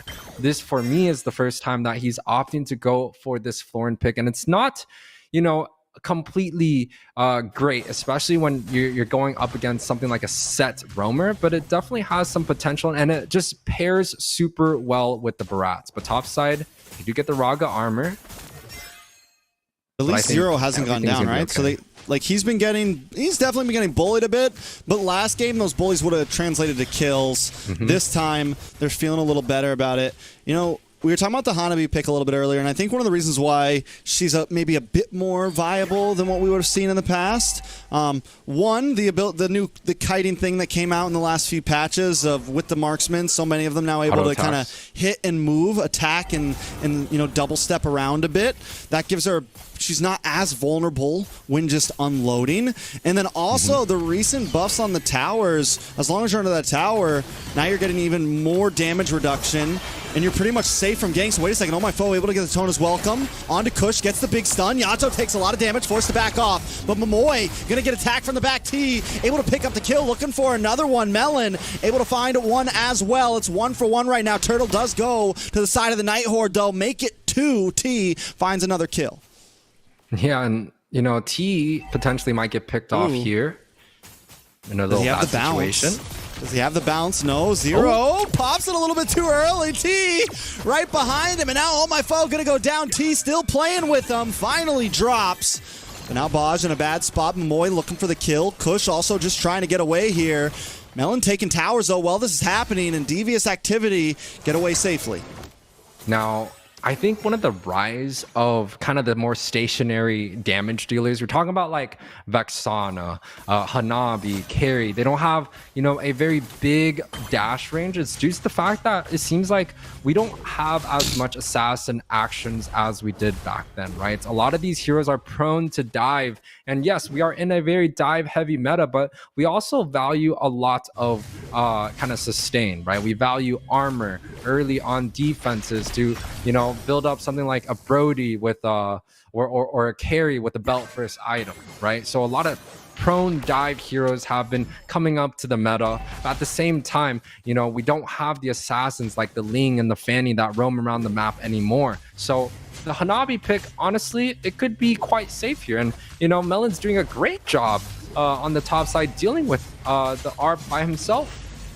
I mean, and another thing to add on what you just said, the amount of crowd control now that is so prevalent in teams, like 3, 4, sometimes all 5 members, and that creates space for heroes like the Vex to be okay, but now on my foe, trying to get some more damage on a Kush. Kush taking a little bit too much to the face there, forced to back off Melon as well. Able to just get away safely, but NightHorde still unable to pick up a kill in that fight. Devious Activity just want to try to defend here. Melon doesn't want to let this tower go down. Yeah, but I'm a little bit surprised from the side of NightHorde. They did go for a little aggression early on, but they did not connect it with any objectives. But Foe here might get picked off. Foe very low. T once again diving in. Able to get the kill there as Kush picks up the turtle. Zero gets the last insanity, but still unable to kill T just yet. Devious Activity come out on top again in that fight. Yeah, but a lot more 50-50s this time around. You can see the side of NightHorde, they have a lot of damages that is actually available here and are here. Oh, gets the kill! 1v1 Melon finds it. That's insane. And never would I have thought. That's the strength of a Hanabi by herself, you know, especially early on. We're talking about a single target damage dealer like Carry versus kind of like a cleaver from the Hanabi, and he was able to kind of just solo out the Carry quite early. The side of Devious, they do have the bot and the top tower, so already an advantage in terms of the objectives. And they, you know, they've also been able to rack up about a 3k gold lead, and they're looking quite sharp here. And you know, the side of Devious, it's very good for them to be able to have the Hanabi to get that winning matchup, because Hanabi is one of those heroes that do require a lot of scaling. But before that, whew, oh, Melon brought so low, but just in time gets the Aegis. Pair that up with the Eternal Guardian. It was a 4-man knockup. Every time NightHorde tries to come in, they're stopped in their tracks. Yeah, but the good thing is NightHorde is not getting picked off as much as they were from the last match, right? The overall kill score is only 6-3, so it's not as bloodthirsty as it was beforehand. It does smell good news though, right? You know, the side of NightHorde, the problem that I saw from last game is that they were just unable to, you know, go past the laning phase safely. But this time around, they've definitely been able to get through that quite safely. It's about a 4k gold lead. It's not that much at a 9-minute mark. It's definitely comebackable, but they've just set themselves up in a much better situation this time around, and potentially they're going to be able to get a winning team fight here and there. Ooh, watch out for the Violent Requiem. There it is. Oh, my foe taking way too much damage. Gonna go down. Kush able to pick up the kill. Devious Activity now backing off. They got the purple buff. They still haven't cracked that tier 3 in the mid side just yet. A lot in the off lanes, but still having a little trouble finding that one. Lord should go down, though, to Devious Activity.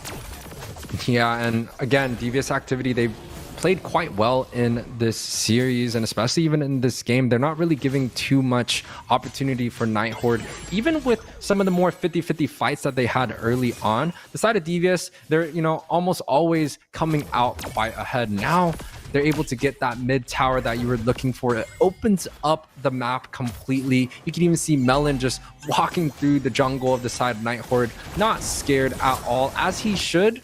You know, he's got that built-in Purify. It's not the same as a Purify, but, you know, it does provide a lot of utilities that the side of NightHorde have to deal with. And quite honestly, there's not much CC coming out from NightHorde to be able to pin the Hanabi in a good position for them to get the damage that R desperately needs to output in order for NightHorde to go above and beyond in this team fight.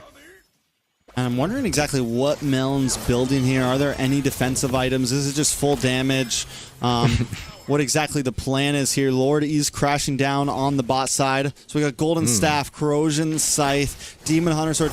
Honestly, though, man, like with the shield and everything, it's so funny because Melon just feels so bulky right now. A lot of times has taken some shots and just has not been able to get taken out. Are, though, walking on to Kush here. Eternal Guardian did drop down in the tier 2 on the mid side. Devious activity not overextending, though. The Lord has been taken out. Devious activity and control the map.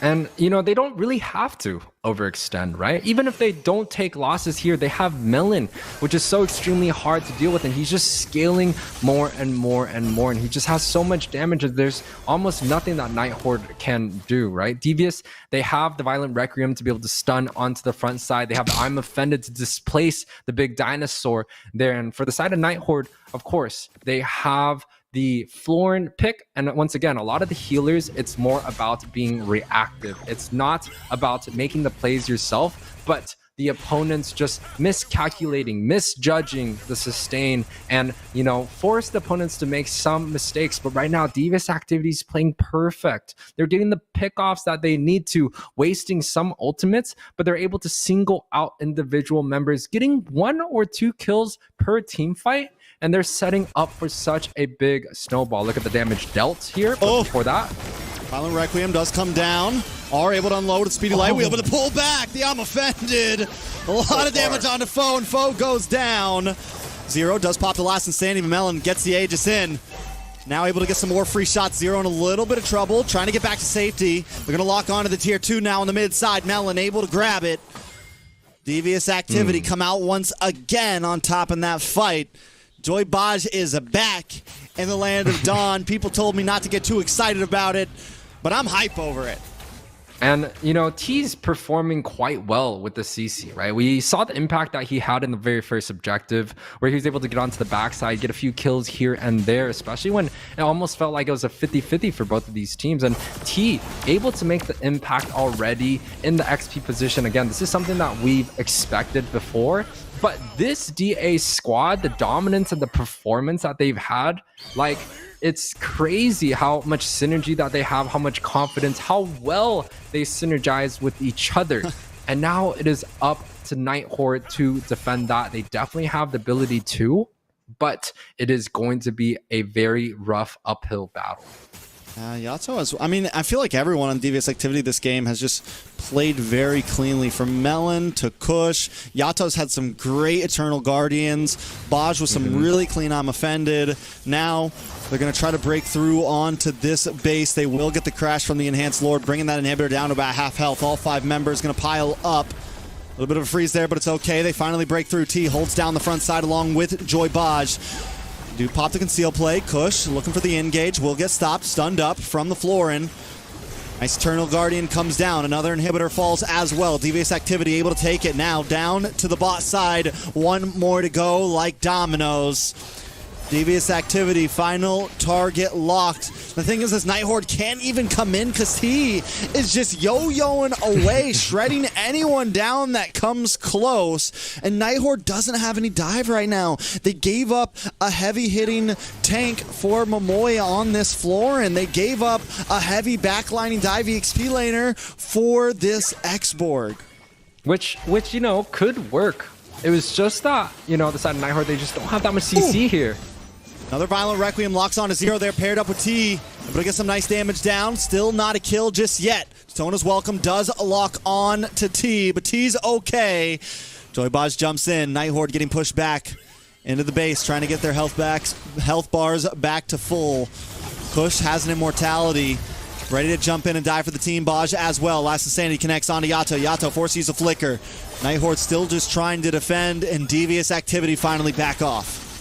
Yeah, and, you know, NightHorde should be able to defend quite well. They do have the carry to be able to, you know, deal as much damage as he can possibly, but the spacing coming out from Devious activity is just really too good, right? They have CC to, you know, zone away anyone from the backside. They also have Guinevere, where the Violent Requiem could smell death for any of the members of the side of NightHorde. And, you know, now they're kind of caught in a very bad situation where they do have to defend the base. Zero caught up by himself, though, here. Ooh, a lot of damage. Zero and a little bit of trouble. Fragile armor does pop. He is a bulky boy, though, so he should be able to get away here. Chunky. But the threat Chunky is boy there. constantly there for the side of NightHorde. They just haven't been able to find a way out of their base just yet. Yeah, but the Lord is going to come up in about 10 seconds. This is going to be the second Luminous Lord for the side of Devious. And, you know, we're slowly seeing kind of the same story being put off by many of these teams, right? The early objective, the early game kind of just shows a very strong snowball. And it almost feels like there's no way for anyone to get back here. But Ruby is picked. Ooh, everyone unloads. Joy Baj. Immortality does pop. Will he be able to get away? No, finally goes down. Sayori able to get the kill there. This is, I think, Devious activity has to know, okay, maybe let's stop the taunt, stop the recall, stop the toss. Baj getting a little ahead of himself. Yeah, and I mean, the Lord is going to be marching down now with Joy Baj, a 20-second death timer. DA may not be able to push into the inhibitors, and this is going to pretty much push the game past, you know, that 19-minute mark where the third Luminous Lord is going to be coming up. But Devious still have an opportunity here. They have Luminous Lord marching down. Everyone is in set position, but it is going to be a 4 versus 5. Melon takes the angle, takes the flank, unloading the backside along with Cushion T. Lord down to about 20%. Zero pops the last insanity. The backside Aegis his pop from Melon. Oh, my foe. Get to the Tonus. Welcome. But the Revive comes in. Melon's okay. Able to walk away, but the base goes down to the backside. I completely missed it. DA takes the game. It looks like NightHorde missed it too. Another very strong performance coming out from the squad of DA here. 17-minute match. Definitely all the members have been shining, but I do want to focus on Melon a little bit with this Hanabi, right? This is the pick that we're like, hey, Hanabi versus carry, you know, it shouldn't go extremely one-sided. It's both late games, right, Trex? And, you know, Hanabi, he was dominating in his lane. He was able to push out, you know, the carry multiple times in different situations, and then paired up with pretty much the synergy that DA has, you know, they looked unstoppable in a lot of these team fights. All the small skirmishes pretty much went into the side of DA's favor. And, you know, NightHorde, they kind of did well based on the mistakes that they made in game 1. Zero did not get picked off as much. They were able to, you know, lower the kill scores early on. I believe when it was mid-game, it was 3-6. And they were able to kind of negate some of the weaknesses that they had before in game 1. But when it came down to the late game team fights, that was a 4 versus 5 with the Luminous Lord. If they're unable to defend that 4 versus 5, think about if Baj was there. It would have just been a one-sided team fight. And that really shows how strong DA is as a team, especially with this new lineup.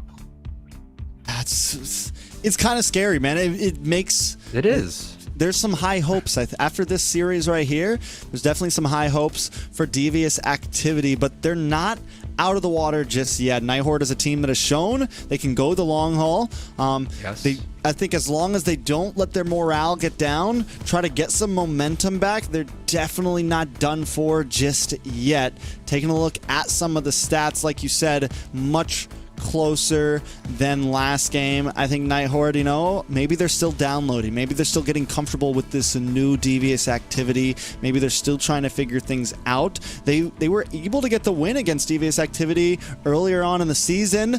Yes, once again, it was a slightly different team, you know, a slightly different roster. I think they just need to kind of get their grips on things and figure out how they need to approach this.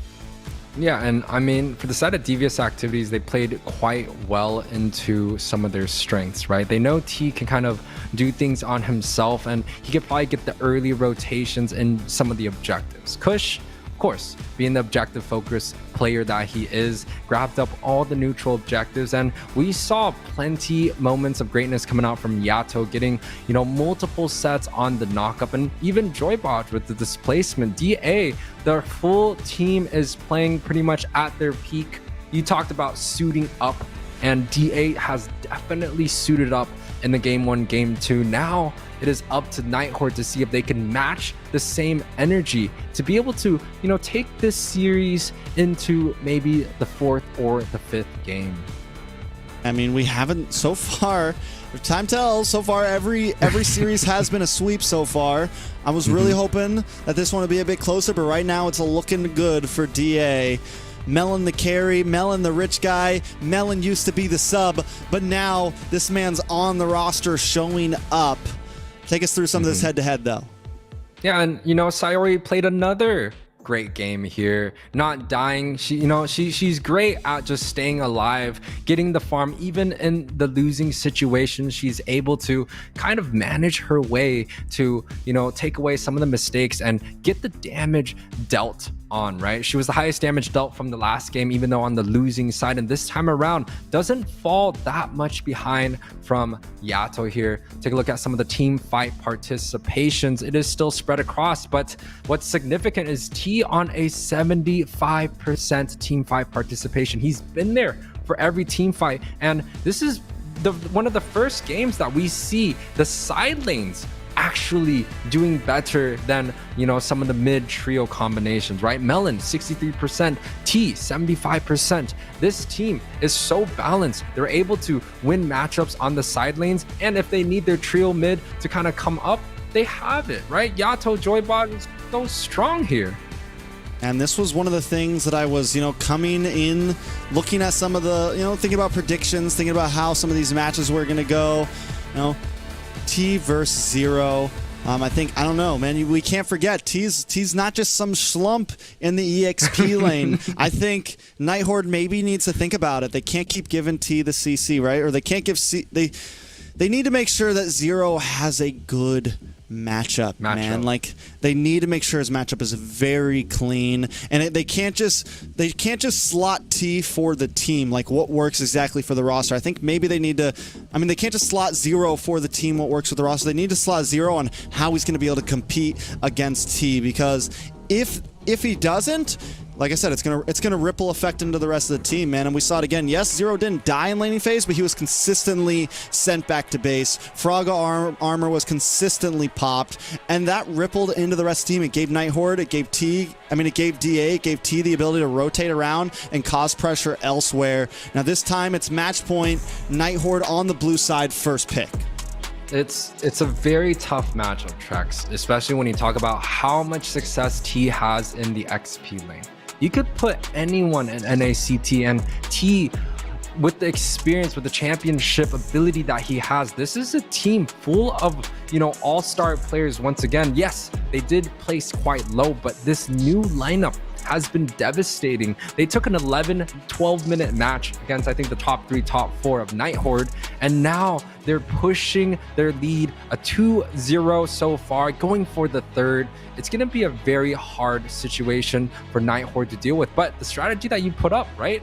Building a team around Zero, maybe giving him a more comfort hero. If he doesn't have CC, right, Foe can pick up the CC. He's a great Akai player, right? He can pick up the CC himself. Momoy, we've seen him on beautiful set tanks. And, of course, Sayori, she's been performing so well. There's definitely an opportunity to be able to manage, some of the strategies and get Zero on a winning matchup. If they could find Zero on a winning matchup here, that might be the win condition for the side of NightHorde to be able to get a game, possibly the series here. Keyword might be the win condition. Might be, right? yes. Because Melon also such a great job in gold. Baj and Yato are a problem. NightHorde, they just got to find an answer all over the place. And whether it's willing to just.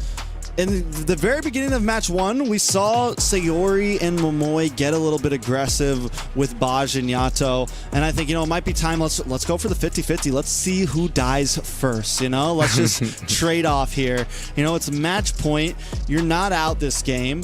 You have some opportunity to kind of push your limit test a bit here. You go down. It's not a lower bracket game. So I think NightHorde need to come in strong this game and be ready for the aggression that DA is going to bring to them. And that first pick, Fredrin, is definitely a very strong performance hero, especially today. Most of the Fredrin matches have won right? So, you know, definitely picking this up, I do think it is the right strategy, the right way into success. Some other heroes that can pair well could be kind of the Faramis, the Brody, kind of the standard, paired up with something like a CC, like the Ruby or the Arlott, is definitely possible for the side of NightHorde to take. But DA smartly denies the Faramis pick away from Sayori. There is still a Navaria available, so potentially I do want to see them go in that direction, but no. Is going to be the IMU here, perfect to deal with you know, the Netherrealm coming out from the Faramis. I think there was a quick response, you know, and I'm wondering if NightHorde waits for that EXP pick, because DA is very like T himself is very comfortable being a last pick EXP laner. He almost wants to because whatever you pick, he wants to, you know, do the rock paper scissors with you, look for the what's my best matchup. NightHorde being on blue side, it's definitely different. So they could just like slot in, the CC's not there, so they could slot in something for him very comfortably up front, but I think they wait. They bring in their own heavy frontliner, heavy frontline roamer to deal with the Minotaur and kind of match them. So NightHorde kind of matching DA's pace right now. And it gives them opportunity for Zero to pick up the damage dealers that he's really well known for, right? The CC that NightHorde has this time around, they had the Florin the first time with the Barat, right? That's not that much CC, but this time around with the Grok, the IMU paired up with the Fredrin, it gives Zero an opportunity to experience you know, different types of damage dealers. And this time around, DA is even willing to have the confidence to pick a Yuzong early for Zero to decide what kind of matchup. I think all the stars are falling in line for the side of NightHorde to be able to find a strategy to push this into a game 4. Yuzong is definitely not the most meta EXP laner right now, but if there is a player that I would trust picking it up first phase of draft, it would definitely be T. But this, like you said, gives Zero some opportunity. Now you have full realm. You have full opportunity. T put his card down. Let's see what you got to respond.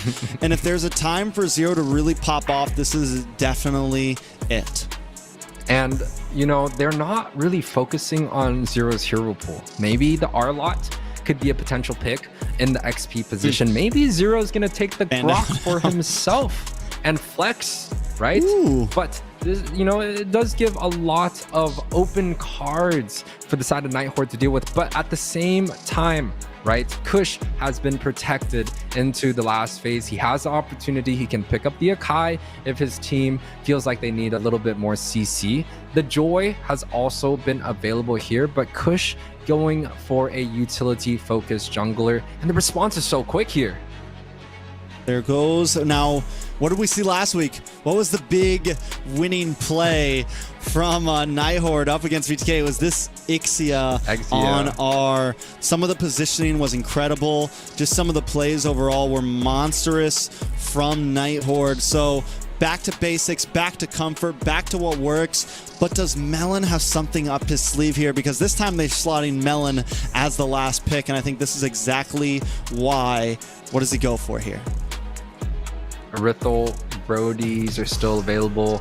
The Claude gets banned out to protect it, and Melon goes for the same strategy here. If it ain't broke, don't fix it. But Zero here. But Zero here with the Ruby. Now this is interesting because both Ruby and Grok can be flexed with each other. We don't see Grok XP that often, but maybe Ruby is going to be a better matchup against Yuzong. We saw, you know, Zero hovering this Ruby in the very first game. It did end up getting switched, but I do think this time around it could be interesting. But going up against Melon, especially with the Purifies that has been built in, may be a little bit hard to deal with. Going up against Melon with the Purifieds built in, now with the Netherrealm as well, just to keep you alive even longer. And the flash from Minnow. It's scary, man. It's scary. But the full barrage, if they can, you know, use this to their advantage, if they can get these wild charges, maybe get a stolen IMU Minoan's Fury, there is definitely some big set potential for NightHorde. The same thing that we saw win them Game 3 against BTK last week could be what brings them to a Game 4 here. But let's see, because it's match point for Devious Activity. If you haven't already, put those votes in and let us know who you think's going to come out on top. Will NightHorde take us the long haul, or will DA sweep them down to the lower bracket? I just want to appreciate that this Devious lineup has been such a formidable force, such a contending force in this series so far. They've pretty much played nearly perfect. Small mistakes here and there, but they're winning majority of the trades. They're winning majority of the small skirmishes. And, quite honestly, recently, it feels like all the objectives, especially early on, it's been a one-sided match, right? Whoever gets the first turtle leads up to the second leads up to the third, leads up to the lords, and then it just kind of becomes one-sided. We haven't been able to see a match where it goes back and forth. There's more 50-50s, but I do think this time around, especially with both utility jungles, we might potentially see that. Now, let's take a look at some of the emblems here. Seems like relatively all standard, but top side, quick pick off against Zero already. I feel bad for Zero, man. I think Devious Activity is like, listen, welcome back to NACT, Zero. It's been a while since we've seen you in playoffs, but welcome back. Devious Activity knows, I think they know that he's the new player. We're going to try to jump onto that. We're going to try to take advantage of it, and they've been doing it all 3 games. It's classic, right? You want to welcome the newbies coming in, not necessarily a newbie in this case, but somebody that's coming out of retirement. Hey, surprise, surprise, the meta has been different from the days that you were here, and this is our time to shine. And, NightHorde here doing something quite smart. They are getting a trade on the opposite side of map. Brethren's able to get the blue buff, while DA is looking to go with 3 versus 3 in the objectives. They don't end up getting it, but on the boss side, a little bit of a trade. A little bit of action on the mid side as well. Netherrealm from both sides. Sayori able to get the team back to safety. But yeah, gold laner for gold laner. 1 for 1, 1-1 on both sides. NightHorde do take the purple buff. Gold definitely not escaping them at all. It's anyone's game. And for the side of DA, they definitely have the opportunity to take most of the objectives quite freely, right? T with the Black Dragon form, it's very, very hard to deal with T, especially since he already has an advantage on the XP lane. He's going to have faster rotations. He's going to be able to clear first. And he's able to get the rotations that, Devious Activity needs. And paired up with Aboxia, right? He's not scared to start objectives. He's not scared to do anything. And he should be able to just roll around, get some quick engagement, maybe even get a pick off. So the NightHorde, they definitely have to, be a little bit worried, but at least, hey, their gold lane is winning, and that's going to be quite huge in a lot of these team fights. And, the big difference between the Ixia and the carry that Melon went up against last time is the range, right? R has the poke, has the ability to kind of push Melon back, whereas normally the Hanabi has that, has a lot of, but wait a second, speaking of R, the full barrage comes out, but it's still not enough. Down goes Ixia. Melon now in a slightly bad spot, but Joybaj here to help out. Oh my foe gets the bonk down, look for the kill. Melon able to just get away, and that's a game changer. Yeah, I mean, it did look good for quite a second for Oh My Foe, but the shield, the Aegis coming out from the Hanabi was just a little bit too much to deal with some of the damage that Foe has, and now he's going to be punished here. Punished badly. Just when NightHorde was kind of keeping up in terms of gold and everything, members are starting to fall. T confident. Ooh, the wild charge comes in. Sayori look for something, but the Netherrealm saves the day once again. Petrify, knock up. Sayori goes down, but finds T in the nick of time. It's a 1 for 1. NightHorde still hanging on here. The Devious Activity not done yet. Momoy and Zero down low. Joybaj able to get the knock up. Momoy just trying to get away, but Yato doesn't want to let it happen. Kush under the tower looking for the last hit, but unable to connect, and Momoy gets home with 1 health. And I mean, the little trades that are happening here, it's honestly just 1 for 1. Even though, DA has a kill lead, the gold lead is still quite close here, and Foe even has the opportunity here. Ooh, Minoan's Fury does connect. Zero gets another knockup. Joybaj looking for more. Zero able to get the Am offended though. And Joybaj instantly deleted. Momoy now gets the wild charge on the 2 members. Yato brought down to about 20%, just trying to get away safely. NightHorde now collapsing. Next target, Kush locked on, taking out R, picking up the kill. While this is happening, T is getting that top tower, but overall feels like a win for NightHorde.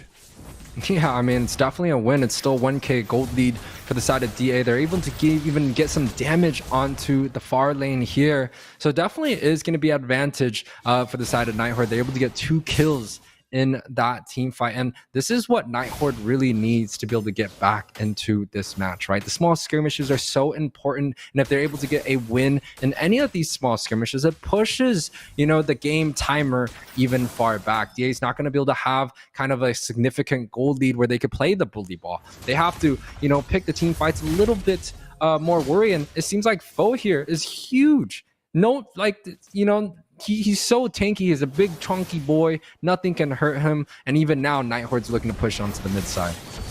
Yeah, they're doing well. Kush taking a lot of damage there. A lot of knockups, a lot of stuns. I'm offended connects, but the No One's Fury does connect as well. Another round for both sides. Yatos comes in second. Waiting for the full barrage to come out from R, and there it is. Yato, Kush taken out. Kush able to just get away, but Yato still gone off the map. T a little bit late to the party, brings out the Black Dragon. R gets a couple more free shots on to Melon before flickering away. Back to safety. NightHorde finding some moments of brilliance there, but still not in control of the game just yet. You know, the side of Devious activities, you know, the Black Dragon coming in, I felt like he should have targeted R right there, but a little bit of, you know, a targeting issue right there. It seems like T, you know, didn't get what he was looking for, but top side here, maybe going for a pickoff. Terrify, I'm offended, but T still fighting back, knows he has the advantage. Petrify, 0 goes down. Man, T is a problem, man. This man is a menace right now to NightHorde. The big bomb comes down. Oh My Foe able to take out the turtle. Wild Charge connects onto one. Yato able to get the Netherrealm just in time. Here comes the rest of DA, ready to collapse onto Oh My Foe. Joy Baj uses Minoan's Fury, but connects onto nobody. Kush, though, looking for the target. Connects onto R. Black Dragon as well with the Petrify, and they collapse. R is gone. Sent back to the Netherrealm.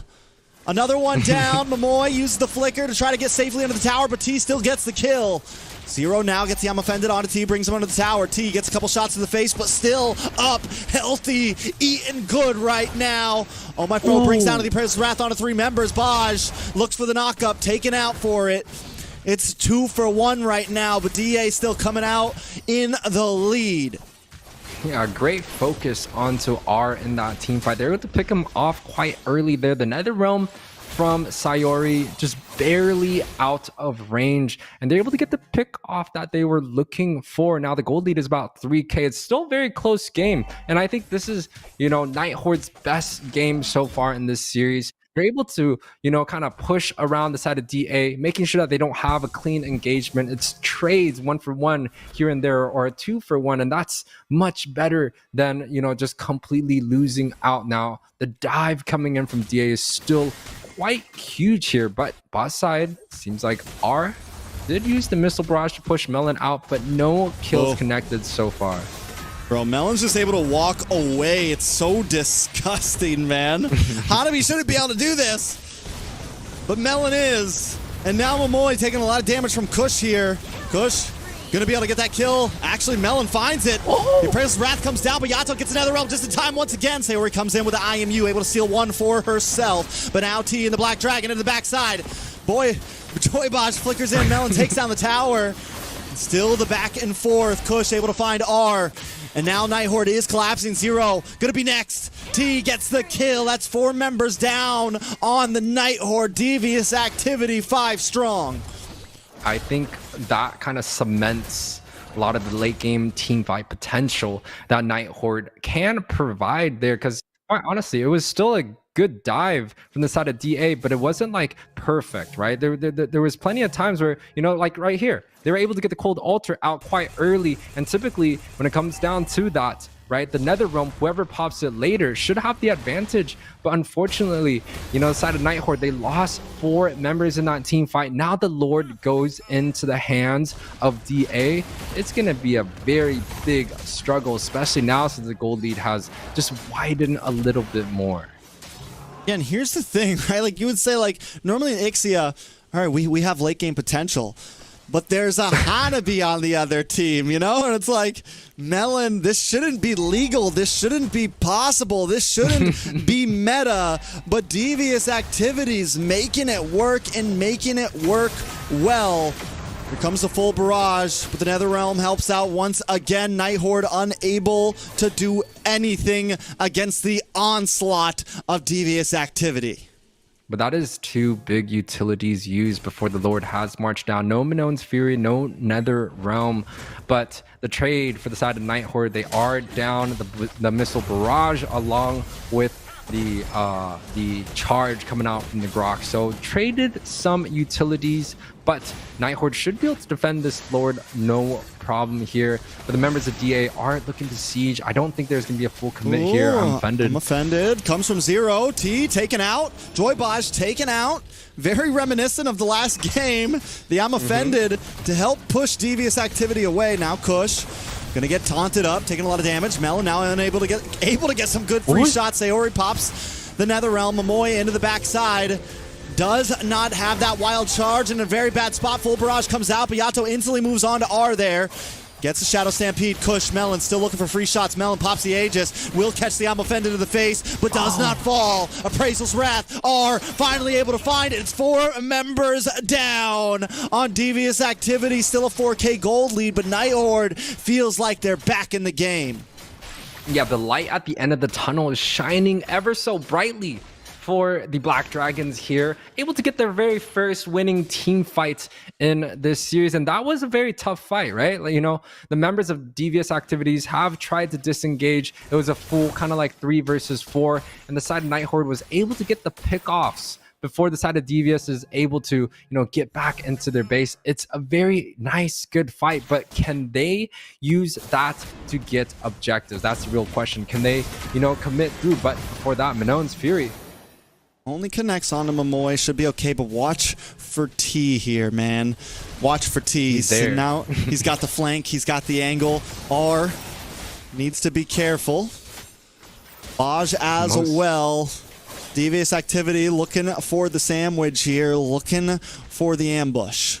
But this is great news for the side of NightHorde, right? They're able to actually take control over the aggressive side. So it seems like Devious Activities, they're not necessarily looking to, you know, be the advantage team here, right? They're giving away the jungle pressure, especially onto the Lord side, which is quite valuable. And now you could even see a small split push coming out from the side of NightHorde. They're so confident that they can kind of delay this team fight 5 versus 4.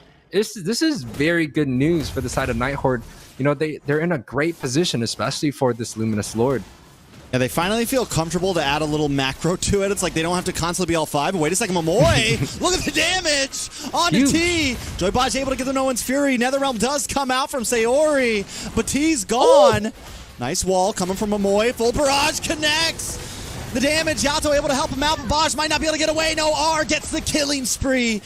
And now Devious Activity looking for the response. A little bit of damage onto Saori. Kush able to find the kill, but R is just unloading. Bomb, bomb, bomb. Members of DA are falling. Oh, my foe takes the Lord, and Melon's on the run or on the chase. NightHorde wins out in a huge team fight.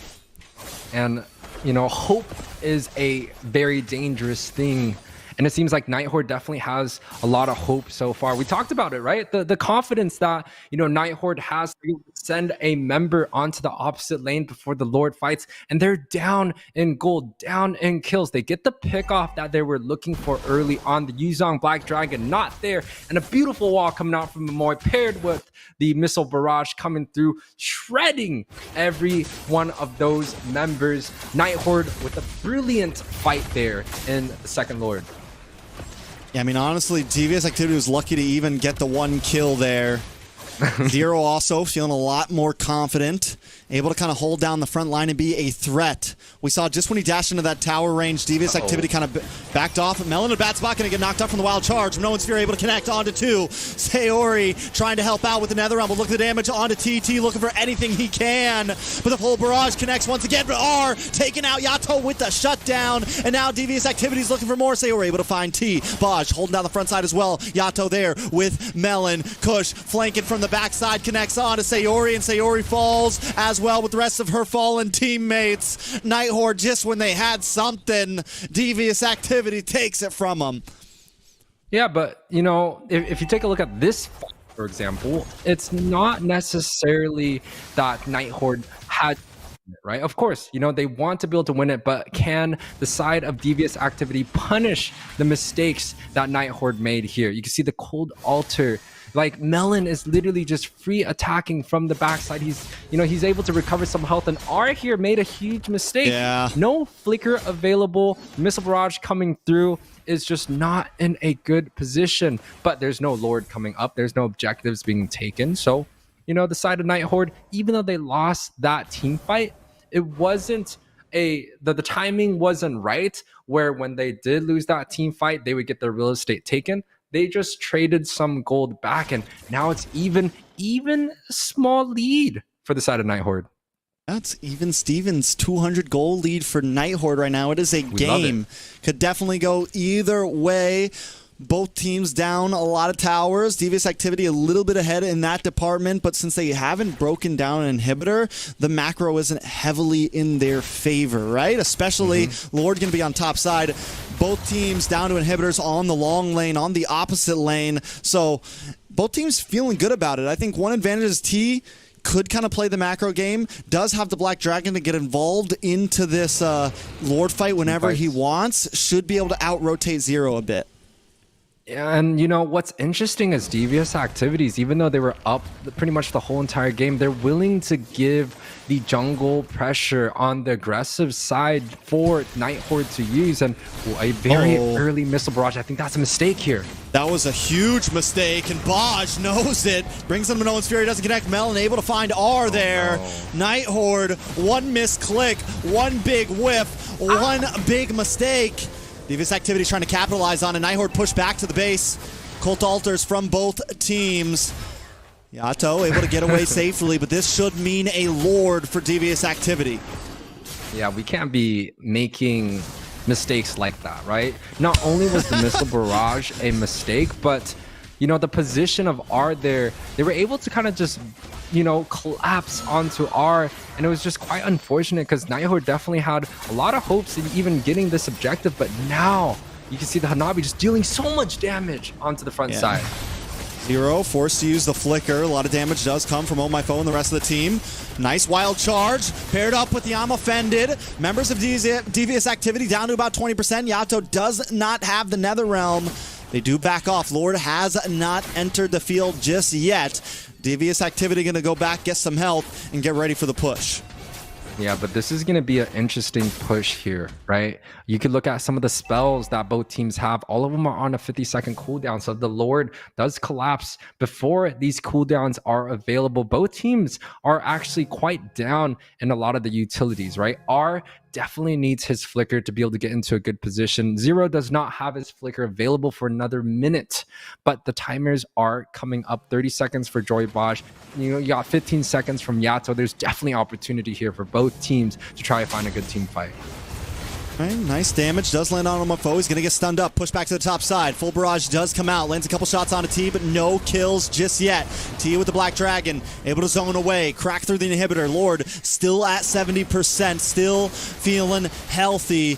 NightHorde need to put some direction onto that. Melt it down. Momoy pops the conceal. Doesn't find anything with it. NightHorde still just playing the defensive, and they defend well. Zero does have the I'm Offended. Devious Activity need to watch out for it. At any moment, they could pull him into that tower like we've seen happen before, but Devious Activity won't fall for it again. I just want to say Momoy's walls have been quite impactful. Even there, just kind of slowing and stopping the lanes. It forces the Hanabi to get into a better position, and we've seen Hanabi kind of getting stuck behind that wall. So definitely a very interesting way to, you know, counter out the Hanabi, right? If you can't stun her, put put a wall there.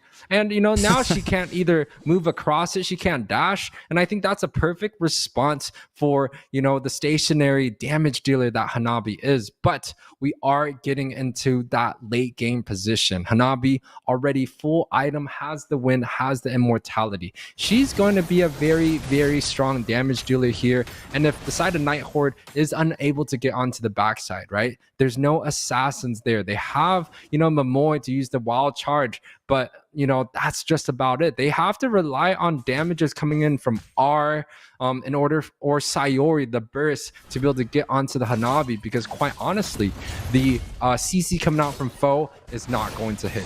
Ruby also not going to be able to do too much. The wild charge point blank with the shield that Hanabi has is also not going to be able to affect her, right? So they have to team fight quite smartly here. Now the Lord is coming up. It's interesting that Devious activity now has the aggressive bushes there, and NightHorde is kind of stuck clearing waves and showing themselves before this Lord can even be contested. I feel like at this point, the only way they're going to kill Melon is if Melon makes a huge mistake. Because you said it, man, it's immortality, built-in Purify, Wind of Nature. Melon could take a full barrage and probably still get the kill onto R. So Devious activity just have to play this cleanly. NightHorde I think NightHorde's big goal is, you know, make this fight go the long haul.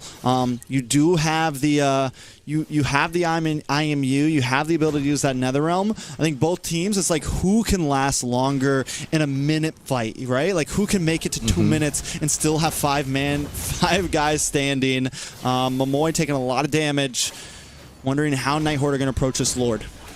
And technically, if the team fight kind of goes long, right, they also have Joy Bodge on this Minotaur to be able to heal up some of the members from DA. I think the most important thing is how can they get the damage onto Melon where he's just not free hitting from the back? How can you separate the Nether Realm away from the Aegis Hanabi with the immortality? I think that's going to be quite crucial here. The Lord is down to 50%. Ooh, there good should reset. be a reset coming through.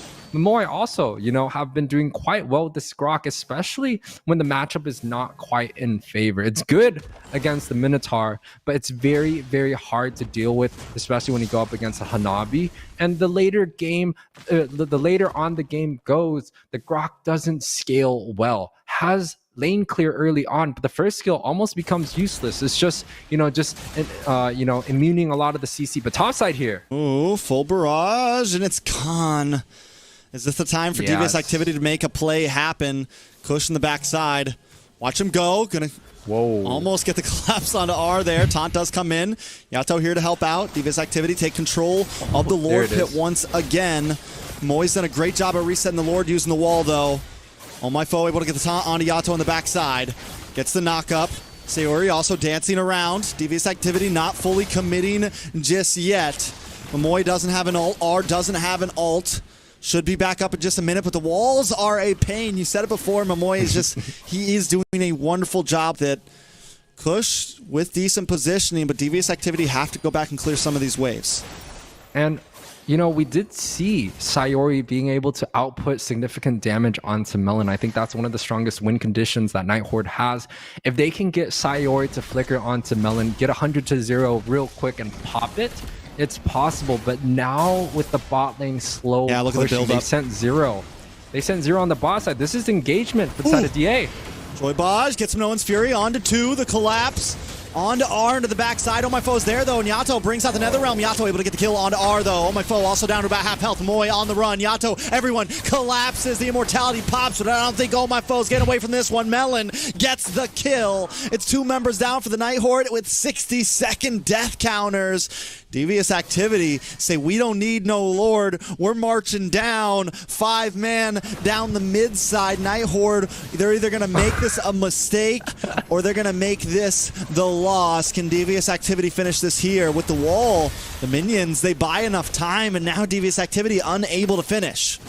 Yeah, they do get the clear onto the mid side. Melon is actually a little bit stuck there. I don't think they're going to be able to get too much there. Melon still has the shield available. It should be quite safe here, but this is a risk that DA is deciding to take. right? You know, they're able to get the siege onto the bot side, onto the mid side here, but with the Lord is still available, it might be hard, and they might potentially look to push here. Yeah, using the Nether Realm just so they can really focus in. Everyone locking onto the base, and that is going to be it. Devious activity take game number 3 for another sweep, sending NightHorde to the lower bracket. Most definitely a very strong and convincing performance coming out from the side of DA. This new lineup definitely reminds us of kind of like the back in the day BTK winning against Outplay. This is the team that a lot of people have to watch out for, and you know, they're able to get the sweep. It's quite convincing. They've had a 13-minute match. This one, you know, isn't as clean as before, but again, it's quite convincing when it comes down to that mid and late game. The decision makings were there. It was calculated. They sent the Ruby onto the bot side, got the collapse that they're looking for. Everyone dove the Exia. It was an extremely hard game for R, and you know, the KDA definitely shows. 21, 13, and 50 assists for the side of DA. I don't even know how that maths up right there, but hey, I mean, but I think the real thing is DA were very grouped up, and everyone was getting a piece of those assists. Everyone had a piece of those 21 kills, and I think that's one of the things where DA really just kind of won out in all 3 of these games. They worked as a unit so well. The synergy, knowing who their win condition was, knowing when to protect Melon, knowing when to get T those early game advantages in the EXP lane, and NightHorde was just unable to keep up. Yeah, and you know, the side of DA, they just played quite well in that game.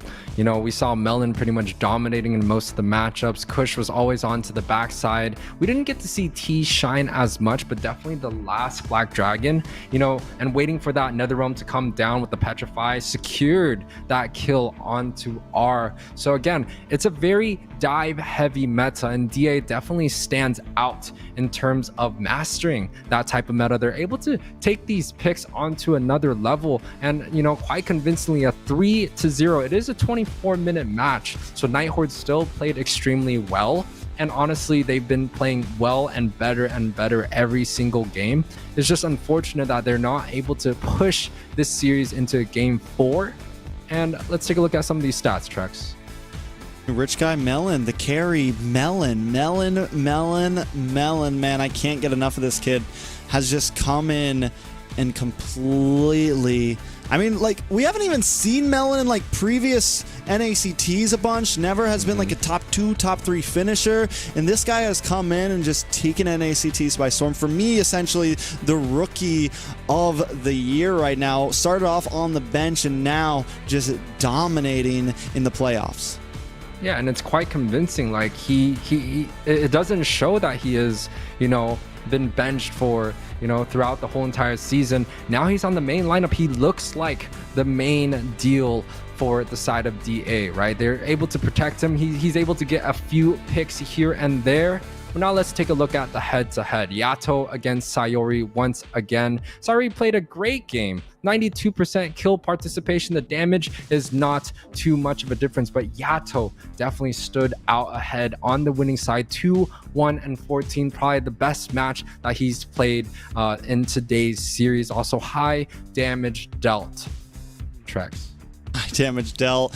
Melon with 165,000. Yato as well. You know, we always talk about how the Fermis doesn't do too much damage in the early game, but when you get into the late, those Shadow Stampedes, those Ghostbusters, it starts to hurt a bit. And Fermis really, I mean, especially when you're grouped up, it can really be trouble when you get into the late game. And the scaling from Devious activity, it just shows. T had great presence in the early game. Towards the end, you know, not as much damage, but still the Petrifies, everything just coming together. And taking a look at all the team fight participation, like I said, everybody had a piece on the side of DA. There was no one that just incredibly jumps ahead of the other. Yeah, and you know, the trio mid 76% all across the board. Melon also getting a piece of the pie there, 71%. You know, the side of DA, this new lineup definitely looks quite strong in terms of their performance. They're able to give Melon into the action. T also had a great game, I believe, in game 2 or game 1, leading in the team fight participation. So everyone gets a piece of the pie in the new DA lineup. Definitely one of the strong performance everyone has to watch out for this team. It's going to be a tough series when Devious is going to be facing BTK on our next series. that was literally just going, you read my mind, man. I'm thinking, bro, DA versus BTK is going to be disgusting. Almost as disgusting as our favorite host, Zeke. Man, I'm flabbergasted. He's losing his votes left and right. He's Zeke vote stonks are. Zeke, I'm starting to see you down here, buddy. First of all, you leave that. You don't put that evil on me. That is ridiculous, man. I tell you what, I don't know if I'm in like a love triangle, but I just feel like all of these teams, it doesn't make sense. The math is mathing. And granted, I never took calculus. I feel like I should be all right. But it's the geometry that you're missing. Nonetheless, I didn't take geometry either. But what's geometry? Nonetheless, man, I feel like that third game, NightHorde was playing the way that I really expected them to play, but R just had a couple, I don't know if they were misclicks, but it just hurt them so much. Like they caught the pace and they had the ability to challenge things, and then it's like just one bad skill cast and it's just stomped out from there. That hurts, man. Yeah, there was definitely there was two major moments where R used that full barrage. That was just a little. Even Yue was like, Coach Yue came out. He's like, "That's not how you do that, man." I can't remember what you said exactly, but it was like, we can't be doing that. That's what Yue said. He's like, you can't be doing that. You know, at 20 plus minutes, you can't be doing that. But leading up to that point, though, NightHorde played an insane amount of game to be able to get to that point. You know, these are hard fought matches, and it was 50-50 for a lot of the moments for me and Trex. Like the gold lead was just tied close, and it just felt like NightHorde had the opportunity. They even had the aggressive bushes near the Lord. So I'm not taking that away. A few mistakes did cost them the game, but NightHorde still played insanely great. So I feel like we could summarize that entire end game of that third match with just one simple phrase. Who put that there? Put that chair there. Who put that button there? I didn't click that. But leave the jokes for me and let's get into the MVP. Who do you guys think you got it? Tough one. Melon? Is it the return of Baji Boy? No, Melon, of course, Melon. Melon, man. I mean, all three games was just a star overall. Even his game one, where like it wasn't anything super crazy, but on the Claude was just clean, deathless for so much of the game. He's a slippery guy, man. It's a slippery guy. Yeah, and I mean, they definitely had to ban out the Claude in the game 2 and game 3. Like, it definitely feels like Melon played this gold lane quite well, and especially, you know, not playing majority of the matches in NACT, he's able to perform at such a high caliber. It really does prove that, hey, Melon is a star of the show. He's able to pull this Hanabi not once, not twice, but 3 times. Unfortunately, he did only get victories in 2 of them, but the impact that he has on this off-pick hero definitely sets him apart from a lot of the gold laners that we have in NACT. So for me personally, I feel like we came into this tournament asking what team is going to be the dark horse. You know, what team is going to be the dark horse? And the thing is I don't think any of us were mentally ready for the dark horse to not be a team at all. It's literally just Melon. Melon's somebody who found himself in a position where he was a sub, he got a play in, and then just that first time he got his game in, MVP, and then ever since then, they've been like, nah. I like this. This could work. And he's just diffed every single gold lane he's came into, and he's just, I feel like every time we see him, he's playing better and better, and Dark Horse, man, just forget a team. The Dark Horse, that's his new username. Change it. No, it's the Dark Fruit. Melon, the dark fruit. The dark melon. The dark melon. Melon, aka the dark fruit. I'm using it next time I cast. Thank you, Zeke. The double fruit melon. But it's not a as great funny game, when you though. say I it. mean, I'm just kidding. Melon definitely, stands out in terms of the marksman, and especially being able to pull out the Hanabi and having such a nice game on the clock. Just like Trex said, he played clean. Right, he's able to get the dashes in and out, getting the last kills here and there, being able to come in at the right opportunity and still maintaining his movement speed. Like, this is a man with so much skill and so much talent that has been hiding, and now that he's come into show, people are going to be watching out for Melon. It is definitely a very, very strong kind of person to lean on for the side of Devious to be able to do the damage, to be able to get the victories that they're looking for. And Melon is definitely that guy right now to be able to get the victories that Devious needs. So when I first came into everything, the big thing that I used to tell people is I don't care if I get a game guessed right or wrong, because all that matters to me is a good matchup. And I'm so happy to see some of these teams, like Area 77 and now like DA, performing at the levels that we wanted them to in the very beginning. And now that we know that tempo is here, I want to see how it pans out for the rest of the tournament. Now, with that being said, we do have one of the dynamic duo players coming up waiting for me in an interview. So let's do this. Yato. Hello. How are you feeling? I know you got to feel good. I'm feeling good.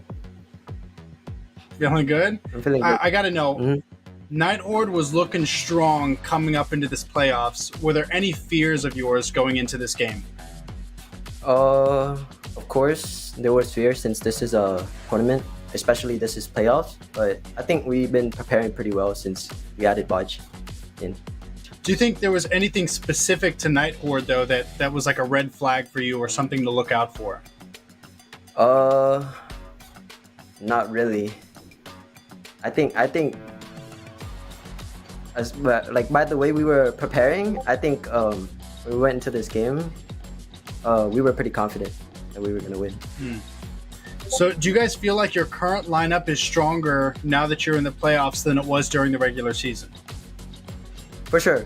Since Bodge had some problems, so in the beginning it was supposed to be him anyways. So it's like we had him back, we switched back T to XP. It was like this was our comfort. Okay, our comfort so level. I gotta know. Do you see yourself beating BTK? Yeah. How do you think you'll I think do it? We will. Zane has 3 heroes. You wear a BTK jersey right now. Yeah, it was Bodge's idea, so I stick with it. Okay, so if you're so confident that you guys are going to beat BTK, are there any teams that you guys are eyeing up in the upcoming playoff matches? I think Gaiman Gladiators and of course our next opponent coming up in the playoffs. Okay. So I'm not going to hold you up too much longer. Last question for you. Do you have any words for this upcoming match? What do you got to say to people? I hope Zane can learn some Assassin, because can't play anything else. The Panda.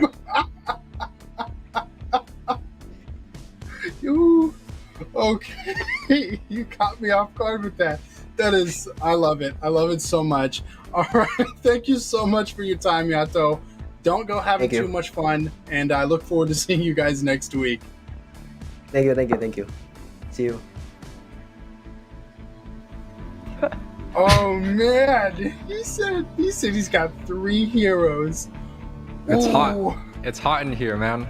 I think what makes all of that so much better is we know Yato and Zane will sit in VCs sometimes. It's not like these guys actually hate each other, but there is a nice amount of competitiveness there, man. And that's what we love to see. There's no I don't think there's any genuine hate between them, but there's some mind games, And I remember when they were all on a team, we used to interview them, and they would all kind of talk smack about each other. So it's fun seeing these guys on opposite teams. And next week, Next week, boys, be lit. It's gonna be interesting. But yeah, no, I mean, you could definitely see the competitiveness from both of the players. Like they you know, it's just out here, you know, trying to make these things quite exciting. And definitely with those interviews, you know, we were able to get a little bit of the excitement, a little bit of the spice and the sauce.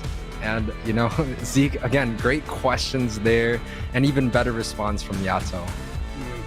Well, I'll tell you what, just like my guest scores, next week it's about to go down. And, you know, I'm here for it so much. Trex, you got any thoughts about something that you expected to see but might not have seen in that lineup? No, honestly, I think, I mean, other than like the Hanabi pick, but, you know, a couple days ago, I made my prediction videos. I talked about DA, talked about the rosters, and everyone was telling me that Baj wasn't going to be him. Everyone was telling me that DA was going to disappoint. And I had, you know, listen, man, Yato, Baj, and T, we've known these guys for a long time, and I think they're a team to watch out for this season. Man, after watching that last game, I think BTK versus DA is going to be like one of the highlights of next week. It's going to be one hell of a game. I mean, clip it. He pretty much just said it. Like that's going to be one of the best games that we have so far, especially for our next week, right? Of course, we have GG versus A77. That's still going to be a very also spicy clean match. And A77 has been performing at that championship level. They've taken a lot of the games seriously. A lot of the mistakes have been out, and they're able to kind of just prevail in a lot of the lower teams. And now they're going to be facing up against GG. It's going to be a tough match. But just like what you're saying, BTK versus DA, like these are players that we've known quite a bit before, and it's going to be really exciting to see how they pair well against each other now that they're going to be on opposite teams this time around. With that being said, I think we got a giveaway. You want to head this up? I mean, yes, sir. We do have a giveaway code for all you fans out there. Make sure to use the QR code to push in these digits. I know that, of course, Private and you know, Wheezy are out there with their multiple phones trying to get this death blow Paquito. Once again, limited quantity at 31, so it's going to be first come, first serve. You know, it's great that we get these code giveaways. It allows everyone to get a chance to be involved, to get a little bit of a prize for watching these. So again, don't be shy. Make sure to submit the giveaway code as soon as possible because the prizes are limited, Zeke. I do feel like they were doing the Death Blow Paquito skin giveaway, and honestly, I do feel like it was one of those skins that I'm kind of jealous of. You know, I don't play enough Paquito for me to want to pick it up, but I feel like as a skin, Moonton definitely worked way too hard and made it way too cool for what it's supposed to be.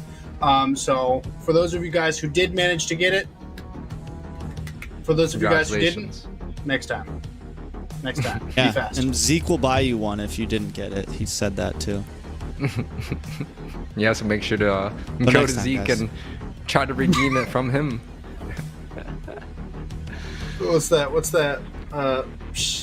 Nope. No. You see, he's breaking my heart. He gets 2 guesses right this weekend over me, and now all of a sudden he doesn't know me. That's crazy. That's broken. So I think next week is going to have some spicy matchups. Anything you guys are hoping that these teams are going to do to prepare to meet each other? It's tough to say who's going to be winning what, or even make our guesses yet. But are there any adjustments do you think that these teams got to make before meeting each other? I think they just need to keep doing what they're doing, practicing the way they're practicing, and, you know, just be ready. I think all these, you know, we finally have a strong, you know, batch of teams here where, like I said, man, nothing's going to be free this playoffs except for the skins that Zeke will buy you after the show. And, and you know, I definitely think there's time for upsets to happen in the next week. Personally, I will be predicting a lot of the upset matches, and I do want a lot of these series to kind of go far. And, you know, we're going into kind of like the day 3 of the playoffs where a lot of the top matches or top teams are going to be matched up against each other. So if there's a time for some upsets, I do think, you know, the time is going to be right onto next week. So do not hesitate, you know, definitely come through and watch some of these matches. Speaking of upsets, I think I'm going to stay in that mindset. Trex, can you take us into today's results? All right. Today's results. 2 more sweeps, sadly. No long-range rubber band matches. BTK comes out on top 3-0 against BloodHounds. And though the NightHorde put up a great effort, you got to give it to them. Devious Activity came in looking stronger than ever and took them out in a 3-0. Now, taking a look at the bracket after today, Yue, what are we looking at? Yeah, so Gaming Gladiators able to take Legacy again. It's going to be a sweep, and they're going to be facing up against Area 77. That's going to be our first match for Saturday of next week, followed by BTK versus Devious Activities. Both extremely spicy, extremely saucy matches. You guys out there definitely put in your votes. This is going to be a great series for our next week. The best of the best teams, top 4 teams, and these are all the players that we've essentially seen before in our last NACT. It's kind of like a sneak peek almost for one of the top matches, even the grand finals of things. So definitely be out on the lookout for those matches. So I'm definitely excited to see what next week is going to bring. Definitely not the teams going into it that I initially thought was going to be going into it. But with that being said, I don't want to dig myself a hole and make any more wrong predictions that I can't salvage myself from. So thank you guys so much for coming out and watching tonight. We appreciate you guys, and as always, let's soar. Cool.